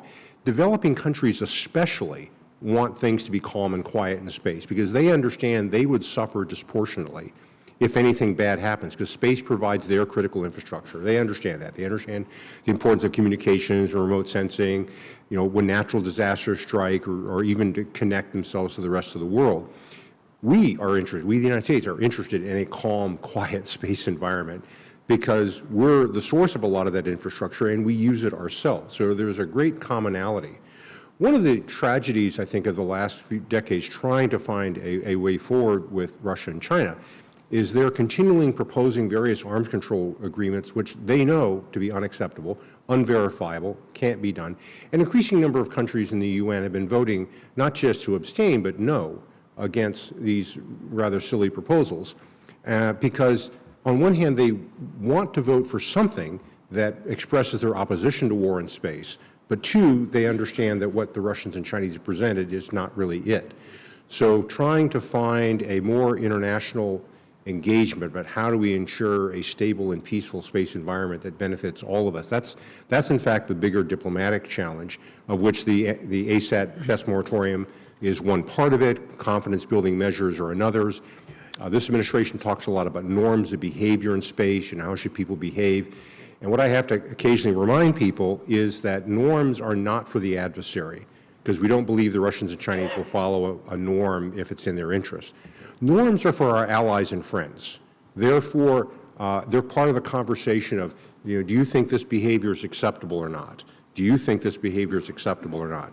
And if you agree it's not acceptable, will you stand with us or work with us to try to counter that? So developing norms of behavior and shaping the diplomatic environment for commercial, security, exploration is really part of building a more stable environment for space that will stay peaceful and calm. The three examples I want to make about beyond just straight military security, why this is important. There's a U.S. company called Astrobotic out in Pittsburgh that is doing commercial lunar delivery. For $1.2 million, they'll put a kilogram on the moon for you. Great, fine. They're going to hopefully launch this coming in a few months. One of their customers is the Mexican Space Agency, and they're going to have a small payload, and it's going to land on the moon, and Mexico will be the first Latin American country to have a payload on the moon, and they got a whole bunch of hundreds of students and other people involved in it, and they are able to do something that previously only a superpower could do because of a partnership between their own universities and a commercial U.S. firm. In the case of the United Arab Emirates, very, very well-to-do space program, very ambitious. They've come a long way in a short period of time. And yes, they're interested in diversifying their economy away from hydrocarbons and innovation and technology in space and all that. But they're also interested in putting forward a hopeful future, like I think what your children are responding to, of what it's really an anti-jihadist message. This is how young Emirati youth, women in Hajib, young men, can have a positive future in space and contribute from the UAE with their own hands and their own capabilities, they can do things that previously, only those other Westerners could possibly do. And they're doing it. They're gaining those skills. And, that to me is also a tremendously positive message. And finally, I'll end with the phrase that this is not the first time where technology has been looked at as creating a hopeful future for countries. In the 1930s, between the wars, in Czechoslovakia, there was great interest in aviation. And aviation was very, very popular and so forth. And one of the slogans, you maybe recall from the period, is that the air is our ocean. We don't have access to the sea, but the air is going to be our ocean and our access. Well, space is the ocean that's available to every developing country. Okay, it is access to the ocean, access to information. And it's that kind of innovation which is why we want to have a stable and secure space environment, and why we want to make sure that the kinds of threats from Russia and China do not manifest themselves and we do not have a conflict, because it doesn't really do any of us any good and it interferes with the ocean that we all want to sail on. This is really interesting. The Right Honorable Lazarus Kapamwe, the distinguished ambassador from Zambia, you had your hand up a minute ago, a great friend. Do you have a question? Thank you very much. Thank you very much. My name is Lazarus Kapamwe, the ambassador of Zambia to the United States. You all are aware that in the next few days there's going to be a summit of the United States and African leaders starting on Monday. And one of the items that I have seen in the program presented by the US side is cooperation in space. I wanted to find out from you, what are the likely baselines for the defense, the cooperation in space that the United States is looking for with Africa, and which they are likely to propose in 6 days' time? And secondly, you have been talking about the many satellites that are out in space now, and how less costly it has become to deploy these satellites. The advances in technology seem to have outpaced the international agreement that regulates the deployment of foreign objects in outer space. Certainly, there are many things that have happened today which are not included in the 1967 convention. Is the United States thinking of a review of the convention? And if so, in what aspects? And what are we going to do about satellite debris, the danger of collision in outer space because of the sheer numbers, exponential numbers of these objects that we have in outer space? Thank you. Great question. I'll be at the African Space Forum coming up on this. I think to a first order, the kinds of cooperation, I think you need to separate between civil, commercial, and military space cooperation. Civil cooperation is pretty clear where there's something reciprocal of mutual interest, so environmental monitoring, scientific exploration.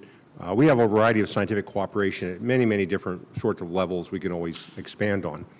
I think in terms of commercial and trade, there's a number of trade barriers that I think would be helpful in addressing for improving access to commercial space capabilities, such as being able to import satellite terminals for ownership of GPS gear, a lot of telecom-related trade. There's local content requirements in some countries. There's remote access data requirements in others. And a lot of what space is really an IT sort of sector. And so addressing those kind of problems intrinsically then helps the commercial space application side of it. On the military side of it, I think AFRICOM and others are interested in improving interoperability of U.S. and African forces in the area, and this means things like common training and using of SATCOM and GPS and the general professionalization of how space is integrated, into military forces. So that's a real kind of a fundamental level of tangible things that could be done. The larger philosophical question you bring up is a very important one, and it's one that we're struggling with. I have to say, not speaking as a U.S. government person anymore, I would say that there are no plans for looking at a treaty review of the 67 Outer Space Treaty, largely because two calculations. One is, while there are things one could certainly want to address, once you open up the treaty, you're not really sure what you're going to get or where it's going to end up. So there's a feeling of uncertainty, and that because of that uncertainty, being able to ratify it on the Senate here would also be very problematic, and it would take a long time, by which events would continue to have moved on. So what we've done instead is that we've looking at the work in the UN on long-term sustainability of space activities, and we've done more of a bottom-up approach, like orbital debris mitigation guidelines, some discussions about rendezvous and proximity operations, and we bring technical communities with ideas that already have some consensus on best practices, and we bring them into the UN and then have a multilateral discussion there and try to achieve consensus, which we recently did over Russian opposition with some 21 initial guidelines. And then once you have that consensus, you then flow it back to the nation states to then implement in their own national law and regulation. So you always retain sovereignty with the nation state, but you use multilateral fora to be able to have broad consensus. That is, you have regulator-to-regulator discussions, you create harmonization on common concepts, you do capacity building, building common understanding about what's involved here. Again, now your point on mega constellations moving beyond the regs, absolutely. The ITU doesn't have training on a lot of this areas. Our own FCC is struggling to kind of keep up with what is possible here. And so trying to create a top-down law, I think, would be very problematic and not successful. On the other hand, bringing people in industry and multi-stakeholders in to say, how do you propose to help solve this problem? What are the best practices? Have that multilateral discussion, and then leave it to legislatures, such as yourselves in this room, to come up with national law and regulation and best practices. So that's what's been happening with Europe and Japan. It's been happening with some Latin American capacity building. Like to see more of that discussion across Africa, certainly. But I think that bottom-up approach is likely to be more successful than a new treaty. Thank you, sir. John Strand, last question. We have about 3 minutes. I'm so old, so I remember when my father woke me up in July 1969 and said, we're going to watch something on TV. And I've been a little bit kind of a space nerd, even though I'm a telecommunication guy. One question I have, I remember here, must be like 2 years ago or something like that, China put a lunar lander on the dark side of the moon. And basically, I spoke to some of the space people I know. I said, hey, what's a big thing here? And they said, this is a major achievement. And they actually told me what it took to put a lunar lander on the dark side of the moon. It's not like, it's very complicated. And they say this is a major achievement for space industry, but it's at the same time very scary because it's China.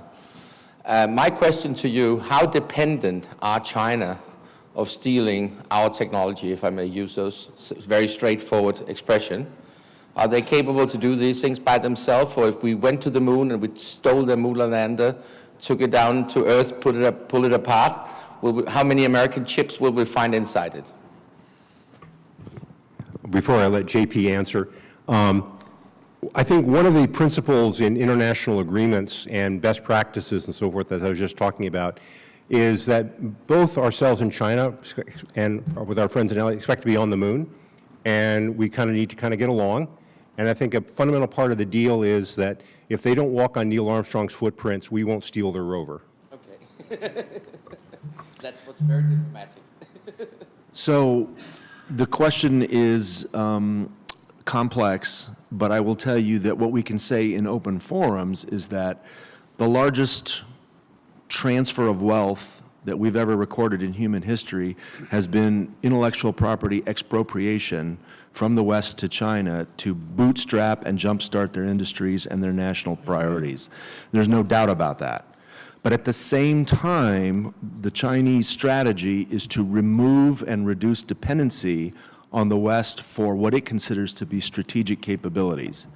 So they are doing both at the same time, and their achievements are significant in the sense that they are taking place on their own with organic capabilities and less reliant on IP theft and intellectual property expropriation from the West. So we have been tracking the rapid development, and it is the assessment of the intelligence community that in this decade, by 2030, we believe China will be able to surpass potentially Western developments in certain key areas, which means they've gone beyond just stealing and appropriating and into organic development and exploitation of their own technical and industrial capabilities. So it's a significant achievement, and there's more from them to come, we believe. They are decoupling from us while we continue to be at their mercy with hundreds of billions of dollars of private equity funds. It's traitorous.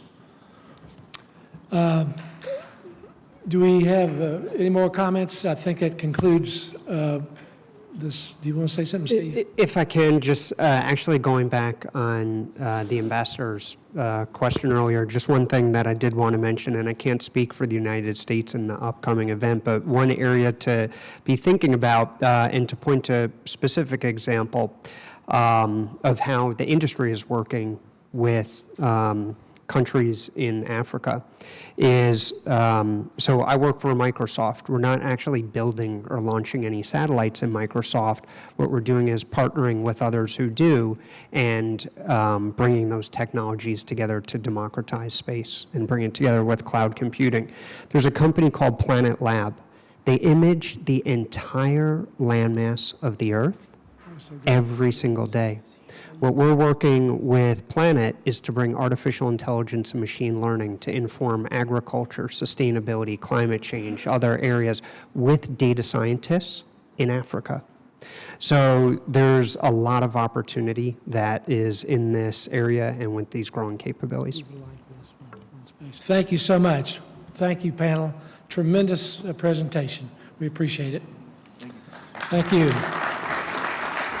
If our next panel could come forward and be prepared, Mr. Carl Delfield, President of Economic Security Council, Managing Director, Black Thread, Honorable Dennis Bartow, President of Paul Markall, and former DOD, Professor Milos Ivkovic, and Honorable Duncan Wood.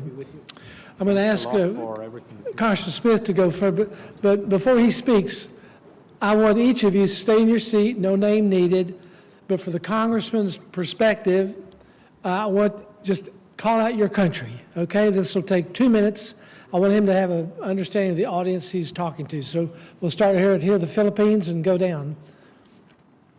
You got Macedonia. Huh? Come on, Vladimir.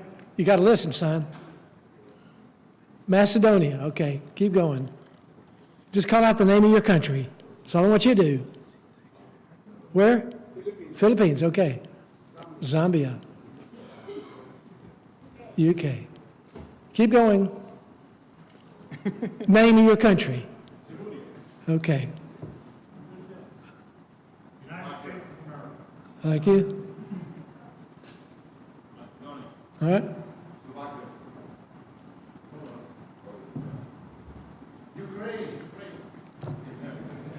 Okay, keep going. Quickly. New Guinea. Speak. All right. Any other in the back row? Okay, all right. No mas? Okay. All right. Behind you? All right. Okay. Panama? Mexico? Where? Okay. All right. Brazil? All right. Peru? Where would you? Spain? U.S.? Okay, all right. Very good, all right. Thank you very much. Most grateful to have Congressman Chris Smith here. I've known him since he came to Congress about 40 years ago. 42 years ago, amazing. Absolutely one of the most distinguished members, truly one of my very dearest and best friends in Congress. There's no one who's done more in this world today to preserve life, to protect human rights and liberties and religious freedoms in every respect. If there's anyone who actually deserves the Nobel Peace Prize, it's Chris Smith. And thank you, sir, for your incredibly distinguished service. You're an honor to the country and to the Lord and to all of us. The floor is yours. And no time cards for Chris Smith. No, that's right. He's the best. Thank you, Robert. And it is really glad good to see you again. It's a great honor to be here and to join you. You know, I've known Robert Pittenger for decades. He is an incredibly extraordinary public servant, someone whose heart is just totally committed to human rights, to people, to security, to making sure that peace, and the greatest human rights abuse obviously is war, and that if wars can be mitigated through good strategy, there he is on the front line. So I want to thank him. He served, as you know, in the North Carolina State Senate, and as well as 3 terms right here or across the street in the U.S. House of Representatives, and did a wonderful job. Thank you, Robert, for doing this, and for all of you for being here as well. You know, we're all very aware of what is happening in China. China has been, I remember after Tiananmen Square, I went over there, and over there several times. I'm now barred from going by the Chinese Communist Party. I've literally been told you cannot get a visa.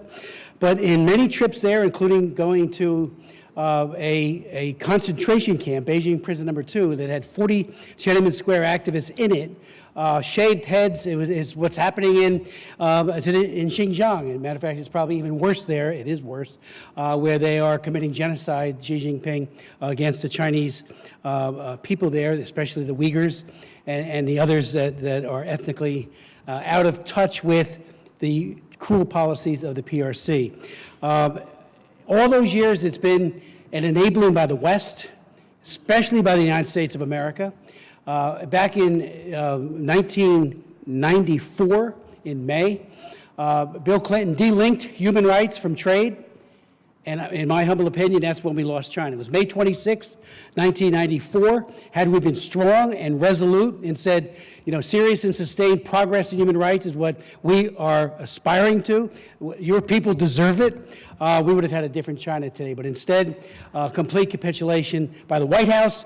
And it got so bad that a few years later, Chahatian, who was the man who was operationally in control of the Tiananmen Square massacre, he was at the White House getting a 19-gun salute from President Bill Clinton as the defense secretary, or the equivalent of that, in China. I held a hearing because this man, Cha Tian, said to the Army War College audience that he spoke to that nobody died at Tiananmen Square.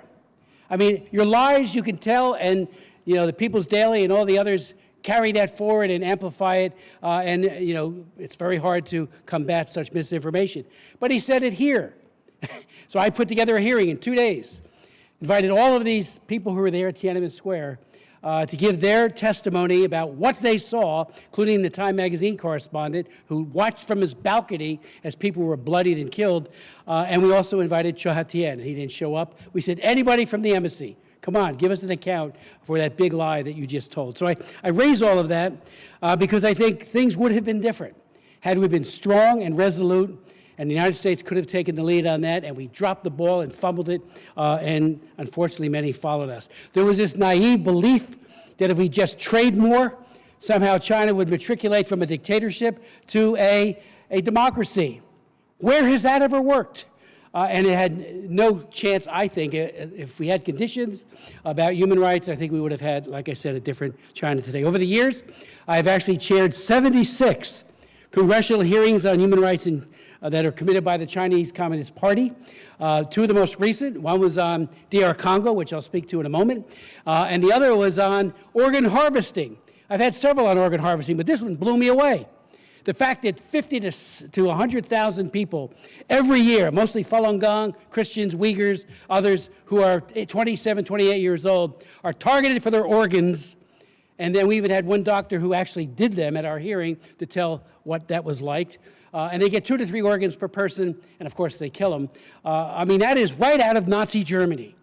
And I mean that sincerely. I mean, Joseph Mengele would love a program like that, and yet they're making billions on that, as well as anybody who gets sick in the Chinese Communist Party. Well, where are they going to get their organ from, or organs? They're going to get it from a Falun Gong practitioner. I mean, it's horrible that we're not raising this more. I had a big hearing on it. Most of the media in Washington didn't even cover it or give it 1 cent. I've been asked to talk a little bit about the strategic challenge of certain strategic minerals that are very, very important. We know that the Chinese government has 5-year plans on a whole lot of things, including pharmaceuticals, antibiotics. Well, they also have it on these minerals, and they've made it their game plan to monopolize and take it all over, so that everybody has to go traipsing to Beijing or some other place in China in order to get these, and that includes solar panels, it includes other things like cobalt. So we had a hearing in July. We had unbelievably effective and knowledgeable witnesses. It was called the Child Labor and Human Rights Violations in the Mining Industry of the DRC. I chaired it. Piero Tazzi, who's our general counsel for the Lantos Commission, helped arrange the entire thing, did a wonderful job. And why is this so important? According to the International Atomic Energy Agency, the world may see a 40-fold increase in lithium demand and a 20-fold increase in cobalt demand by 2040. Obviously, where are they getting it? 70% plus of all of it's coming from the DR Congo. And I've been to Goma. I've been to those places in the past where the abuse is rampant. And matter of fact, even the peacekeepers, when they were deployed there, I had 4 hearings on that, went over there. They were actually part of the exploitation of little children. United Nations peacekeepers. And it led to Kofi Annan having, an advisory saying that we have zero tolerance. And one of my hearings, I called it zero compliance with the zero tolerance policy. And all of this stuff, all of these materials are coming, and of course, they're coming on the backs of children and on the backs of exploited workers. The estimates are that there are some 35 or 40,000 children in artisanal wells. They have no protection. They go into these wells, they get sick, they don't have equipment on, they shouldn't be there anyway, it's child labor, they should be in school, and of course their parents and the adults are being exploited horribly as well. 70% of the world's cobalt is coming out of DRC, and again, all of the processing of that is occurring in China, again, this monopolization of these minerals. I was going to go into what some of the people were saying at the hearing, but we have experts here who will do that, I'm sure, as well. But, one of our witnesses, Hervé Kanungu, spoke about the conditions in the Kasulo deposit run by Dongfang Congo Mining Company. It's a Chinese company. And he said it's run on a neo-colonialist model, and it harkens to the worst elements of the Belgian colonialism of the Congo years past, but with the full acquiescence, and this is the part that is equally troubling, of the DRC government. He said testified how Congolese military officers have been directed by Chinese managers to literally whip Congolese citizens when they trespass on Chinese-run mines. Likewise, in his book, Cobalt Red, How the Blood of the Congo Powers Our Lives, his book, Siddharth Kara relates a conversation with a Chinese manager from Dongfang Mining at a poolside bar in the Chinese-run club in DR Congo, where Congolese are not even allowed to set foot, and the blatant racism of the Chinese manager towards his African laborers. Quote, "I think they like being poor," the manager scoffed, "because they receive foreign aid and do not want to have to work.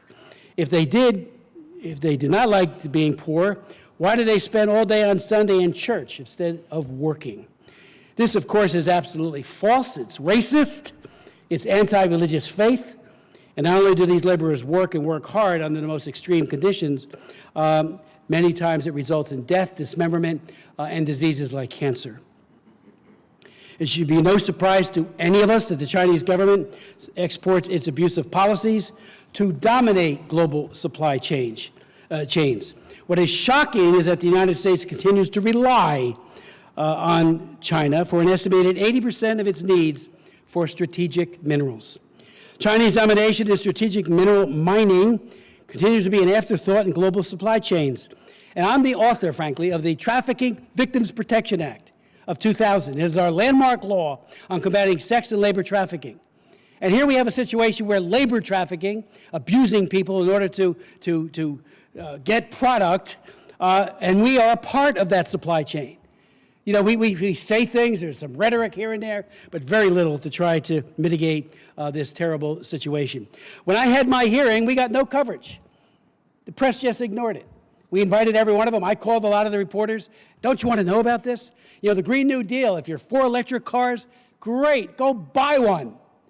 But don't do it on the backs of little Congolese children who die and get very sick and have a lifetime of misery because cobalt lithium is being mined by these children. Indeed, our subsidization includes purchasing electric vehicles using batteries, which we all know are reliant on cobalt and lithium.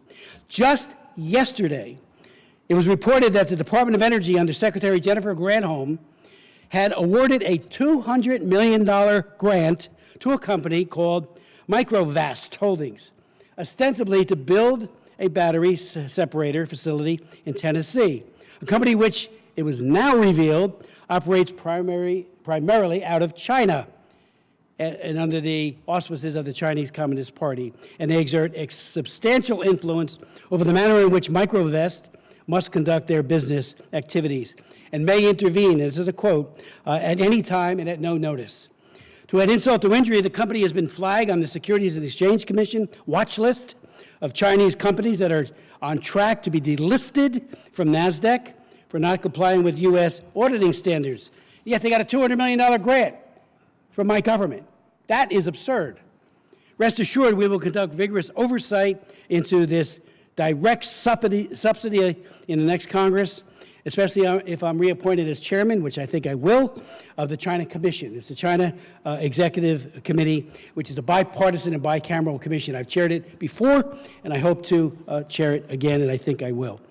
Finally, with regards to the PRC's malign influence on the DR Congo and efforts to control minerals there, I'm in the final stages of drafting some legislation that I intend to introduce this Congress and then vigorously pursue in the next, countering China's exploitation of strategic minerals and child labor in the Democratic Republic of Congo Act.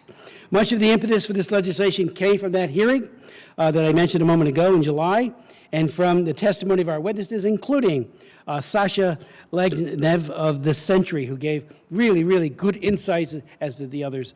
Our bill would seek to cleanse our supply chains of goods made by forced and child labor in the DRC, create an enforcement strategy to address this exploitation. A strategy is not only a map forward, it is an identification of what is important and what is not. It would also call for sanctions for those engaging in exploitation, mandate certain disclosures to the SEC, and add cobalt and lithium to the list of minerals covered by Dodd-Frank. Finally, the bill would enlist USAID in seeking to prevent child labor and trafficking in the DRC. I just add, you know, back in the early 2000s, I was the author of the Belarus Democracy Act of 2004. It included two major provisions, and it became law. We did three of them since, and I authored all three of them, the following ones. But it was all about sanctioning individuals and also denying them economically the ability to get a visa to come to the United States. It was the template for the Magnitsky Act, which I was also the House sponsor for, but that we put into a larger bill when we couldn't get it passed. And that is now Global Magnitsky as well, which is, I think, doing a great job. The idea here is to say no complicity with this exploitation of children and even adults, in the DR Congo or anywhere else. And we're going to push it hard, and I do believe it'll pass and become law. Robert, thank you again for your leadership and for inviting me to be a part of this.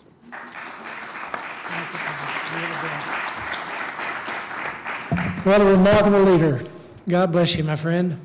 If we could, let's proceed ahead. Milosi Ikvik, would you like to continue on from Austria? He is an international lawyer, a very brilliant gentleman who serves on the board of the Parliamentary Intelligence Security Forum. Thank you. Thank you very much.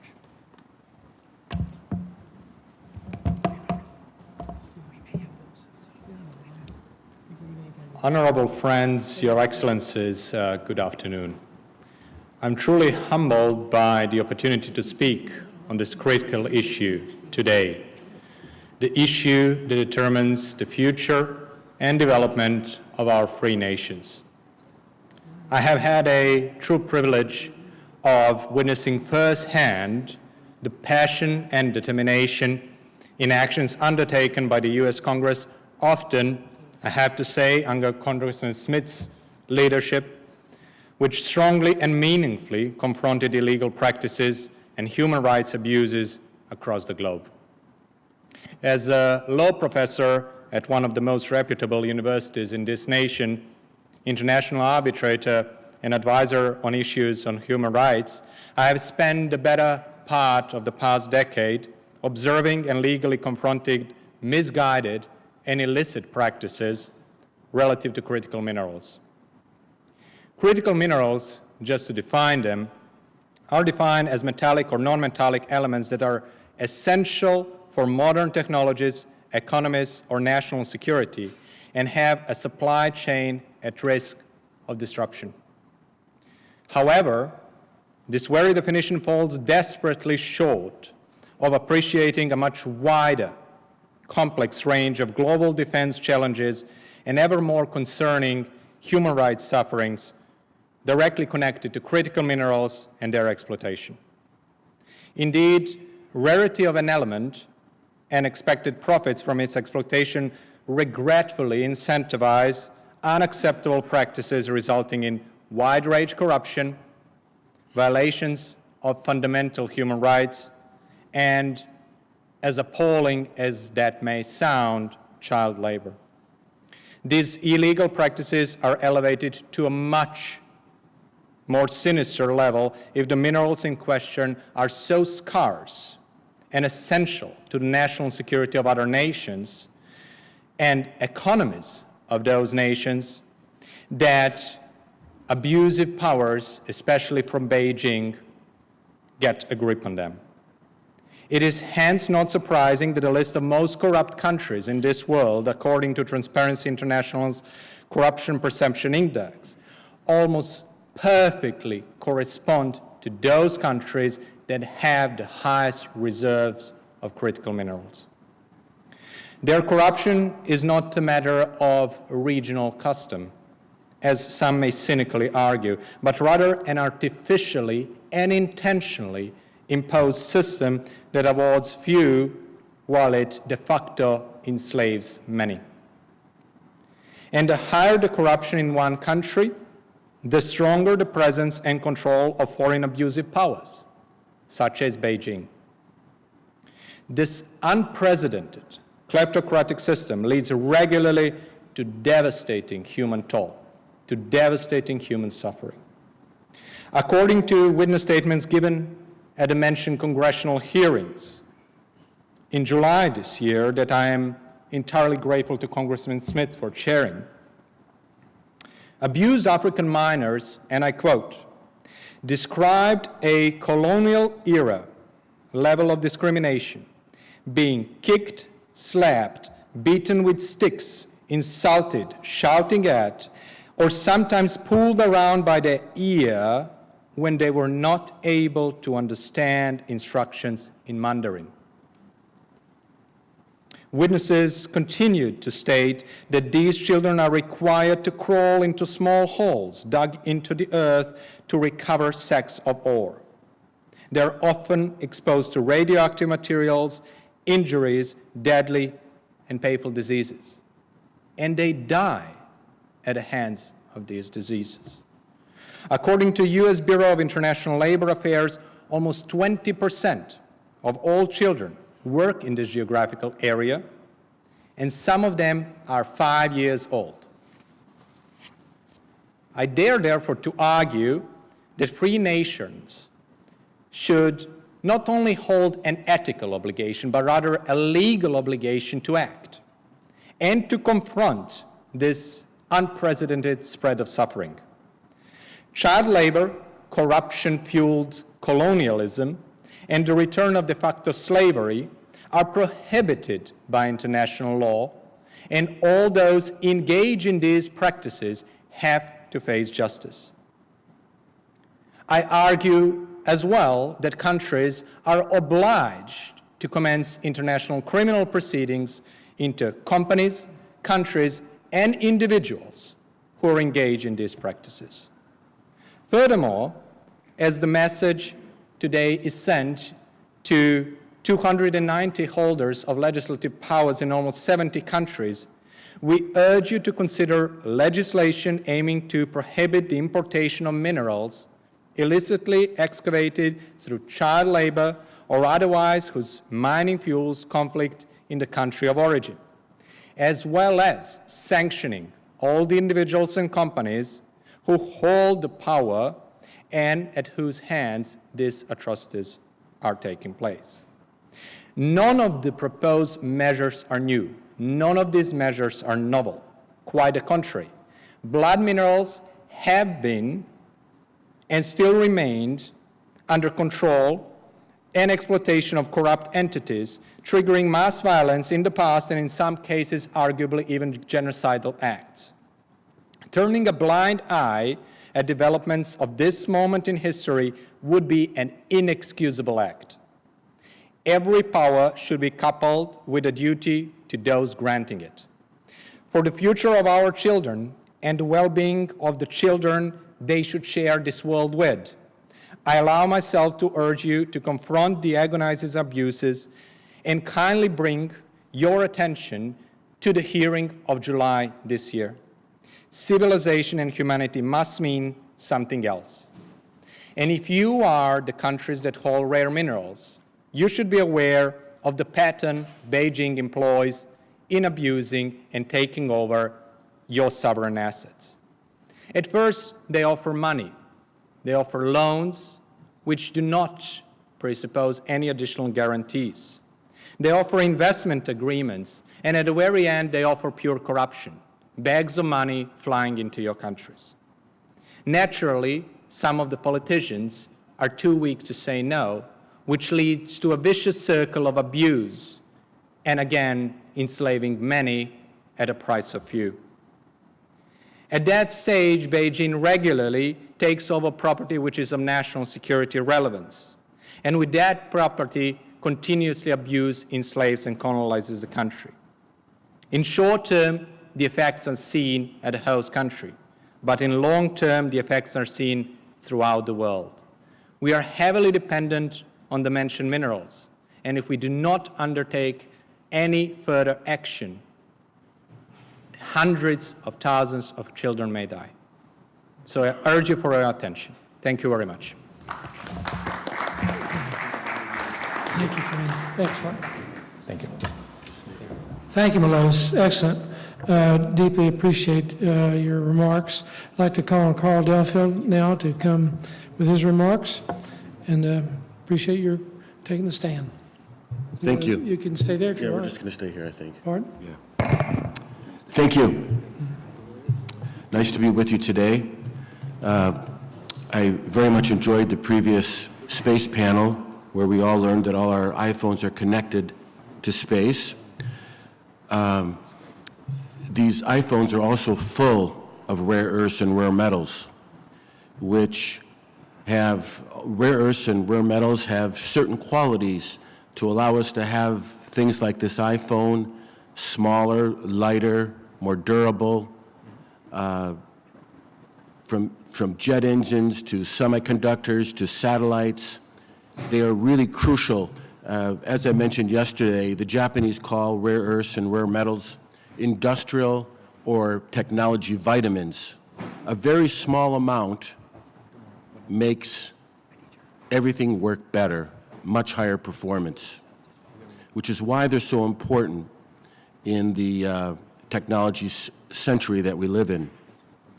Now, rare earths, let's start with just very briefly what are rare earths, because it sounds very mysterious. If you remember back to your high school chemistry, the second from the bottom row, those are the rare earths. There's 17 of them, but there's really only 4 or 5 of them that are really important. And they're very important in permanent magnets, which are in, for example, electric vehicles and F-35 fighters. They make machines move, basically. The 4 or 5 of them probably constitute about 90% of the value of rare earths. So that's the 17 rare earths. Now, U.S. used to dominate the production in our main, really our only rare earths mine, which is in Mountain Pass, California. It's had a very troubled history. It went bankrupt and now has been reconstituted as MP Partners, which is a private equity firm. There's a Chinese partner, believe it or not, that has a 9% stake. We can talk a little bit about Mountain Pass. The new management is doing some things right, and it's going in the right direction, but this is really why I got interested 5-6 years ago. I'm not a metallurgist, I'm an Asia and emerging markets analyst, and I saw how dependent U.S. industry was on Chinese rare earths. For some time, China has produced roughly 80% of the world's rare earths. It's interesting, in 1978-79, Deng Xiaoping famously was quoted as saying, Saudi Arabia has oil, China has rare earths. And they very steadily picked up market share and developed the industry just roughly something like this. In the 1970s, they produced rare earth concentrate, which is like a cocktail of all the rare earths inside. In the 90s, it began to develop the technology to what they call separation. That's taking that cocktail and taking each one of those 17 rare earths out and isolating them. This is a very environmentally damaging process, and which is another reason why China took it over, because the U.S. environmental safeguards made it very difficult for Mountain Pass to do it. And then in the 90s, they started to go to the next step. You take the rare earths and you use them to form metals, magnets, polishing powders, and then lastly, in the 2000s, they started to incorporate them in final products, electric motors, computers, batteries, mobile phones. And that's where we got where we are. The only other major producer, and the U.S. government is working with this company, it's an Australian company called Lynas. They produce about 15% of the world's rare earths. Right now, the mine is in Australia, Mount Weld, and they do the processing in Malaysia. They plan to open another processing plant in Texas with U.S. government support, so that's a good sign. But it's very interesting how we let this happen, how we let China dominate this industry. The Wall Street Journal just recently noted that the F-35 production line was held up due to Chinese rare earth content in permanent magnets in the F-35 fighter. And as you can imagine, rare earths and their cousin, what I would call rare metals. So let's stop here just for a moment. You have the 17 rare earths, but there's many, many other rare metals, which are also just as important, if not more important. For example, germanium for fiber optics and satellites, gallium for semiconductors and permanent magnets. All these markets, they're just small markets. They're opaque, They're fragile, easily disrupted and manipulated. For example, I mean, copper, everybody knows copper, a very important metal. About 20 million tons of copper is produced each year. Nickel, another important metal, about 3 million tons. Whereas some of these rare earths, if you add all the rare earths together, it's about 200,000 metric tons. About half of those are not that important. So now you're down to about 100,000 metric tons. Scandium, which is very important for naval shipbuilding, aircraft, 20 metric tons a year production. Unbelievably small market. And then I would say the rare metals, also known as minor metals, strategic metals, critical metals, tech metals, sort of tops out at about 200,000 metric tons a year. So that's how small these markets are and how important they are.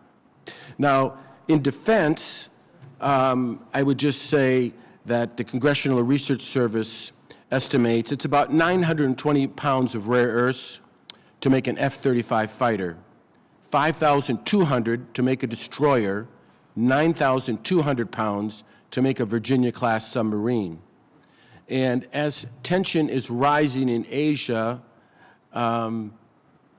the pressure and the possibility of conflict over rare earths is definitely there. And I don't know if anyone recalls, but roughly 10 years ago, a Japanese Coast Guard vessel collided with a Chinese trawler in the East China Sea near Senkaku, the disputed island. And the Japanese basically took the ship, the trawler, let the crew go, but kept the captain for questioning. The Chinese lost it completely and basically, for a brief time, about a week, embargoed rare earths exports to Japan. Japan was completely dependent on rare earths and has none. And this led to a tremendous spike in rare earth prices. And ever since then, people have been spooked about them and worried about the availability.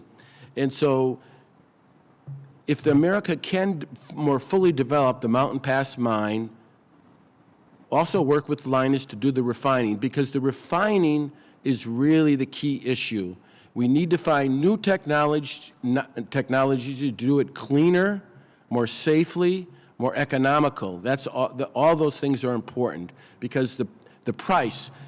There's another reason that Apple makes 90% of their products in China, besides low-cost labor and low-cost land. That's where the rare earths are. One of them, neodymium, you wouldn't believe, but a neodymium magnet is right here in your speaker. That's a tiny little magnet. A regular car has hundreds of magnets, and that brings me to clean tech, clean energy, whatever you want to call it. As Congressman Smith said, the transition to a renewable energy future will not be easy. The typical electric car requires 6 times more inputs of rare earths and 3,000 microchips. And the present scarcity and concentration of production in China and other countries unfriendly to the U.S. suggests that conflict over these strategic materials is definitely going to grow. And then there's the paradox of clean tech. All the critical metals necessary for wind turbines, solar panels, electric vehicle engines and magnets, such as cobalt, gallium, lithium, germanium, rare earths, are far scarcer than petroleum and anything but clean. So we can talk more about Mountain Pass. As I mentioned, they are expanding. They're trying to be able to refine the material. Right now, they have to ship it to China. So technically speaking, the U.S. produces 0 rare earth oxides right now. They make the concentrate in Mountain Pass, they ship it to China, and it disappears into the marketplace. They're working on doing it here, the refining here, which would be a major milestone. And then they also want to go a further step and make the permanent magnets in the United States. So slowly but surely, unfortunately too slowly, we're filling in the supply chain. And so we just need to accelerate it. And wherever Congress can help in terms of funding to move things faster, I think it would be welcome. I'll just say one final comment. What happens when everybody starts talking about rare earths is that every junior mine, I shouldn't say every, many junior mines in Canada, the United States, South America, suddenly change from a silver mine or a copper mine into a rare earth mine. They all want funding, and so they use it as a marketing tool. We're going to solve our problem. And so my 501c, the Hay Seward Economic Security Initiative, is basically monitoring these hundreds of junior miners and trying to figure out the 10 or 12 that are really worth supporting. So I think I'll stop there and look forward to your questions. Thank you.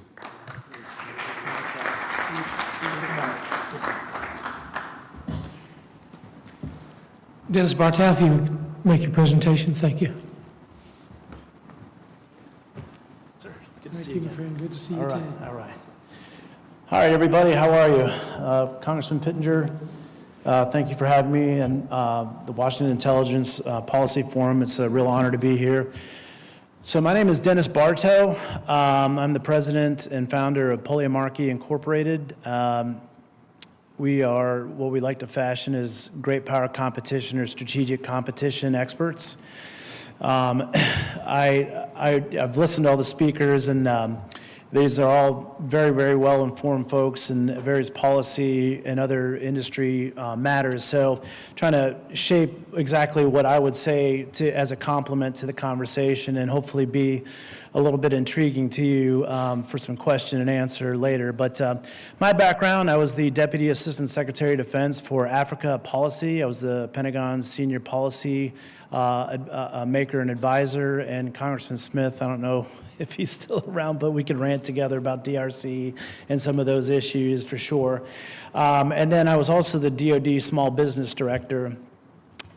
So I was the first appointed small business director in 5 years at the Pentagon, a direct report to the Office of the Secretary of Defense.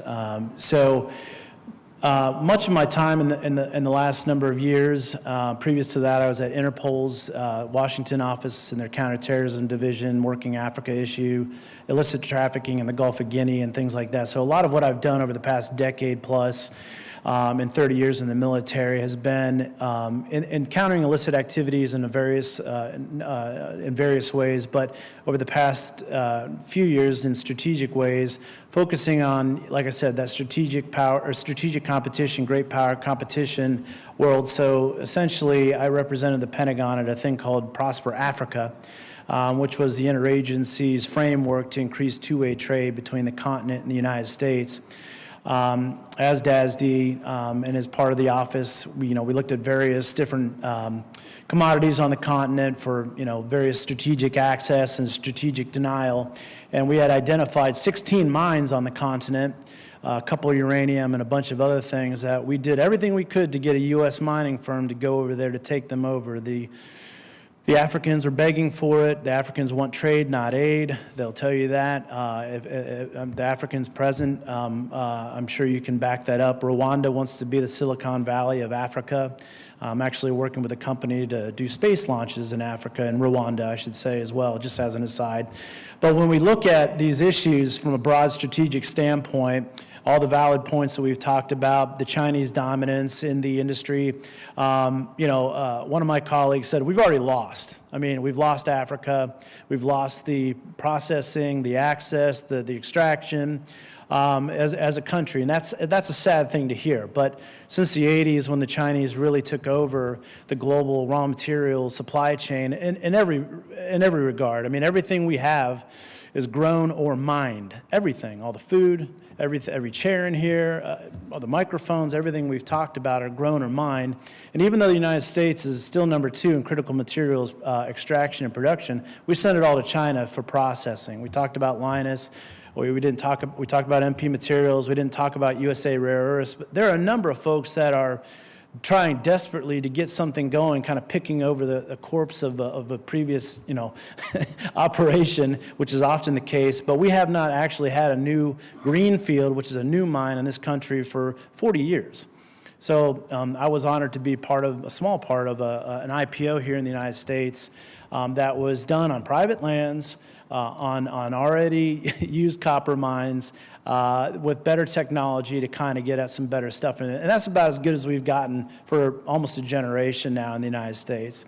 A lot of the things that are still in production, copper and others, they're 80, 100 years. A lot of them are reaching their end state. And then you have situations where you have the twin mines in Minnesota, which is our best nickel deposit overall. It was shut down. It's been sued about 19 different times.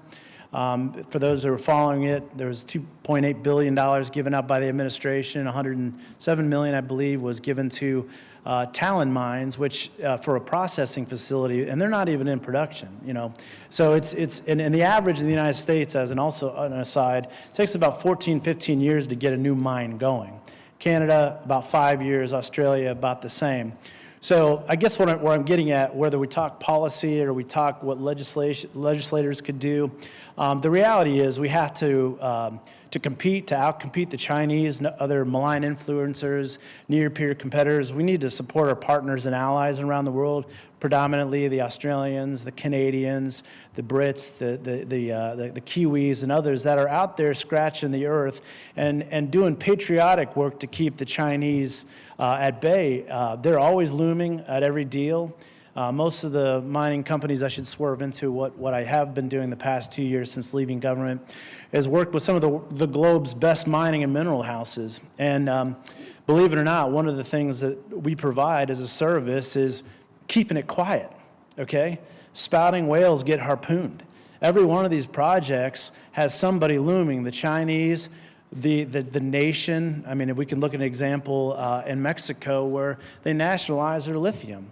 And we talked about Congo. We don't need to talk about when it turned into Zaire and kicked all of the industries out from the West and others. So that is part of it. I have a client that they have manganese and they don't want anybody to know because their government will probably nationalize it like they did other minerals in that country. So it's a huge challenge. And one of the things that I've done, again, over the last 2 years in government, helped to kind of set the table some of the broad strategic policies within the interagency, mostly the Pentagon, but working with State Department, aid, other interagency colleagues and various agencies, is try to set the table to support industry when they're doing things around the planet. And when you talk about strategic competition or defense support for economics, as I would call it, is industry is very, very, very open to supporting our global strategic priorities, whether it be buying up a port or developing something. They just need some help from the government to let them do that. So we talked about various ways to get at human rights and environmental rights abuses, whether it be through Child Soldier Protection Act, the Kimberley process for deconflicting conflict minerals, Child Soldier Protection Act. These are all things, by the way, that that's your day-to-day in the Africa policy world. They're all great and they're all fantastic, but our values travel as far as our influence, okay? Remember that. If you don't remember anything else I say about this global discussion on mining and minerals, your values travel as far as your influence. If you want influence in these countries in Africa or the Middle East or in the Indo-Pacific region, you have to have some sort of influence over them to push all the gold standard things we talk about. And the reason, frankly speaking, that we have so much conflict minerals in Central Africa is because we just don't care about it. We really don't care about it. I can pull up 20 years worth of videos on the human rights just hell on earth that these kids live through, getting cancers early, having mines collapse on them multiple times a year if they survive. They have no other options, but a lot of that is because of the feel-good things that we try to do to get at abuses when we actually create a more illicit situation. You have black markets in mining and minerals.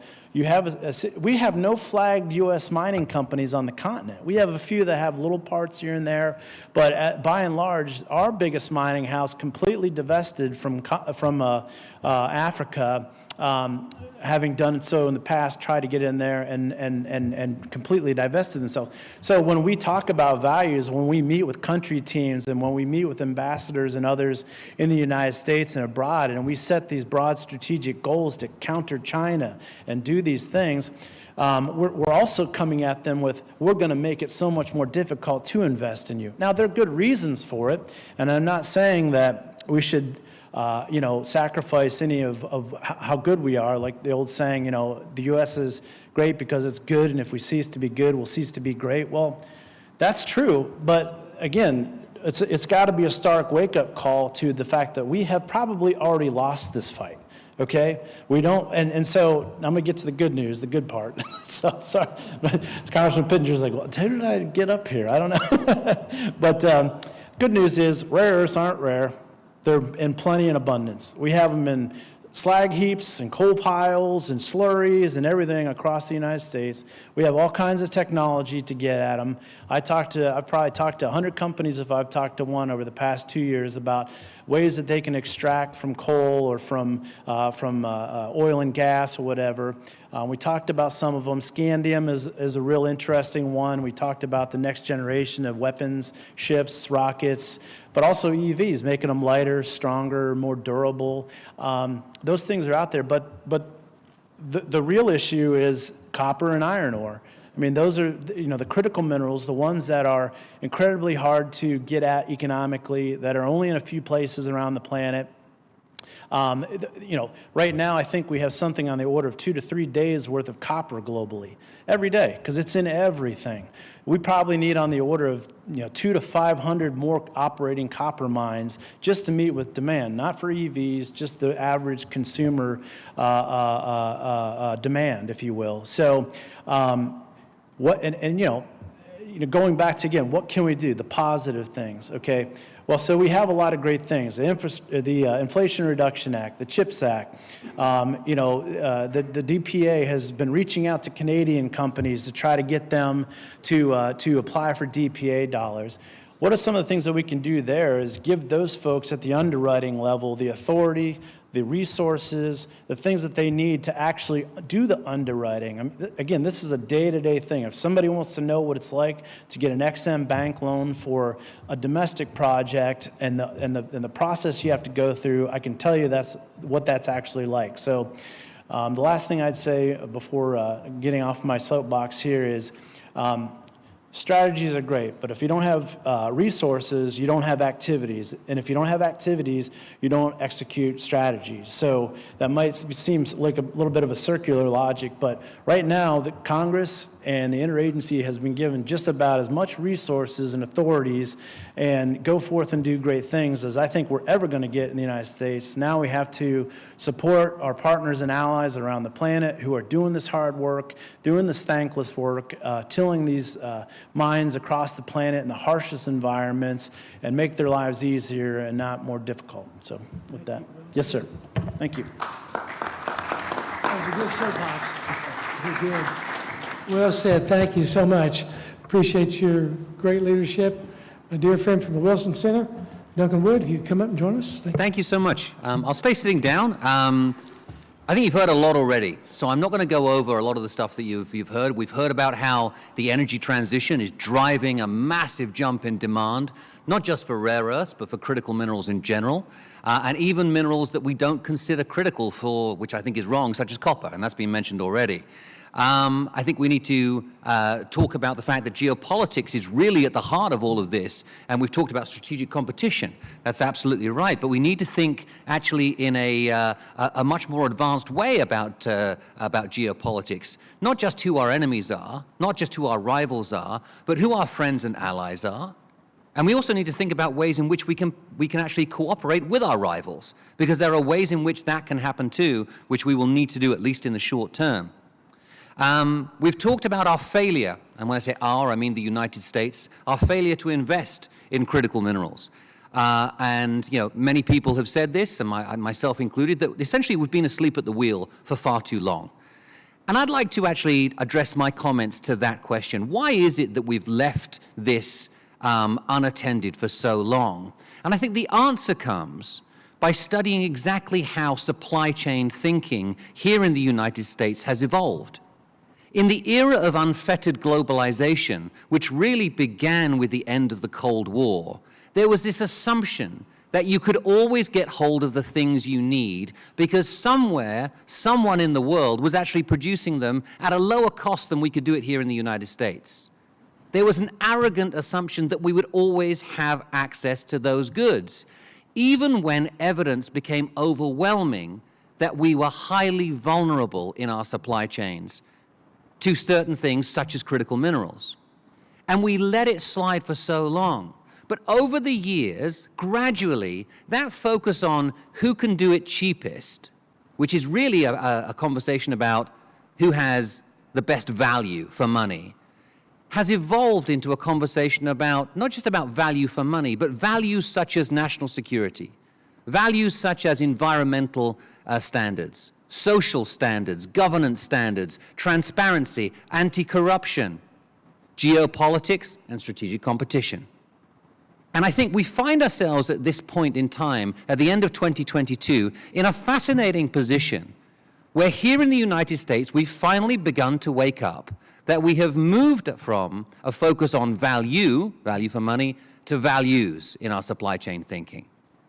And when we apply that to the question of rare earth elements and to critical minerals, I think we see something which is quite daunting in terms of how far behind we are, but also quite encouraging in the sense that in a relatively short period of time, essentially in the last 2 years, we've managed to generate, if not consensus, because it's always tricky to talk about that in Washington, but a general agreement that these are issues which require urgent attention. And it's not just about extraction, it's about the entire value chain. Yes, processing and refining of critical minerals, but also about, as a couple of people have already mentioned, about what happens to those refined minerals when they enter the supply chain for things like smartphones, or for wind turbines, or for purposes of national security. And I think we're seeing positive progress on a number of fronts. I don't believe we've lost the war. I think we've lost a large number of battles on the critical minerals front. But I think that there is a lot of reason to be optimistic if we do the right things. And here, what I think is most important is that we don't focus on one silver bullet, because there isn't one. As with all really important policy issues, there's not one way to approach this. In fact, we have to approach them from multiple angles. Beginning in the summer of 2021, the Wilson Center began to work intensively on supply chains. And in October of last year, we produced this report, the Mosaic Approach, which looks at how we can make the United States critical mineral supply chain more resilient. And we came up with a number of recommendations and ways in which we have to approach this issue. Yes, there is a need to extract more critical minerals here in the United States. And to do that, we need to have cooperation from, obviously, the mining industry. We need to have cooperation from permitting authorities, and we need to reform the permitting process here in the United States. We need to invest heavily in innovation in mining technology. We need to invest heavily in human capital, because we have a severe shortage of young people who are interested and willing to go into the mining industry today. And as with every industry, if you don't have the talent, you simply can't do these things. We need to invest not just in the extraction, but in the processing, and we're beginning to see that. We need to work with communities, civil society, because there is enormous opposition to opening up a mine or opening up a refining or processing plant here in the United States. And the complex regulatory permitting process here in the United States works against our national interest. but also the highly democratic nature of the United States and the fact that we allow access to the policy process, the permitting process at multiple levels, federal, state, local, etc., which is one of the great strengths of our system. In this case, is actually one of the elements which makes it that much more complex. So we need to work with society to show why mining matters, why processing matters. And part of the message there is that there is no energy transition without mining. There is no energy transition without critical minerals. We need to work on that innovation element, not just in extraction and processing, but in general. We need to think about how batteries are made and how we can substitute cobalt for other metals, in which we're seeing significant progress at this point in time. We need to think about not just the critical minerals that we need today, but we need to think about the critical minerals that we're going to need tomorrow, because something that we don't consider important today, a scientist 5 years from now may well find a use for, and it will become fundamentally important.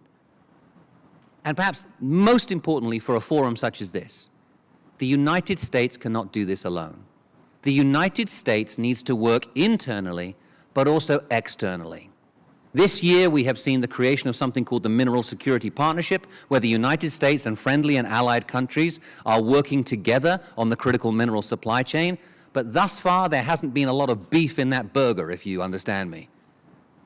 What we need to do now is to move forward. We need to work very closely with our allies, beginning here in North America with Canada, which has been mentioned several times, Mexico, which has been mentioned once. And although the policy climate in Mexico is not exactly helpful at this point in time, I am confident that there are ways in which we can work together as a region to secure access to many of the critical minerals that we need. Beyond North America, we are blessed that we are in the Western Hemisphere.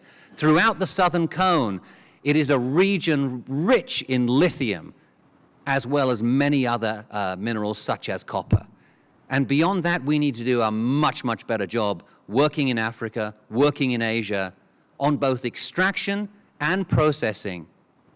And I think that there is a real possibility, real potential that we can have a positive influence, not just in increasing the supply, but improving the quality of those minerals and improving the quality of the extractive and the processing process by which minerals enter the supply chain.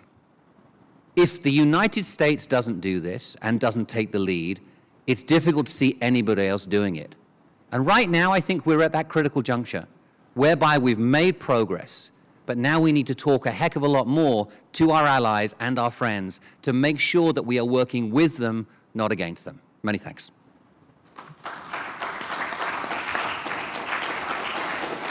Well said. Thank you so much. Do we have questions?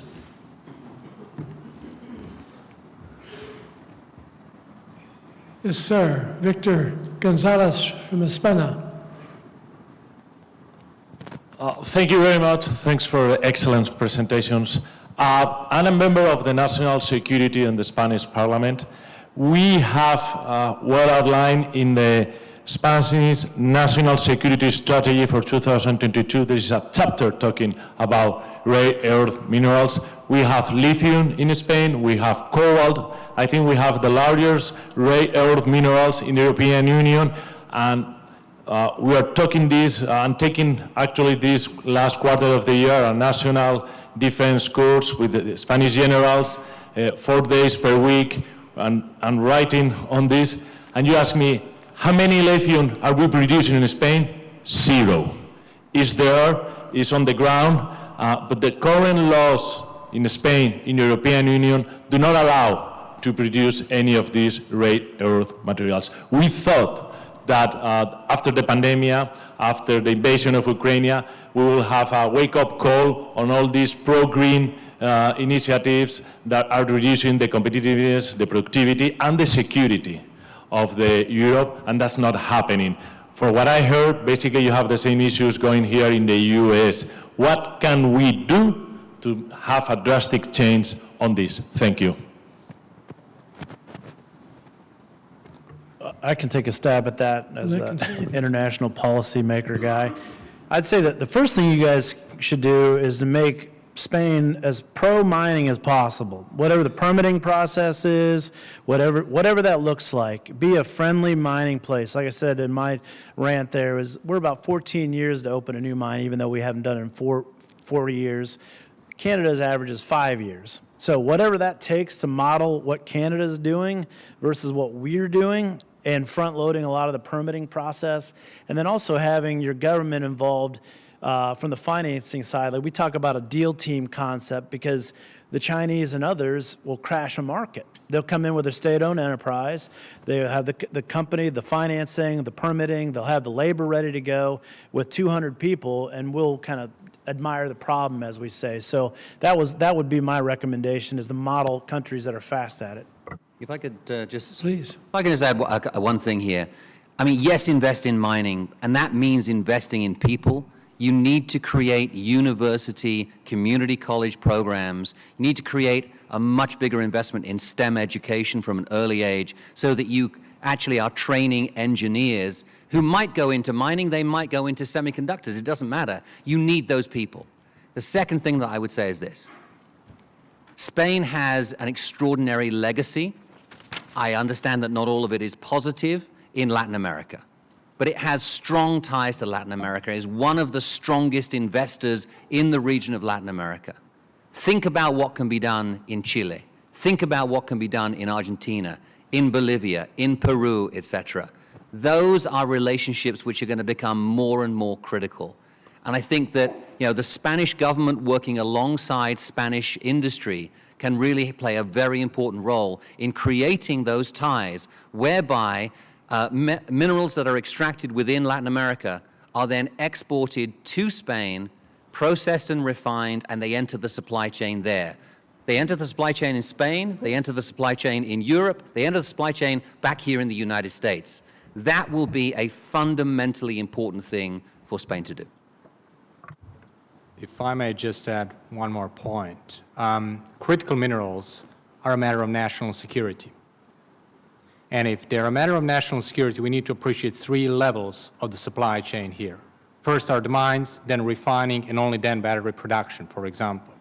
European countries and the United States do have battery production facilities, but refining is completely controlled by China when it comes to cobalt.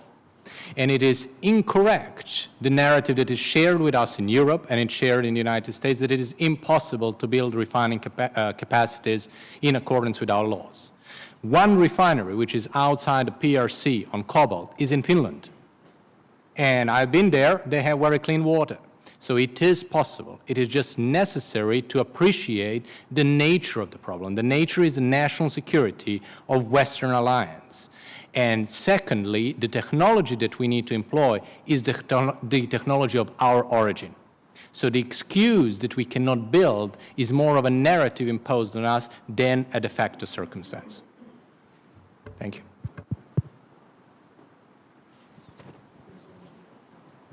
Mr. Ambassador. Thank you very much. I'm from Zambia. I was just very, very interested listening to the presentations, particularly this admission that the United States does not process many of these rare earth minerals. And I'm happy to know that it's not that the technology is impossible to create. But Africa, as you have said, is one of those regions that is endowed with much of what you're talking about. But I was surprised on Friday. I was attending a workshop at the Council of Foreign Relations. And in light of the realignment of the House, there was a lecture on what is the foreign policy of the Republican Party. And all the presenters, three of them, when they ended the presentation, none of them even mentioned Africa.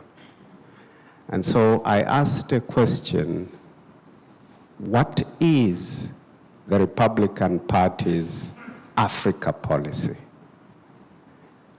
And the answer I got from the three distinguished presenters was that there is no Republican Party policy towards Africa.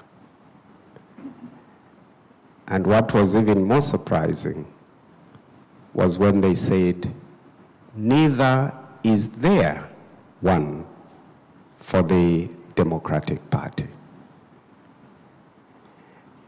I asked this question early today at the Wilson Center when there was another discussion.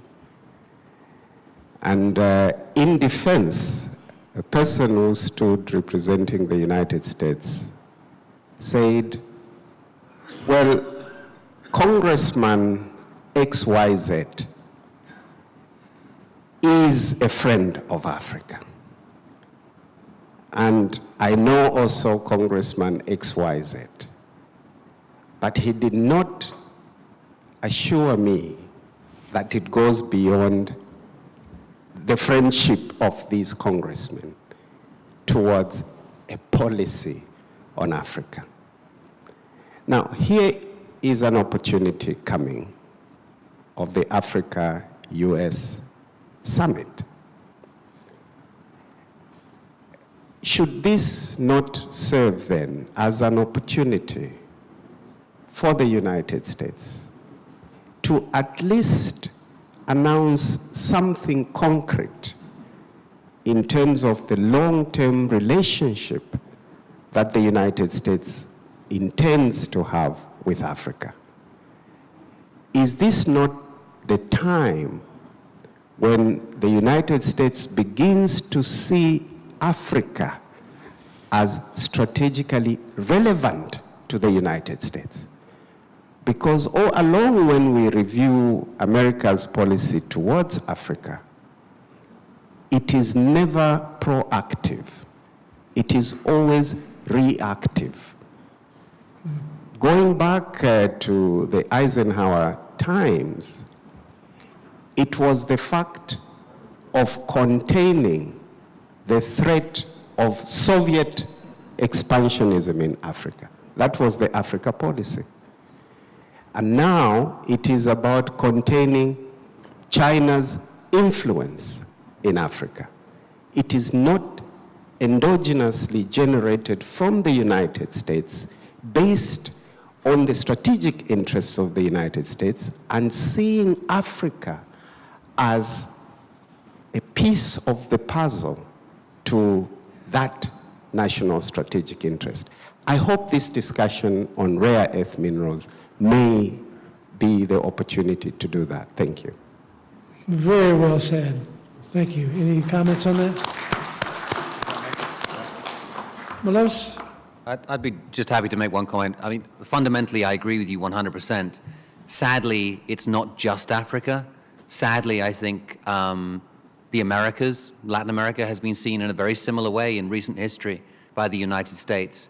And the story that we hear time and time again around the world and from people who come to visit the Wilson Center is, we say, why do you not work more with the United States? And the answer is, because you're not here. And they say, we'd love to work with the United States. And talking recently to two diplomats from Argentina, where they have enormous lithium production, and they send all of it to China. And they said, we would love to have the United States and the European countries investing here in Argentina so that we don't have to sell to the Chinese. It's better for us. We'll get a better price because we can negotiate between them. There is a willingness around the world to welcome the United States under the right conditions. And I think we haven't invested enough in understanding that and listening to African countries, Latin American countries, Asian countries about what it is that they need. And where, in fact, I feel that the United States would be a more competitive partner than the Chinese for many, many reasons. And particularly in the context of what we're seeing right now in critical mineral investment on the African continent, where the Chinese have put in so much money for so long, but those are not necessarily good deals for the host countries. And I think we've seen that, certainly in terms of employment, in terms of technology transfer, and in terms of the indebtedness that the Chinese have brought upon these host countries. The United States, the European countries can provide a much better alternative. Thank you. If I could, I'm sorry. Go ahead. Please, Melosi. If I may just state, for everybody who has ever traveled to Africa, and I have spent a lot of my days in the Great Lakes region, I have visited your honorable country, and I think over the past years, you have been a shining light in Africa. What I have seen is that every second child wears a T-shirt with a U.S. flag. What I have seen is that every family welcomes anybody who speaks English, whether they do or not. What I have seen is that in every village, whether they have a school or not, they praise the U.S. They praise the U.S. above the UN. They praise the U.S. above any other nation on this planet. So we do have friends, and we do have almost only friends in Africa. It is our fault that we let the situation escalate as it did. What I have heard also from the president of your country personally, nobody seeks Chinese investments in Africa. They are forced to accept Chinese investments because if you open a tender and you only have 4 Chinese companies and you need to build a road, well, guess what? You need to build a road. It is not about the Chinese, and it's certainly not about African nations. They are friends, and they will remain friends. Thank you. Well said. A very thoughtful discussion, and much appreciated. Any other comments? I just have to say, as a former DASD Africa, working with the interagency for the previous administration, it was Republican, I would say prosper Africa. Are you aware of that, sir? Yes. I mean, so I talked about trade, not aid, and kind of the mechanisms within the interagency to support going to countries and increasing trade and aid. So if I want to speak, I'm not a Republican spokesman, but that was one that, and I would be happy to talk to you more about that, sir. Yes, sir. Thank you. Thank you very much, gentlemen. It's been a tremendous panel. We appreciate your great leadership on this. Very thought-worthy. We would ask for the panel on 5G, AI, and quantum computing, which will be our last panel. You all get the Merit Award for being able to sit through all this. It's been a machine gun of information. Tributes go out to the Philippines, the UK, and Finland for their incredible presence. You haven't nodded your head. You sit there the whole time. It's been great. Okay.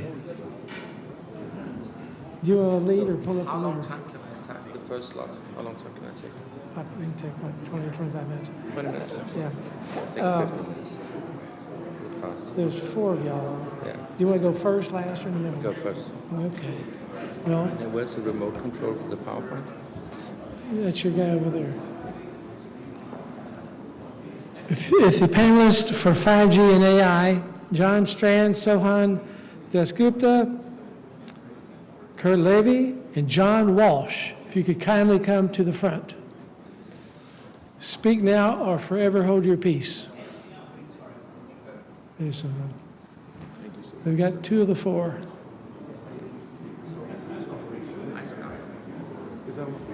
Hello, Ms. Levy. How are you? Is John Walsh in the room? Please, someone, please wake up John Walsh.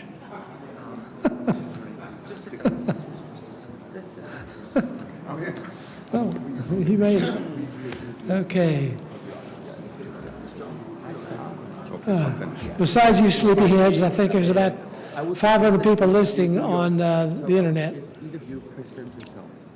So we start with me, and then I say, pass it on. This feels like a huddle in a Yes. No, I think it's better. So we'll introduce ourselves. Yes. Okay. It's much better because then it becomes more easy to work. Okay. Sure. Yeah. Good. ¿Está listo? I'll wrap up. So you wrap up. I'm sorry? Wait, I'm sorry. I said, are you ready? Yeah. ¿Está listo? I'm ready to go. 3. You ready as well? Yes. Okay, 1, 2, 3, 4. Okay. Sounds good. Ladies and gentlemen, may I present to you Mr. John Strand, CEO of Strand Consult. Yeah, when we do. I'll get you. Okay. That's okay.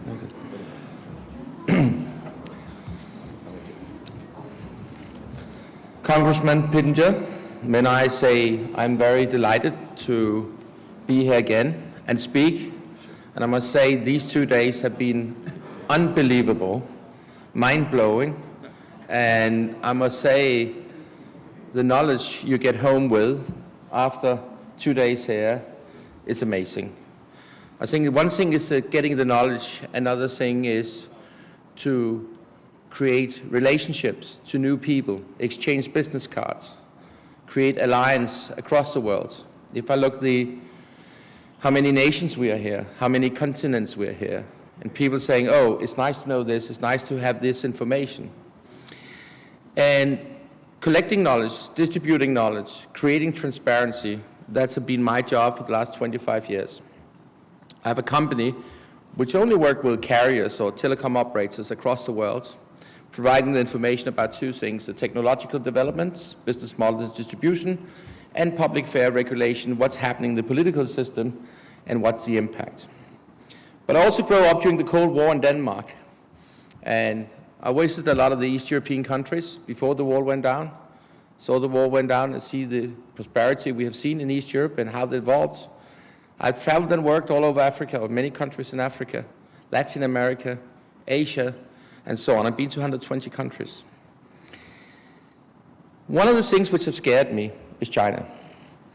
And the China we had in the past is a different China that we have today. China we have today have a different view of many things. Human rights, freedom, which is a fundament of the modern society. So another thing is happening, the world is changing. And the world is changing that way that the world is getting digitalized. In the past, we used telecommunication to communicate with each other. I made you a phone call, you made a call to me. But now it's the fundament of the digital society. Connect banks, connect companies. All our information is digitalized. Many of us maybe have our driver license on the phone as an app. Many of us have our health insurance on the phone as an app. All these things getting more and more digital, more and more connected. And I've been speaking for many governments, and tomorrow I'm speaking for State Department, and basically, as I say, what is the most vital infrastructure? The F-35 planes, which the US is providing to a number of NATO countries right now, or telecommunication infrastructure? I must say telecommunication infrastructure is much more vital, and my opinion is, if people think it's okay to use Chinese telecommunication infrastructure to build a digital society, it should be okay to buy Chinese fighter planes. Telecommunication infrastructure has been vital in the war in Ukraine. It's been amazing to see how they have been able to use the internet. Look how the president have been online talking to parliaments all over the world. Telecommunication has actually been very important in getting Ukraine's voice out to the world so they understand, the rest of the world understand what's going on in Ukraine. Next slide. In Europe, there are some countries who make some mistakes. They're very dependent on Russian gas. Right now, the Russian gas is turned off. The gas pipes in the Baltic Sea is being blown up, or something have happened. And if we look at being dependent on Russian gas, is that smart? No, it's not smart. It's smarter to be dependent on Chinese telecommunication infrastructure, and the answer is, of course, not. A lot of people have knew this in this country back in 2005. In 2012 and 2011, there was made a bipartisan report describing what is Huawei, what is ZTE, how they're working, why are they not trusted vendors. Next slide.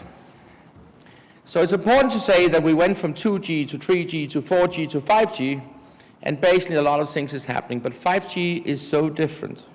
Everything will be connected. Now in the past, it was communication between persons, now it's communications between machines. Machines, persons, machines. Persons, persons, machines. and it's all connected. Just look at the information you have on your mobile phone. Look what you're capable to do with your mobile phone. Next slide. So what we have done back in 2020, we did a mapping of all the Chinese telecommunication infrastructure in 102 mobile networks across Europe in 31 countries. We've done a similar mapping, which actually the first time I presented is today. Tomorrow is State Department. We go public with it next week, so you get the first view. But we've done a mapping of saying how much of the 5G which have been deployed in Europe the last 2 years is Chinese. 2 years ago, everyone in Europe agreed it was not smart to use Chinese equipment. It was not smart to use this equipment in the networks.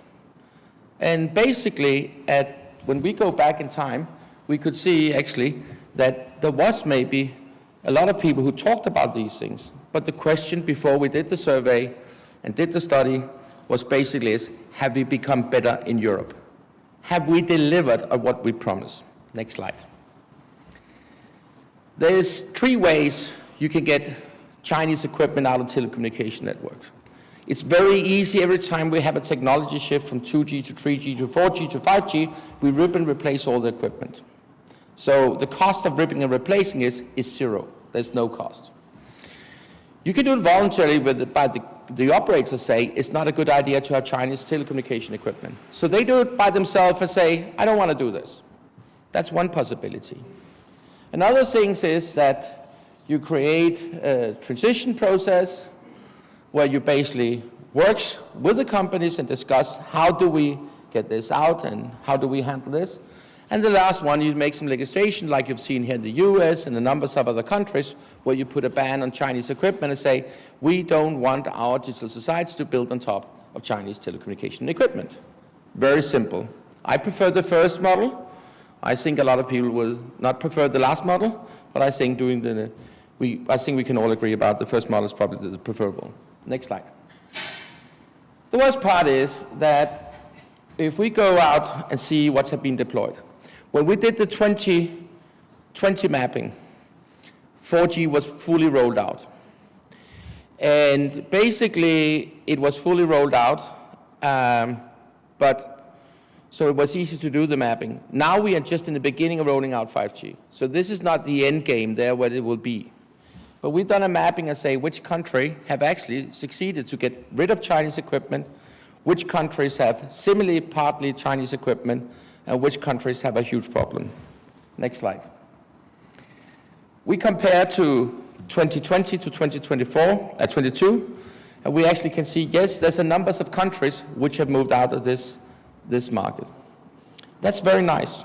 Next slide. Next slide, please. Yes. So if we go back in 2020, we could see how big percentage of the telecommunication mobile networks equipment that was Chinese. And Europe was looking very bad. When it comes to 2022, we see some countries which have become green, where we actually see the countries basically now are in a situation where they have decided not to have Chinese equipment in their networks. And the operators have actually executed on it. Countries like Denmark, Sweden, Norway, the Baltic countries. But basically, on the paper, this looks very nice. But you have to look at it from another perspective. You have to look at it, how many people are living in those countries. What's interesting is that it's less than 4% of the mobile subscriber in Europe which lives in the 3 Nordic countries and in the Baltics. But it's about 22% of the population in the European Union which lives in Germany.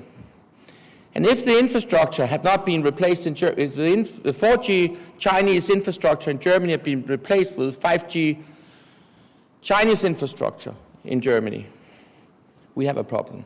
We have a huge problem. The reality is today we have some countries in Europe which are in the process of doing things here. Romania have done a great job and they're on the right track. But we have countries like Poland which have made a good law but have not been approved in the parliament. We have countries like Spain where it's an issue. We have countries like Germany where 60% of the telecommunication infrastructure in Germany almost are Chinese. 58% to be accurate. we have countries like Italy. There's some rules that in Italy they maybe are doing some changes, but that was something which came up to my knowledge this morning, and we haven't got the last confirmations from the Italian government yet. Next slide. What we can see is that it's fine that small countries understand to rip and replace Chinese equipment. But if they do that, and they don't do it, that is not help for the whole European Union. The European Union is still dominated by Chinese equipment because the big countries still are huge users of Chinese equipment. And next slide. And can I get another slide? The key problem today, one of the key countries in Europe, which I feel is a problem, is Germany. Germany represents roughly 25% of the mobile subscribers in Europe. Germany basically is so that 57% of the mobile 5G networks in Germany today are Chinese. That number is higher than it was in 2020. It's gone up. Germany is more dependent of Chinese telecommunication infrastructure than they are of Russian gas. Is that smart? Definitely not. On the other side, you can say that Germany, unfortunately, is not so digitalized. It's a country where they still use fax and they still use cash big time. It's quite common in Germany when you buy a car, you pay cash. So it's still a very not so digitalized society. And in that way, you can say, okay, they're not so dependent of this, but they're still dependent because a lot of German industries, of course, being very digitalized. Next slide. You could say it a different way. In Berlin, Huawei have a larger market share than they have in Beijing. Beijing, they're sharing the market with ZTE.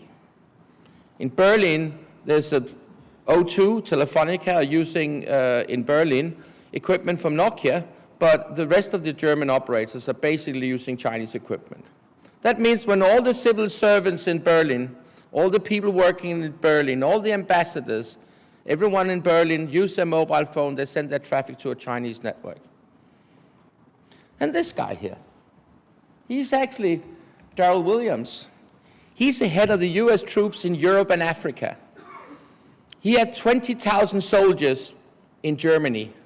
Every time his wife, his kids, or any of his 20,000 American soldiers use their mobile phone in Germany, the traffic goes to a Chinese network. So if we say it in a different way, the key provider of communication solutions to the US forces in Germany are China. I think it's a little bit scary. Next slide. So basically in 2020, where we pointed out this problem and the EU started a big process, and a lot of countries agree that should happen a lot. 44% of the infrastructure in Europe was Chinese. Now it's gone down to 41. But at that time, it was 4G infrastructure. Now we talk about 5G infrastructure.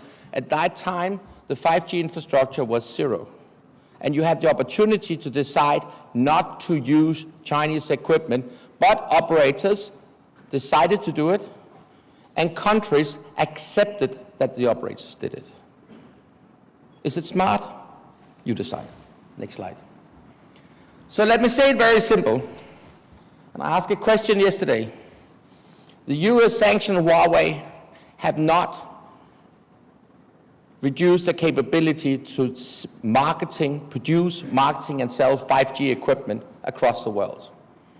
We talked about yesterday about the sanctions, the entity list, and we see the media that US put sanctions on the Huawei. Yes, it hits their mobile phone business, but not their infrastructure business. And my question is, we heard earlier today of how China basically can use the financial threats to countries with a huge debt if they protest the day when China take over Taiwan. But the answer is the same way as the Russians turned off the gas. What is the Chinese turned off the telecommunication across Europe? How many hours will it go before the first bank go bankrupt? I tell you, it's few hours. It's maybe less than an hour. Next slide. So next year, or the beginning of next year, we will publish a similar report about Latin America. And I was in Colombia 3 weeks ago, and I had a presentation. In Colombia, there's only one network without Chinese equipment. The three other networks is either 100% Chinese or 60% Chinese. But in Colombia, you have at least one option if you want to use a non-Chinese network. So that is at least a good thing. Next slide. But another problem when we look at Latin America is that the cloud which is provided in all these countries is coming from China. And the same in Africa. Huawei built clouds across Africa. The same do China Mobile. The same is happening in Latin America. And the three big hyperscale cloud providers from the US, Microsoft, Amazon Web Services, AWS, and Google, have basically one cloud for Latin America and one cloud for Africa. The Chinese have multiple clouds. So even there, the Chinese is ahead. Next slide. So basically, the question is, how many countries are ready to President Xi he's delivering on his promises when it comes to Taiwan? I just want to tell countries which basically he got them financially by the one ball, and when it comes to the telecommunication, by the other ball. Sorry, my language. Next slide. So I think it's very important to say this is a huge problem, and we need to fix it. We need to create transparency. We need to take a dialogue. We need to take decision. And some of the decisions can be tough. They can be tough for companies. They can be tough for governments.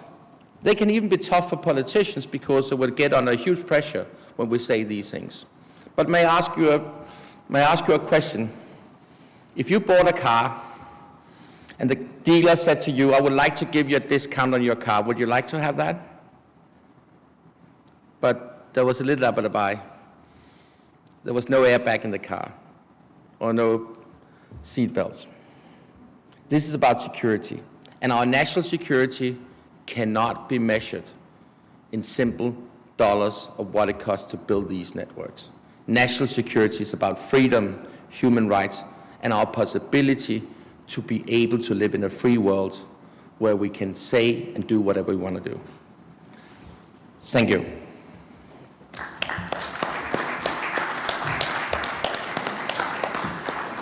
Excellent. Sohan Disputa, thank you so much for your great participation and leadership. Thank you so much, sir. Very kind of you.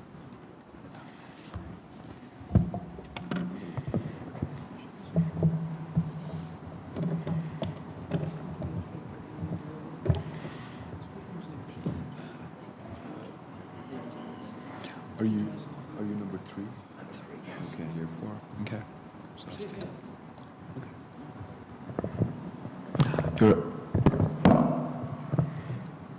Your Excellencies, Your Lordships, Ladyship, friends, I thank Congressman Pittenger for his graciousness and generosity and for the U.S. Congress for hosting us for the last few days. Through the lens of fifth-generation wireless technology, or 5G, I would like to address the protection and preservation of the free world's promise. I'm truly honored to be here with you all today. 5G engendered faster data speeds, increased device density, increased reliability, ultra-low latency, will enable countless industries such as IT, manufacturing, healthcare, and agriculture to flourish and innovate on an unprecedented level and scale. And 5G will be forced to engage with equally daunting risks that we are all going to face. 5G truly is unique from 3G, 4G, and the rest of it. Since 5G will let data travel at the speed of light, compromising that data would wreak havoc. It's therefore pretty easy to envision why the globally competitive technological revolution brought on by 5G is a matter of national security. The race among nations and the private sector is not just for superpower dominance, it's about protecting the social and economic prosperity of nations, organizations, and individuals, because economic security is national security, and technological control is economic control, which in turn seriously implicates national security. Nothing short of the technological and economic leadership of the free world is at stake. Since we are in the capital of the free world, near the great dome of the Capitol of the United States, it behooves those of us who are dedicated to the preservation of national security to stand together in defense of the liberty of that free world. If there was ever a time for people to step up to the mark, this is that time. Concomitantly, 5G can help spur unprecedented innovation, which may help enable us to protect and enhance the free world's economic security and prosperity, or it could also destroy civilization worth having. 5G's rollout will elicit 3.8 to 4.6 additional jobs and a GDP growth of $1.4 to $1.7 trillion over the next decade. The largest immediate 5G gains will go into IT, construction, and manufacturing. Use case for the Internet of Things, such as connected vehicles, smart cities, and Industry 4.0 could fundamentally transform industries and drive competitive advantage into the next decade, as a recent consultancy report has observed. 5G's collateral impact through the cottage industry will be even more significant. Those effects are expected to add $1.1 trillion to $1.2 trillion just to the US GDP and generate 3 million to 3.6 million additional jobs over the next decade or so. And 5G's higher sensor density will improve production plans, decrease maintenance costs, and upgrade the supply chain maintenance process. I shall discuss the implications of 5G in pertinent US government policies. Law denotes the priority of societies and carries its imprimatur. And our law and those tasked with its enforcement are therefore obligated to be rigorous about scrutinizing 5G's dramatic potential to undermine the freedom of thought, economic potency, and security of the free world. First is the issue of sanctions. The US government has imposed powerful sanctions on Huawei and other providers containing questionable 5G technology. Those sanctions arguably have crushed Huawei's potency in the worldwide smartphone market and are now imperiling its domestic phone business too. Huawei's smartphone revenue precipitously has decreased from the $103 billion that it was in 2020. Due to the sanctions, Huawei is involved in something of an existential struggle. Huawei, along with the surveillance equipment manufacturer Dahua, the video surveillance firm Hangzhou Hikvision, and the telecoms firm Hydra, are thought to be not so much private industry actors, but rather the Chinese state's instrumentalities. It's believed by many that Huawei and some of the other alleged culprits stole intellectual property from the West, conducted economic and technological espionage on Beijing's behalf, provided critical telecommunications equipment to rogue states, and eviscerated the Western telecommunications industry by, according to some observers, undercutting prices by as much as a third. And the Chinese government subsidizes Huawei significantly. That's not all. 5G's impact on artificial intelligence and machine learning will also be profound. Large AI models reposed in the cloud could process data from electronic devices, and through what's called edge clouds, 5G devices directly and immediately could connect with one another. Some pioneers are deploying AI and machine learning linked to 5G for their computing power. The prevailing view, in the words of one commentator, is that AI systems often can exceed human performance wildly for some of our most advanced biological capabilities, such as vision, hearing, language translation, driving, and complex decision-making. Tesla, Amazon, various news organizations, financial institutions, and large tech companies, what's often called big tech, produce AI services used by hundreds of millions of users globally and daily. And some estimate that by the year 2030, AI is going to deliver global economic gains in the neighborhood of $13 to $16 trillion. The global power dynamic among nations and between corporations and their governments could shift veritably. and almost all of these will use 5G. Two additional US government impositions might be illuminating. First, the Department of Commerce's Bureau of Industry and Security has been implementing a sweeping 42-nation and European Union involving multilateral agreement. Its main goal, principal objective, is to coordinate a 5G skeptical export controls on a list of equipment, software, and technology that could be used in chemical or biological weapon programs. Second, the President issued Executive Order 14032, preventing U.S. persons from purchasing and selling publicly traded securities in 59 Chinese military industrial complex companies, CMICs. This executive order covers Huawei, China Mobile, Nanjing Panda, and other tech providers. The economic, technological, and geopolitical implications for 5G through these veins are unmistakable. Next, we delve into another policy. It's called the Secure Equipment Act of 2021, which enlists the Federal Communications Commission, a federal agency in this country, or FCC, its assistance in precluding Chinese telecommunications and security camera companies from gaining even more of a foothold. This law, the SEA, requires the FCC to clarify that it will no longer review or approve any authorization for equipment on the FCC's covered list. That list includes Chinese telecommunications and security camera companies that the US government believes are national security risks. What are they? Huawei, ZTE, Hydra, Hangzhou, Dahua, and these are just some of the companies on that covered list. The FCC may also revoke authorizations previously granted and do it retroactively, therefore, to equipment on the covered list.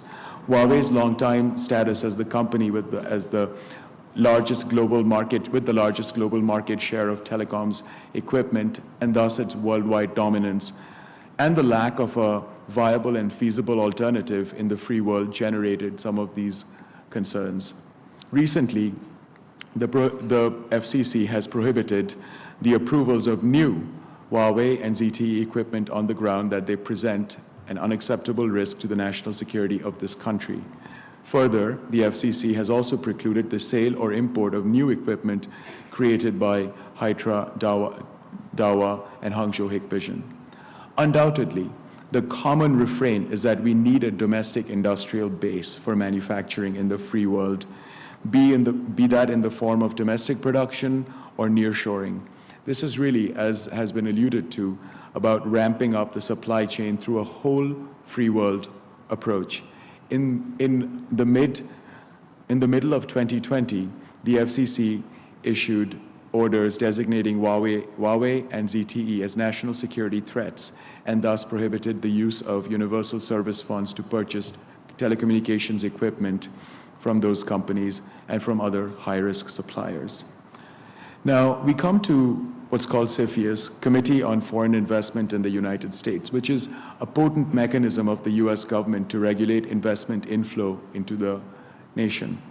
And CFIUS is an interagency working group of the US government that decides on a wide variety of proposed transactions involving foreign entities that wish to acquire parts of US businesses and the level of national security risks that they pose. Following the US government's 5G Clean Path or Clean Network initiative, Japan, Australia, New Zealand, Taiwan also prohibited Huawei equipment in their respective mobile networks. And Huawei-driven transactions have been blocked by CFIUS in 2008 and 2010 respectively. And CFIUS retains the ability to reopen and preclude erstwhile cleared transactions as well. CFIUS's bailiwick has expanded dramatically in the last 5 years or so. In fact, prior to the enactment of the Foreign Investment Risk Review Modernization Act of 2018, FIRMA, its jurisdiction had been limited to transactions that could result in foreign control of any US business. Now, FIRMA and these regulations have conferred additional authority on CFIUS to review and participate in blocking, if need be, two new categories of transactions: certain non-controlling investments in US businesses involved with critical technology, critical infrastructure, sensitive data, and certain real estate transactions. From 2016 to 2018, all three transactions that the president blocked were Chinese investments in the semiconductor sector. And in 2018, President Trump famously blocked the US semiconductor manufacturing leader Qualcomm's hostile takeover by Broadcom, which was a Singapore-based company. It was not a Chinese company. A Chinese company was not the acquirer here, yet CFIUS articulated that this Qualcomm takeover could well perpetuate Huawei's 5G-related dominance in the global telecommunications market. And that hegemony, it was feared, would harm the US government's national security agencies' access to high-quality and affordable semiconductors. CFIUS in recent years has been absolutely vigilant about transactions potentially enabling Chinese companies to access and exploit individual data, the breaches concerning data privacy and increased likelihood of the continuing breaches have been a profound issue. And CFIUS, which has the power to impose mitigation measures as conditions for approval, it imposed the mitigation measure on Genworth that the latter would use a US-based third-party service provider to manage and protect the personal data of the US policyholders of that company. And it's finally very important to end with the issue of Team Telecom. Team Telecom, rather like CFIUS, is a US interagency committee reviewing foreign investments from a national security standpoint. It zooms in very critically on Chinese threats in the cyber, consisting of the Department of Defense, Pentagon, Department of Homeland Security, and the Department of Justice. Team Telecom reviews telecommunications license applications for foreign-owned companies trying to operate in the US or connect to the US to foreign communications networks. Its modus operandi was to consult with certain national security agencies about telecommunications license applications. And broadly speaking, the Federal Communications Commission's remit allows it to block common carriers from building new or extending pre-existing telecommunications networks unless public convenience and necessity so require. Another legal provision entitles the FCC to maintain the rights and interests of the United States.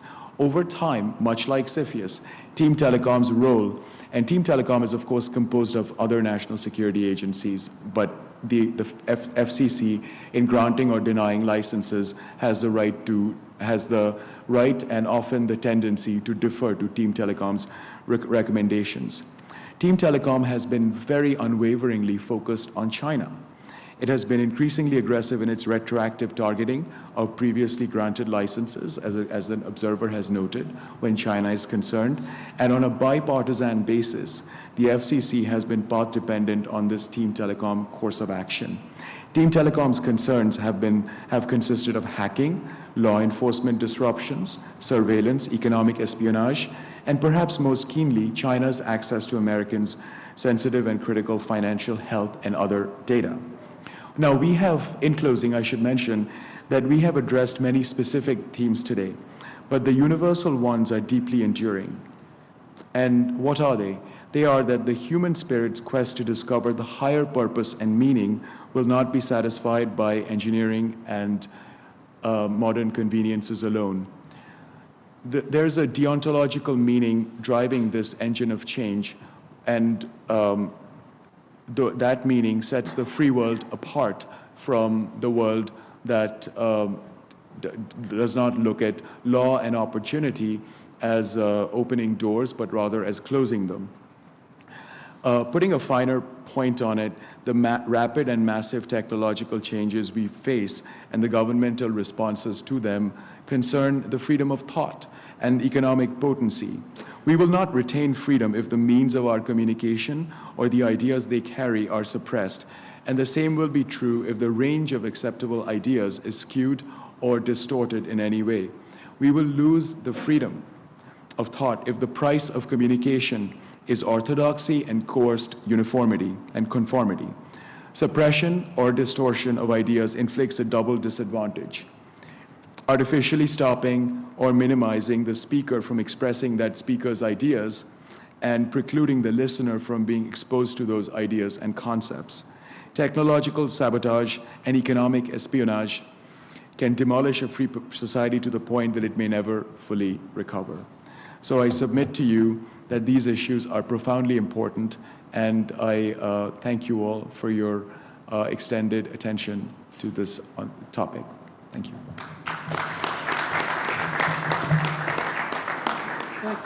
Thank you very, very much, Sohan. Okay, Mr. Kurt Levy, the President of the Committee for Justice. Let's hear about justice. All right.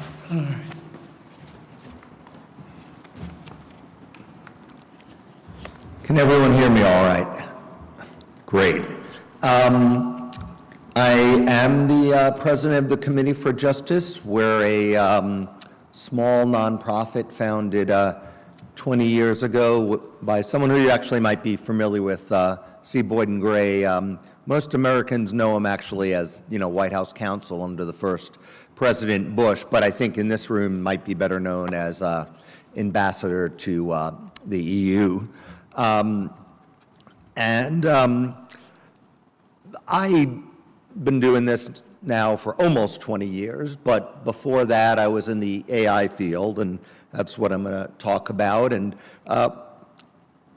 one reason that I'm particularly interested in AI is it sort of combines my two careers, the lawyer career that I've had for the last 20 plus years, and also my previous work before law school, building AI models for a small high-tech startup in San Diego.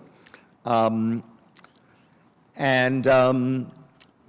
didn't, when I left the AI world and went to law school, I didn't think I'd probably ever work on AI again, but in recent years, there's been a lot of interest, and it's been a pleasant surprise to get back to it. One of the hottest topics in AI and national security these days is competition with China for leadership in the field. And I decided not to talk about that just because, at the end of 2 full days here, I figured there probably wouldn't be much I could add about competing with China on technology. If I had more time, I would just talk generally about AI, the types of applications that might apply to national security, the risks, what regulation might help in that regard. But given limited time, I decided to focus on one particular application of AI that's very relevant to national security, and that's facial recognition, probably the most important type of biometric that we have right now. One of the risks that certainly applies to facial recognition that I'll also focus on is AI and bias, or fairness, as some people call it. It's a problem I've studied, and I, again, have sort of a joint perspective, my, former AI scientist perspective, and also as a lawyer, I've worked a lot on discrimination issues. So I bring both of those to the AI and bias problem. And the good news is that I think the problem of AI and bias in general is probably less severe than some of the hype would make us think. But before I get to bias, let me tell you a little bit about how facial recognition works. There's 2 main types. One, the easier type, I won't say easy, but easier type, is just comparing 2 faces, verification. Is this who the person says they are? And then the harder type is identification, where you're basically matching that face against what could be a huge database of faces, potentially millions, or at some point in the future, billions. And you start off with a digital image or a video frame, and you don't just feed the raw pixels into the system any more than the human brain works that way. The human brain extracts features, and that's what you need to do in a facial recognition system. So, those features, we don't 100% know what they are in the human brain, but we can control what they are in a facial recognition system. So, just few examples would be the distance between your eyes, or the distance between your eyes and your nose, or the distance between your, nose and your tip of your chin, things like that. It's very important that this feature extraction be invariant to various transformations. You wouldn't want it to, the features to be different because you turned your head, or because it was dark in the room, or because there was uneven shading. Humans are very good at that type of invariant feature extraction, and more and more machines are good at that too. At some point, though, you're going to have to compare features between the target and again, one other face or a bunch of faces, and compute some type of matching score. For verification, you would typically apply a threshold. You are who you say you are. If it's matches above a certain threshold, again, there's always a trade-off between false positives and false negatives, but you can set the threshold where you want. And then for IDing people against a large database, typically it'll return the closest matches.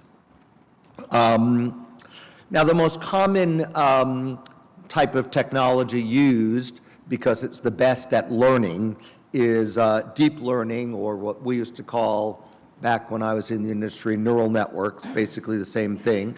There are other more statistical methods, but they're not as flexible when it comes to learning. And the accuracy of your model is going to depend on, obviously, the technology, how many examples you have to train on, how good your data is, and then ultimately, if you're doing the identification function, the size of your database. Obviously, if everyone in the world was in your database, that might be computationally expensive, but theoretically, then you could always match the person in front of you.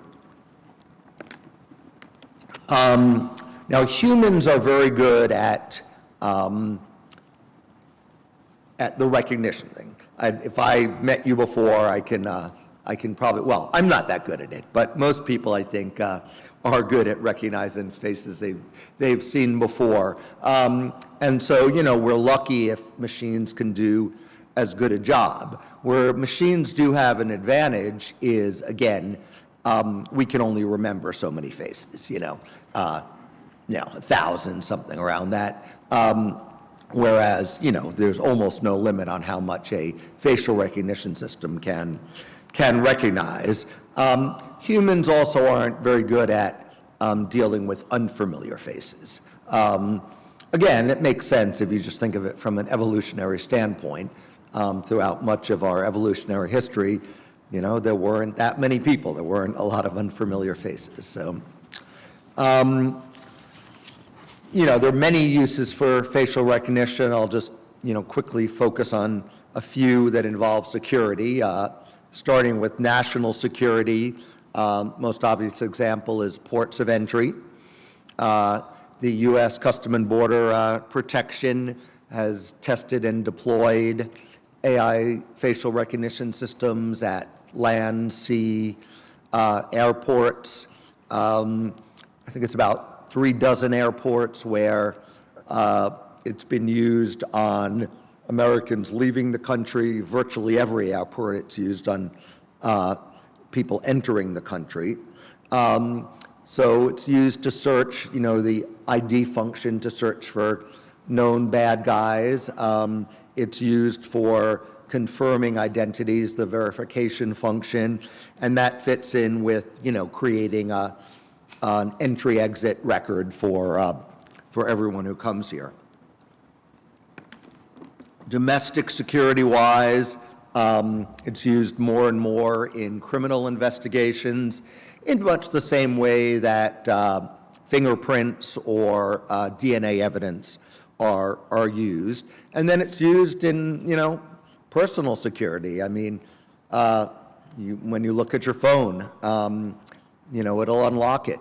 Or, you log on to your bank. showing it your face, things such as that. It's really become, very widespread despite being a fairly new technology. You hear a lot of talk about countries banning it, but the only two that actually ban it now, and even those have exceptions, are Belgium and Luxembourg. Was it Morocco? Yeah, I think Morocco had a moratorium until about 2 years ago, which is now lifted. There was an interesting study that rated countries around the world based on how extensive their use of facial recognition is. So they looked at, not just use by the government, but use in schools, workplace, transportation systems. A few interesting tidbits from that. More than they looked at, roughly 100 countries for which they had data. More than half of them used it in airports. About half of that number used it in train, subway systems. About 40% use it in workplaces. And then, they ranked countries based on those factors. And I said I would avoid the China issue, but, lo and behold, the country that got the worst score, or the best score, if you think facial recognition should be used more widely, was China, which had a score of 5 out of 40, where 0 is again, the most extensive possible use of facial recognition. Somewhat surprising to me, at least, Russia was second, and I say that just because I don't think of them as being necessarily having the best technology. The UAE was third, 10 out of 40. Japan, India, and Chile were next at 12 out of 40. Australia and Brazil, 13 out of 40. And then if you skip a bit, U.S. was sort of in the middle of the pack around 18 out of 40. And then I promised I would talk about at least one of the risks, which is bias. Again, my view is that the threat is less than some might contend, because, and that AI will actually lead to less discrimination, because the alternative isn't angels making decisions, it's humans. And people come to the task with plenty of irrational prejudices, whereas an AI model starts out as a blank slate without any biases. Everything the model knows is from the examples that are presented to it. Typically thousands, tens of thousands of examples where the correct output is known, so you're teaching it. For example, could be binary. Are these two faces the same or not? Or it could be, given these two faces, the identification function, given these two faces, here's how well they match. But the point is, it's only going to learn correlations that rationally help it to reduce error. It's not going to learn irrational correlations. Its only goal is to minimize its error rate. And there is no room for irrational prejudices, short of a rogue programmer. If you had a programmer who was trying to make it irrational, then that would be a different story. They're also much less attuned to race and gender than human beings are. The AI system isn't going to know up front what your race or gender or any other identity group is unless you make it specifically an input variable. And even if, say, it knew your race or gender, it wouldn't care unless it could use it to lower the error rate. To use the facial recognition example again, an irrational, or at least somewhat irrational, bias might be all Chinese people look alike. The system isn't going to learn that unless, to some extent in your database, the Chinese faces do look alike. So again, I think AI is as close as we're going to come in the real world to, it's colorblind and blind to various other things. And you have to realize when we throw around the term AI bias or discrimination, that the purpose of decision-making is to discriminate between the right answer and the wrong answer. For example, let's say you have you have a system that's trying to predict based on various data who's going to be a criminal risk once they enter the country. Well, that model will probably learn to discriminate against people who have criminal histories. But is that a bad thing? Some would say yes. Some will say that's not fair. It'll have a disparate impact on people whose criminal histories might be in their past. Maybe they'll never commit another crime, and why should they have to carry around that burden? But the correlation between past and future criminal record is not 100%, but it's real.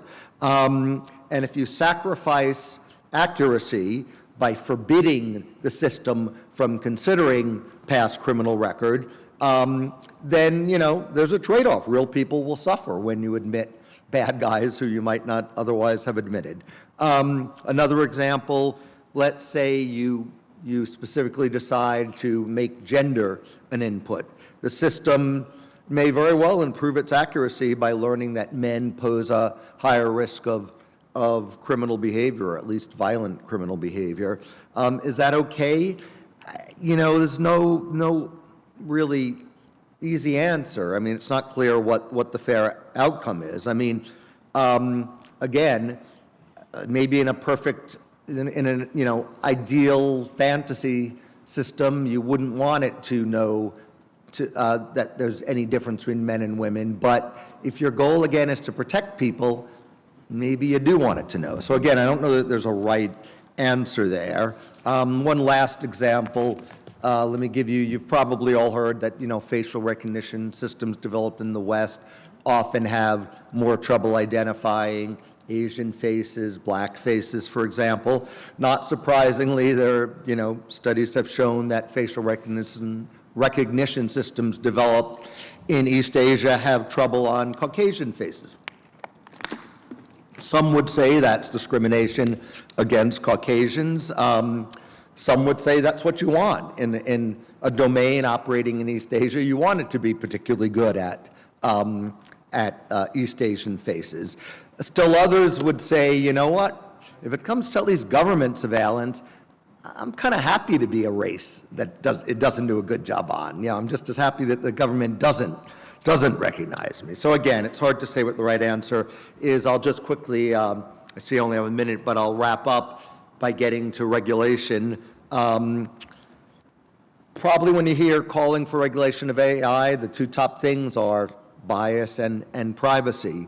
I don't think, at least in the US, that we really do need special laws to protect against AI bias. I think it can be addressed with the same anti-discrimination laws that govern human decision makers and the tools they use. For example, in the US, if you use an employment test that has a disparate impact, you have to justify why you needed to use it. And that shouldn't matter whether the employment test uses AI or not. So for now, AI is just another tool, and I don't think we need new laws. Another example, if TSA is using a screening tool that has irrational discrimination in it, then again, do you care whether it's a dumb tool or an AI tool? Finally, I'll just say there may come a day in which we truly have autonomous AI where they really are functioning not as a tool but as the equivalent of humans, and then maybe we'll need special laws for AI and bias. But I don't know that that's going to happen in our lifetimes. I'll wrap up there.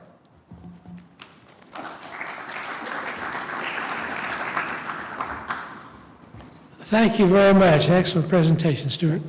Now, last but definitely not least, the Honorable John Walsh, CEO of Sitespan and a board member of the Parliamentary Intelligence Security Forum. Thank you, sir.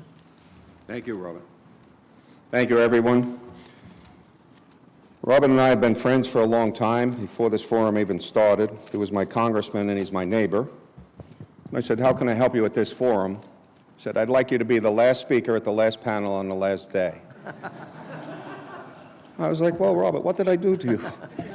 But thank you very much. This was a great forum. I love you, Robert. Wonderful man and somebody I admire and enjoy working with both personally and professionally.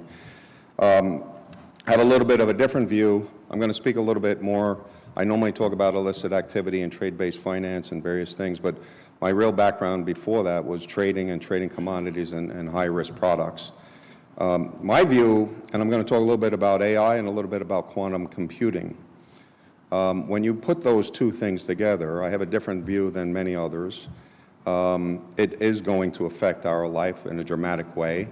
It's going to do it. I plan on living to be 105, so it's going to affect our life in, I think, the next 10 to 15 years in various different ways.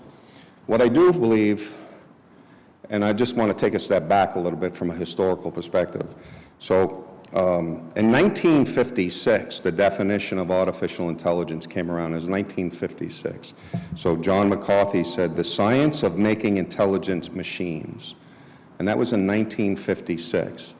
Here we are now in 2022, almost 2023, and I go to my sons and my family members, and I go to the universities, and I go to their friends, and no one even understands what quantum computing or artificial intelligence is. It's not part of our education system. This was determined in 1956. So let me just give a little bit of background of some of the things related to artificial intelligence. So there's narrow artificial intelligence, which is what we have or have been using, which is the really looking at a narrow set of tasks and repeating those tasks and what was really pointed out very clearly from Curtis in a logical manner. So it's able to take a lot of calculations, a lot of tasks that humans do, and do them rapidly. And that could be, it's used in wonderful ways. Like, in other words, if you're looking at STRs or SAR filings and you're looking for behavioral patterns of criminal activity, you're able to take an investigator that would normally take 5 or 7 to 10 years and put it down to a day. So it's very, very effective and it's very useful.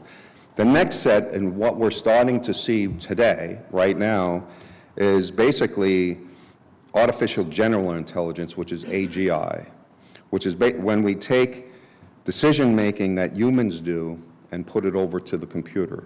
So that was the logic that was being discussed. So now you're going into the human mind.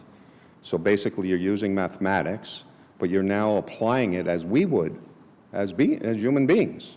And it's applied in a very interesting way. What I find interesting as you go further, and in the really not too distant future, in my opinion, artificial and superintelligence, ASI, is when a computer surpasses human thinking and capabilities. Some people say that's 100 years away. Some people say it's 200 years away. Some people say it will never happen. I happen to agree with a very smart man I read a book by Elon Musk. It's basically 10 to 15 years away, if that long. Of course, the vega, which is the rate of change, is at a point that we no longer comprehend, or I no longer comprehend. In 1956, John McCarthy said the science of making intelligent machines is artificial intelligence, and we don't even have a true definition of it in working society right now. So that's a long time. What's going to happen in the next year is equal to 1956 until today. What's going to happen in the next 5 years is equal to 20 minutes in the 1960s. So the vega and the rate of change is astronomical, and it's cool. It's cool. Now, one of the other things, when you get into some of the benefits, which I want to kind of go into several, because when you combine artificial intelligence and quantum computing is when it really gets really, really interesting, because there's two different subject matters. So just to give you an example with quantum computing,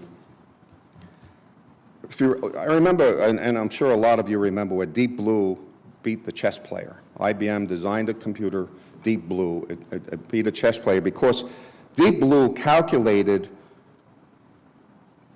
100 million times, 200,000 moves per minute, and a human being couldn't do that. Quantum computers are 100 million times faster than the computers we use today. 100 million times faster than the computers we use today. It's almost, the reason we don't talk about it is because we don't understand that. I don't understand that. If I go to a cocktail party and say, my car will go 100 million times faster than your car, nobody would believe me. That's why we don't talk about these things, because we don't understand it. And I certainly can't sit down and say, oh, I know quantum computing and AI combined. I don't. But I'm envisioning things, and a lot of people way smarter than I are envisioning things, but they're making it happen. Now, some of the advantages of this are really super cool. Because like, when you look at the capabilities of what could be done, processing languages differently. Right now, we're processing 1 or 2 words together. When you're able to process a whole book together with that sort of capability, can you imagine putting in Plato and Aristotle and what comes out?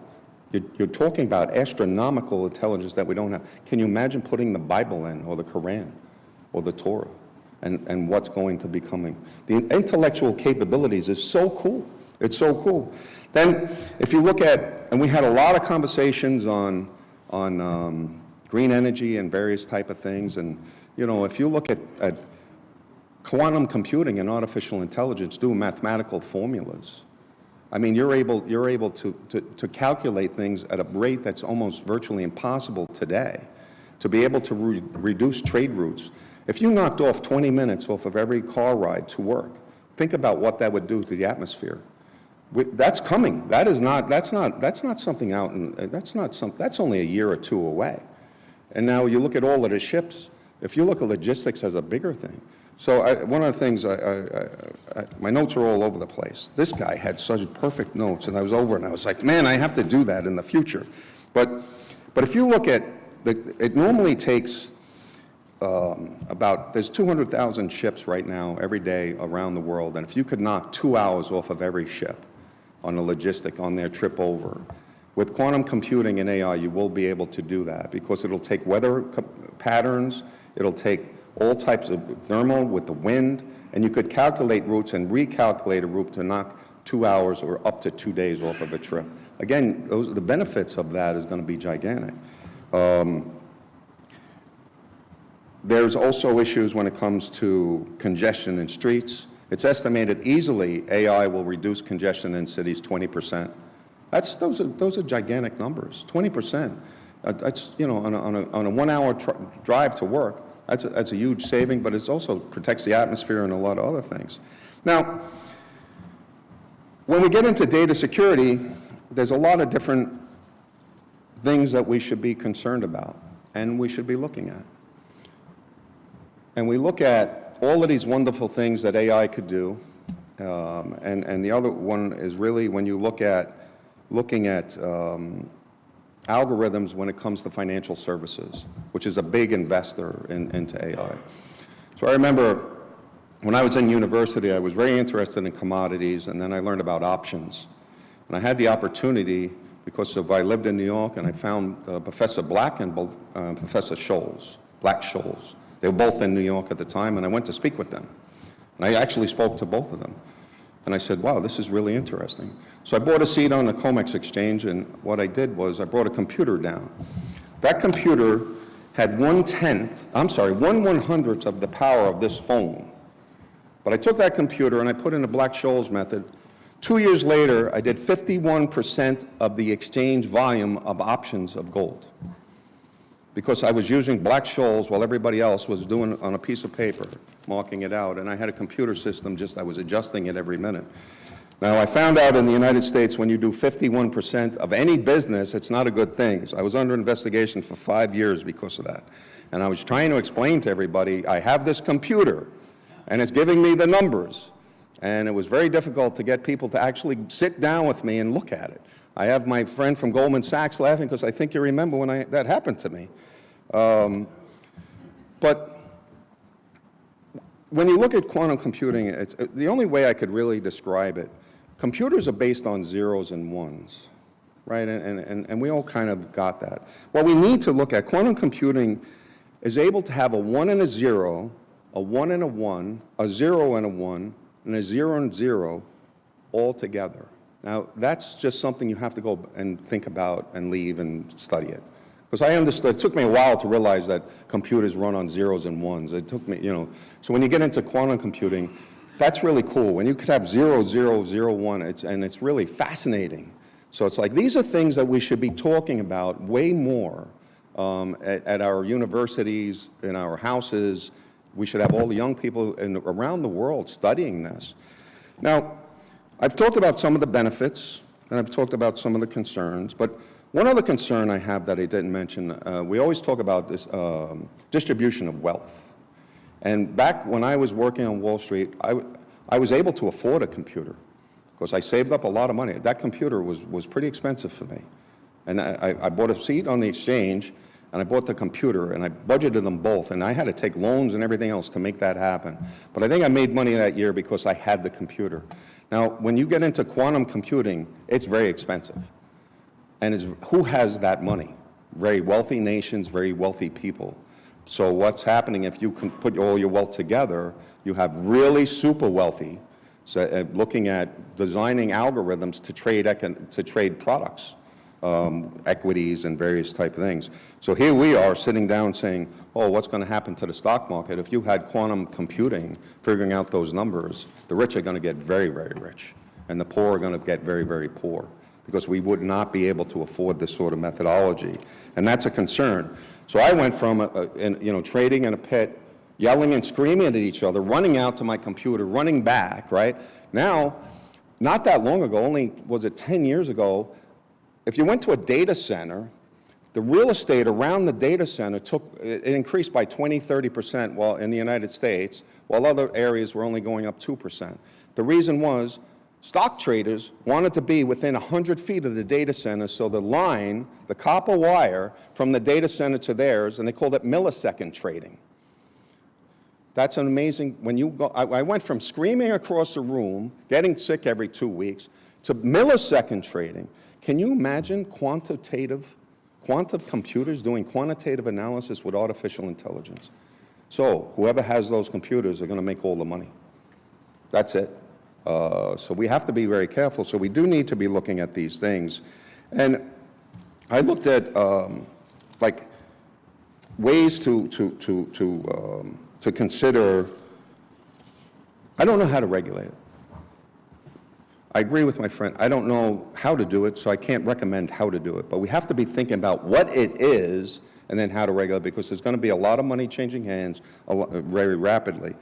I did go, DeepMind is an organization that does a lot of quantitative computing and a lot of artificial intelligence.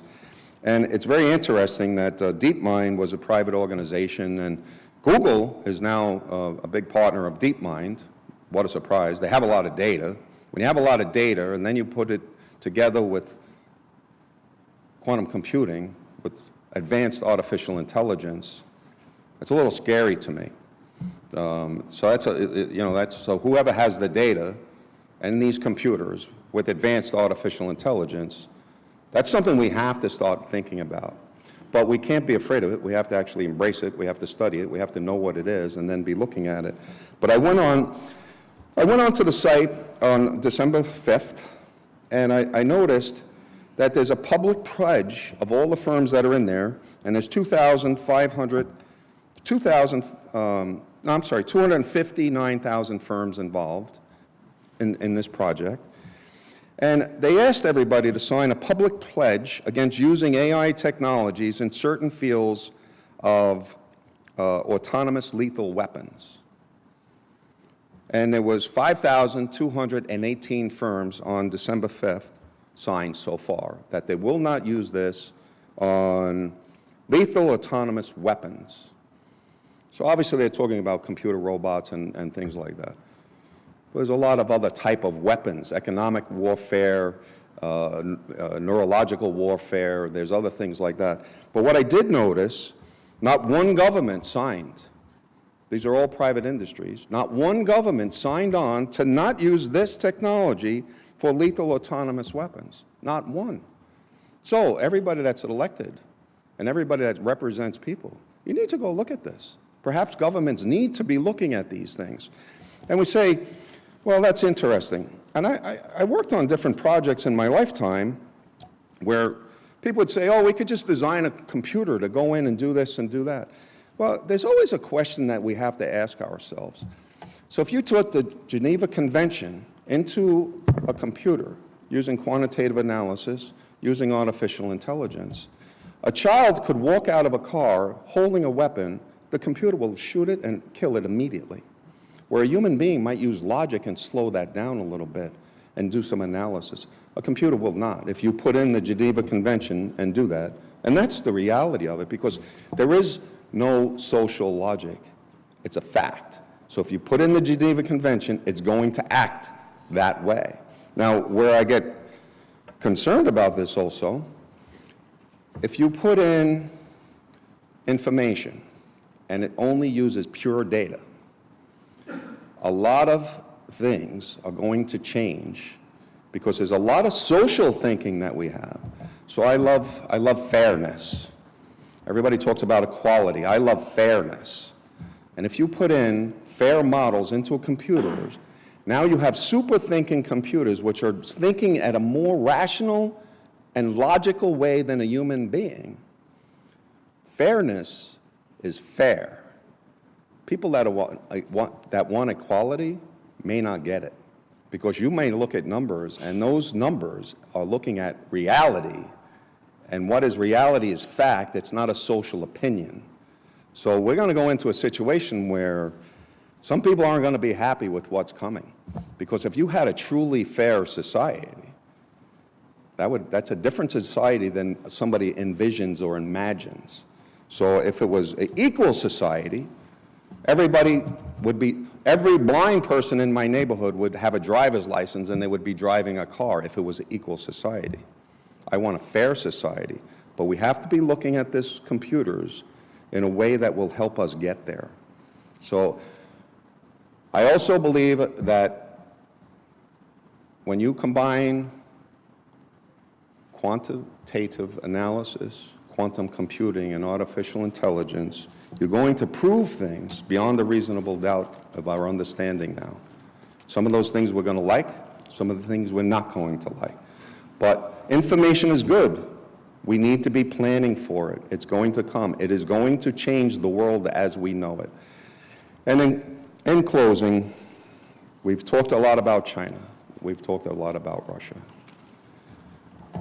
If you want to dominate freedom and you want to dominate in democracy, get involved with quantum computing and artificial intelligence. Because if it's applied correctly, in one day, I will be able to break every password in the United States, in the world, in one day. Every password on your phone, your bank account, and everything will be broken in one day by these computers. This is not, in my opinion, 100 years away. This is 10 to 15 years away. So if you want this computers developed by somebody else, or if you want our children and democracies develop it, we have to work together. We do have to control it, and we have to come up with some methodologies, because that's the capabilities that we're talking about. Breaking every password that we know in one day. So it's kind of like, right now we have everybody giving our information away to TikTok, Google, Facebook, we're just giving it away. So these firms are now the ones that are designing quantitative analysis, quantum computing, and advanced AI. They'll be able to break, well, first of all, we give them our passwords to store, but if when we stop, they could break any password. And this is one of the concerns that I have when we don't embrace blockchain and we're not embracing artificial intelligence. There are some people way ahead. So we have to be looking at this thing in a very logical and in a very practical manner. One of the great things, and I tell people, if you really applied artificial intelligence, we're going to have a 3-day work week. We don't have a lot of people in the world. There's less people. It's starting to slow down. So, like, in other words, if you look at some countries, there's going to be less people. With artificial intelligence, you actually go to work for 3 days a week. Sounds pretty good to me. So it's kind of like, and these things are coming, and that we have to plan for them, and we have to guide, and elected officials need to guide society and rules and regulations to prepare for this. This is not a pipe dream. This is not something. The man said in 1956, this is artificial intelligence. Here we are at this forum. This is reality. We have to get ready for it. We have to embrace it. We have to learn to love what we don't know. Thank you. Outstanding. Great, great, great panel. Thank you so much. Any other questions, comments? Our friend from Afghanistan would like to come.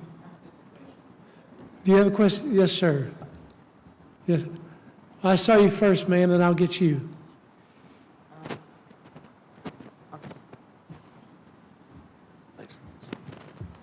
Good job. So TikTok has, there's 210 million downloads here in the United States of TikTok. So kids playing facial recognition, the Chinese own it. They're going to be able to predict. They're ruining our children through that technology. They're running drugs through our southern border. We have over 300,000 Chinese students coming to the United States every year and go to our universities. Those people are the people that are going to do exactly what you just described. Why do we allow it? Why don't we talk about it? It needs to be stopped. It's the biggest threat, the biggest threat, I believe, to the United States is that fact that we let that many Chinese people into our universities, not just the bad ones, the best universities. Because why? They pay the full price. They pay the full tuition in cash. So that needs to be changed, because if it isn't, what you just described, sir, will come true very quickly, and it will happen to us, not to them. Good comment. Thank you. Yes, ma'am. I come also with a comment on it. I think if you download TikTok and you look at the conditions, you say yes, yes, yes, yes. How many of you have installed an app and read all the things you say yes to? First thing they say is, can we get access to your contact details? Then they know all your friends. The next thing they do is, can we get access to your pictures? Then they have all your pictures. They get access to your location. Say yes to all those things. The worst part is China have the security law, came in place some years ago, which basically says that Chinese companies have to pass on information they have to the Chinese government if they request it. In this country, in general, you basically, if the government wants to have access to data, they have to go to court. And in some countries, you have to actually have been people, the system should actually believe that you've done serious crime before you can get access to data. It's not like if you've been driving, speed driving or drunk driving is considered. In a country like Denmark, you have to do a crime which is more than 3 years, where you will get more than 3 years in prison before the government can apply for these data. Here, the reality is the Chinese government get access to all these things. And as John said, if you look at what you can do when you have these data for one person, and then you combine it with data for 10 people, 200 people, and you can connect them to their contacts, because if I have your contact details and you have my contact details, there's a big chance we know each other. And if I know him, there's maybe a chance that you have met him. It's not the same as you have a contact detail, but you may be relation number 2 or 3. So I think I would call it we're a little bit naive.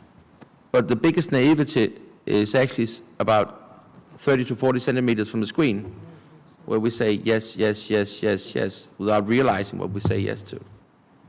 It's tough. Very good. Thank you. Yes, ma'am. So the fellow lawyers in the room will object to what will likely be a compound question. I apologize in advance. I'm really interested in how we use AI and quantum computing to address illicit finance, trade-based money laundering. And I'm wondering if this is a place where we can engage the private sector to use they're way ahead of all the governments. They have more resources. My understanding on applications right now in wildlife trafficking, we have trained custom X-rays to identify rhino horn and ivory, and using machine learning and AI. And when we think about the fact that the customs doesn't have access to match import data with export data, and/or look at some of the patterns in trading and shipping, as well as if we can link that to a beneficial ownership database, I think that would change the game. My question is, do you think that that's even possible? And is that what we should be looking at to try to ramp up our defenses, given all of the national security interests we've discussed in the last 2 days? Actually, I'll just start off with that since my background now is dealing with illicit activity. One of the things I find really interesting is not only can it be done, it's being done in certain areas, and it should be done more so. So if you look at trade-based money laundering, like I spend a lot of time on money laundering, and I spend a lot of time following STRs and SAWs around the world at my firm, Sitespan. And a lot of it is for $500 transactions, $200, $1,000, $50,000. We spend a lot of time there. If you actually did it logically and used artificial intelligence to do time management, that would all go away, in my opinion. If you look at trade-based money laundering and derivative contracts, which are not traded on the exchange, a derivative contracts, I could move $1 billion before most people would ever know, because it's a 500-page legal document. Using AI properly and the more advanced AI, you'll be able to interpret that 500-page legal document and be able to say, this doesn't make sense. Because this is what happens, and I've seen it happen for years, and I've talked about this for years. There could be two sentences, one sentence on page 300, another sentence on page 532. Those two sentences put together means that if oil goes to $83 a barrel, I give you $1 billion. And it's 100% absolutely legal. All you have to do is move oil $3 one day, which is not that hard to do using proper algorithms. It's not as hard as people think it is. So yeah, the answer is we can use these things for good. Now, keep in mind also that there's a lot of bad guys and a lot of bad people that also look at technology, and they're figuring out ways to be. We're still using rule-based transaction monitoring, right? So it's almost like, oh, okay, everybody has to have that. We do a lot of audits of rule-based transaction monitoring where it's kind of like, well, machine learning is like, they talk about machine learning like it's 1962.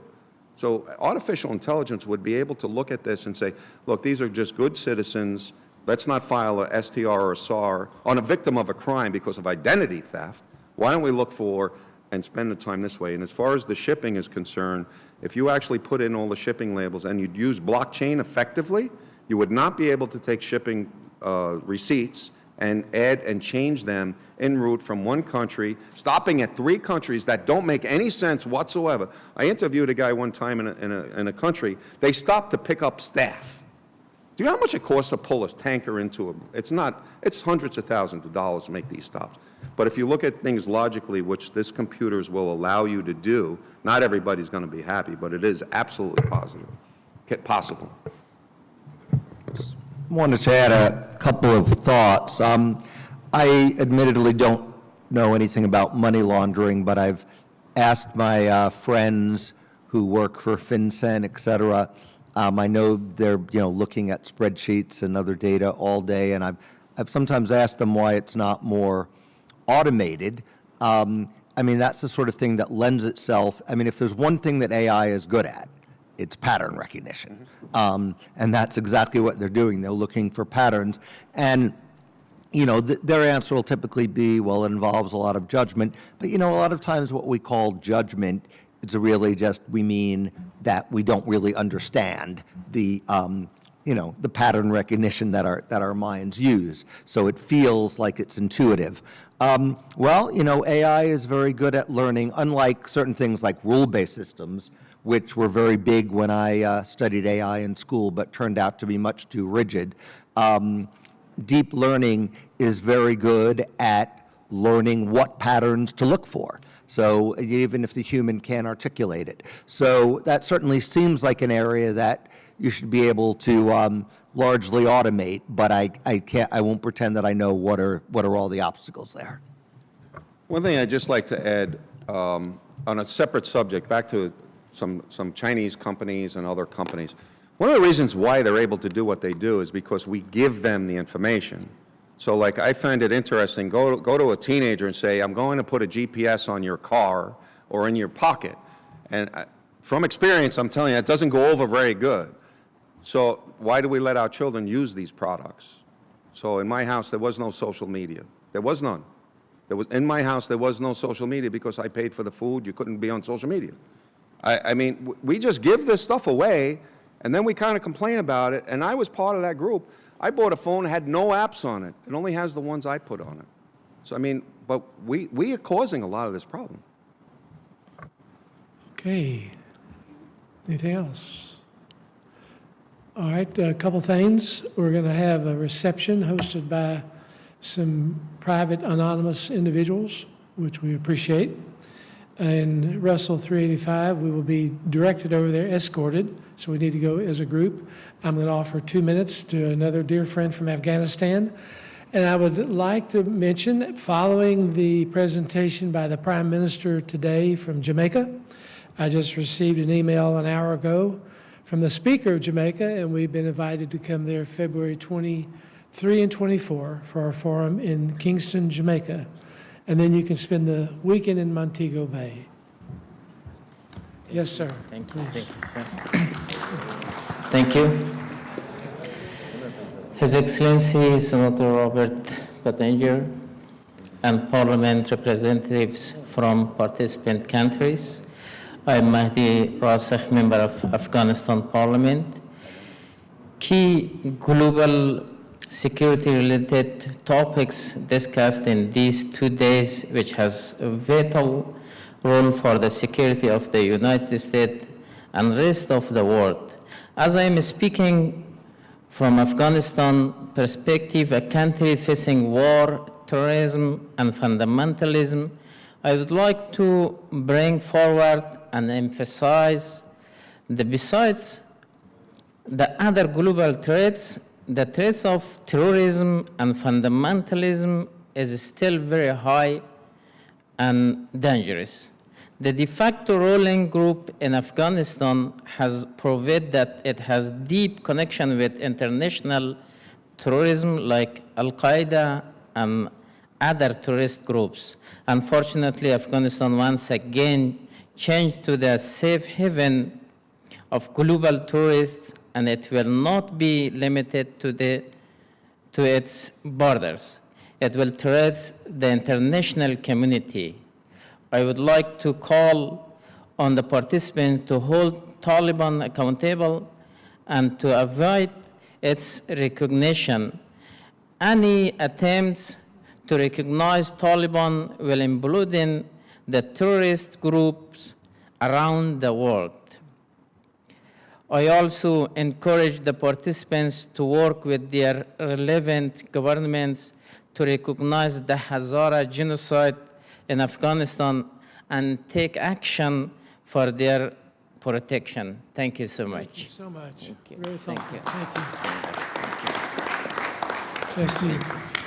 That concludes our session. We'll see you in the reception.